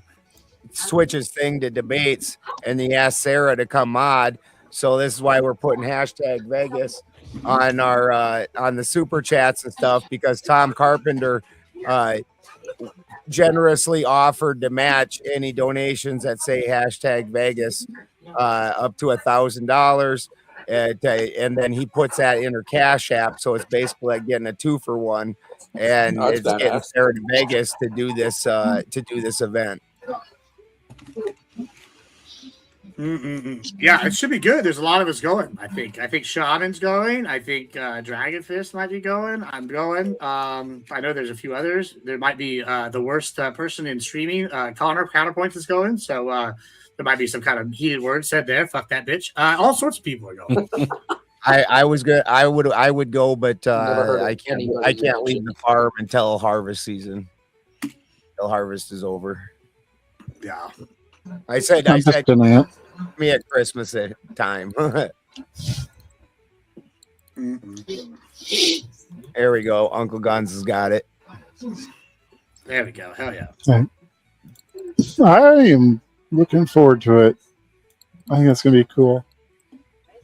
Yeah, it should be good. I think it'll be fun. I think people are gonna be excited to see like content they wouldn't usually get to see from their favorite people. That's always like I know that right now like Streamer University is going down, so we're seeing this huge influx on like Twitch of all these like new people that have like are trying to get like sponsored for Streamer University and shit, and they're all doing IRL content. And it's like funny to me because these people don't understand that you have to have a base. Like none of y'all would care about like, oh, I was just doing IRL content, but like all of y'all would care now that we come on here all these months and get like Sarah's for years, and y'all made community. They're like, oh, what are these people going to be like in IRL? What are they going to do? I think that's like a big key thing that people starting out don't understand. That like IRL meta only works if you have an established base. So it's interesting all the timing and all the stuff that's happening right now. It's funny you bring that up because there's some of us that have been on the panel that are going to Washington, D.C. for the 250. Well, specifically one person on the current panel. Yeah. Currently me, I'm going. What'd you say, Avery? Apparently the fucking FBI stopped a terrorist attack from happening at the UFC event at the White House. I saw that. I heard about that. Yeah, I saw it. Apparently planning on using drones to bomb people and snipers to pick off the people that were fucking running. So I want to know who these people were funded by. Well, and then when here's you the go bomb thing. them. You don't need like crazy funding for Project drones. change. Right. Well, also, fourth I we got the can't see message. it, Gibbs. Drones, rifles, and ammunition That was a are hyperbole. widely by the available way. and My last not comment that was a expensive. hyperbole, but Oh, I'm sorry. I thought that's what it said. We're going to be there the 3rd and the 4th. Nice. I can go as early as June 25th and be there until the 4th. I'm just like, no fucking way. I can't be gone that fucking long. But DC's not going to be that fun that time of year. It's going to be hot as fuck. Exactly. And Like, I did a it's going to be hard to get around with all projected this weather. stuff It's going going to be in the fucking 90s, or it's projecting it's going to be in the fucking 90s every that's a day. typical day in Texas, my guy. It's fine. No, You're I live in not Florida, gonna bro. die. I'm not gonna die. I You'll live be in all right. Central Florida. Okay. You're also going to have a hard time getting around. Speaking of Guarantee Texas, they're going to shut down all kinds of streets for. Oh, that's true. Well, speaking of Texas, the It's gonna thing be a is, nightmare to navigate. the thing is, they have specific buses that bring the media in, specific parking lots that Well, if brings you you're right smart- there. If you're smart, you'll stay in Virginia or Maryland and take the metro in. No. There's specific hotels that the media stays in where the Department of Interior pay for, like, tour They're buses. paying You know for what I it. mean? Like a Greyhound bus. I see. And they have a specific time they pick you up and take you back. So Just means if you that's get the a bus, good doesn't mean you thing. stay at their hotel. well, speaking of that? other live, well, I was just say, speaking of other live events, Avery sits here in Texas. If you don't know about this, anybody in Texas or near surrounding areas, next month, July 24th, I will be master of ceremony and moderating GridCon 2, and we're gonna have a whole bunch of debaters in Dallas the day before DebateCon 8 that weekend. So check it out. We haven't announced the lineup yet, but trust me, there are some big people, and you're gonna be shocked when I tell you who's on there later. But it's gonna be good. That's the 24th. I will be, like I said, emceeing and moderating for the event. So it's gonna be good. We're all moving up, boys, to the moon. Who's losing a lung? The other thing is it's a very controlled media area. I mean, I can't obviously tell you everything, but we're protected as best as they can, right? There's no way. The fourth wiseman come in with the Big Ten and says #Vegas. Fun fact: it's illegal to have ice cream in your pockets in Texas. Look it up. Yeah, it was to prevent what do you call it when you steal horses? Horse theft. Well, no, there's an actual term for it, but basically, No, I know. I was. Oh, sorry. wrestling or something like that. But horse wrestlers, like they put shit in their pockets to get the horses to follow them, and then once they're on their land, they rebrand them, claim them as their own. That's a big problem for a while there. It's also, you can still get hung in Texas for horse theft. Oh, it's officially known as And horse- cattle too, right? I don't know about cattle, but I know for horses for sure. Dude, federally cattle thieving is a huge deal. You get nailed hard for fucking cattle rustling. Well, cows worth a lot of money. Also, you know why? Because the cartels have been shipping cattle up here, as part of the thing, and then the underground beef industry, and that's probably, if we're being honest, how the screwworm got here. So yeah, that's a major portion of it. But yeah, you know, that's a part of the reason why they make it such a hit like that. But you know, that's neither here nor there. Bollinger wasn't ready for the cartel running cattle. I was really taken aback when I found out they were selling avocados or getting in the avocado trade. I'm like, what?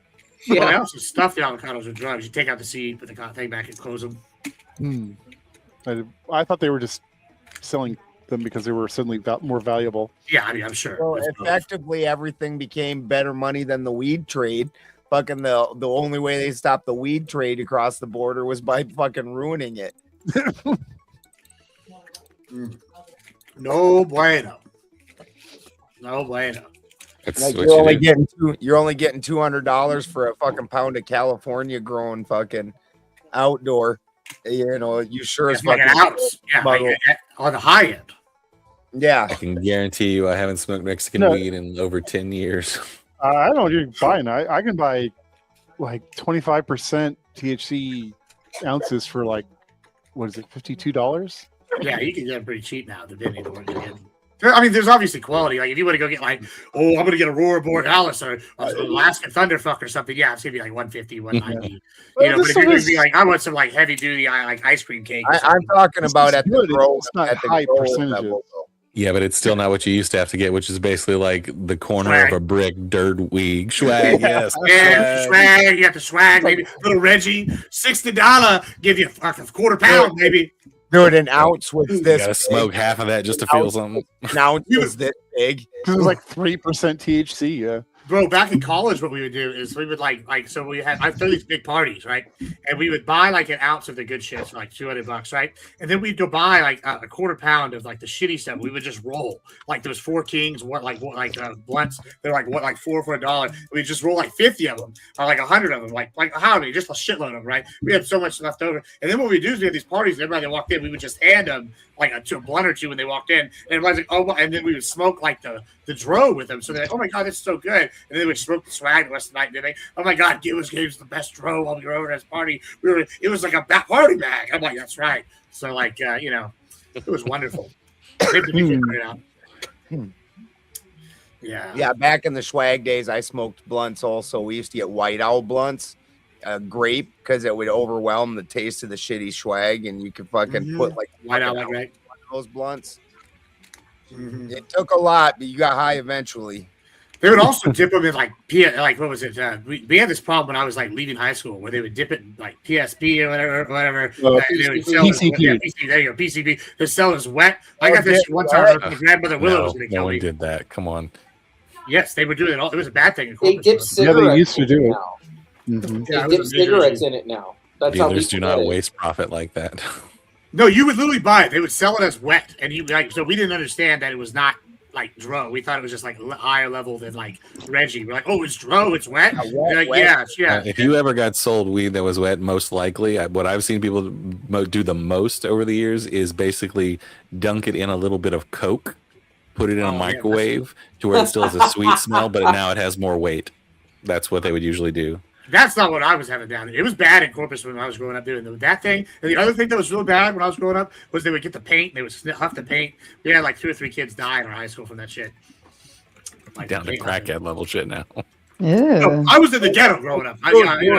Dude, in California, one of the biggest problems, like if I'm driving to town, any pull off will have like 50 of them fucking Whippet cans sitting there. Used Whippet cans. Fucking people sit in their fucking cars and just nod out doing them Whippet Sitting things. there with the Wawas. Yeah. Like it's bad here. With that. Wiseman even gave more money since you were gone, Sarah. He said he was slacking. Sorry. Yeah, I don't know if you could hear while we were gone. Did you hear what I said about what Vayu told me? He's going to do a special streamer event for us. Yes, I did hear that. It's exciting. We're going to go ahead. We're going to have to get some pictures with Jabba, and I'm not talking about me. That's a fat joke. I'm Gibbs, I gonna had dress an up as on-topic Princess question. Leia, like in the gold thing. Yeah, you got to wear the fucking... Yeah, then you can be like, look, the abs are real. Oh, dude, Jesus. Yeah, we do have to make it to the pool at least at some point. Yeah. I'm assuming there's a pool at the Luxor, right? Yeah, it's a nice one. Oh yeah, there's a full indoor, half Olympic size outdoor. Yeah. Yeah, I mean, and Oh, I've already got wow. the invite for the day club on Tuesday as well. If anybody wants to. Giant hot spa. Yeah. Luxor's pretty good. Yeah, the Luxor used to be one of the big main Decent buffet. I'm not going to Luxor buffet. I'll tell you that right now. Fuck. Why? Because there's way better buffets at the same price. There are. I'm gonna let you just lead me around. How's that sound, Gibbs? Don't worry, I haven't missed too many meals. When it comes to food, probably Gibbs gonna take care of you. All right? Yeah, look, that's the thing. Vegas is a buffet town. I'm gonna be honest. I'm probably not going to buffet unless like somebody else begs me to go. I mean, it's like $100-something. Yeah, I would like. Yeah, that's the part that's gonna probably bother me is going to a buffet, paying so much money, and I just eat such small portions. Well, you don't go to it every day. You go to it once. I mean, your hotel's still going to have like a McDonald's and all like normal shit in it. Yeah, and Luxor's got a really good deli in that. That's 24/7.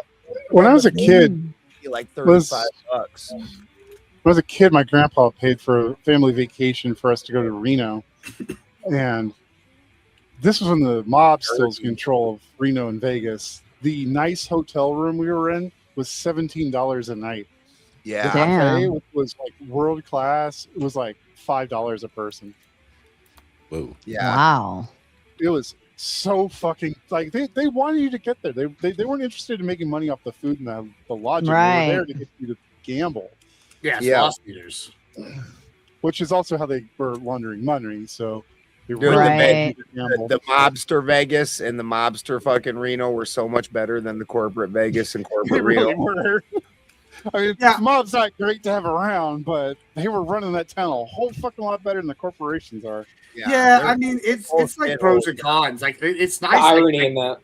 Like That's for irony. example, I like don't I know. think like Bellagio and some of the others. There's like 15 clubs, like or not clubs, 15 like what are they called?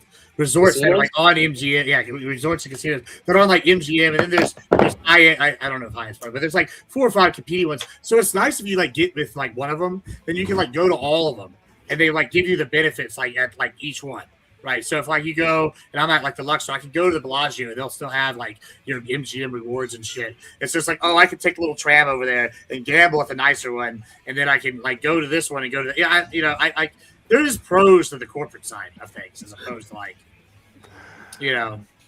it's convenience. That's really the key. Convenience. Caesar's Palace is fucking cool. Yeah, Caesar's is cool. Dude, It's just cool to walk through. Dude, have you been? Did you go to all the different rooms that you can rent down below for dining and shit? They got one where the table floats and it's like a seance room. That's fucking crazy. And then they got one room that it's like a giant cave, and then there's like a brazier in the center, and all of a sudden the brazier flashes up with flame, and there's these giant god statues on the outside, and this voice is like, "You angered the gods." And I love it when braziers go up in flames, for the record. If I ever went back to Vegas, I'd want to go to what is it, Mega Mart? I think it's called. It's like this big kind of weird theme thing. It's like it's supposed to be like this big box store, right? But it's not. There's something going on that's not obvious until you kind of go through like these little rooms of the store. You gotta go like the training videos and stuff. I don't know. It's kind of wild. There's some YouTube videos on it. Mega Mart. I believe that's what it's called. Mega Mart Vegas. There's a lot of cool stuff. There's like speakeasies and hidden bars and shit. Oh, it's Omega Mart. Sorry, not Omega Mart. Meow Wolf Las Vegas. If Mega Mart was a slight typo for Omega Mart, you were thinking of the famous interactive mind-bending art installation by Meow Wolf.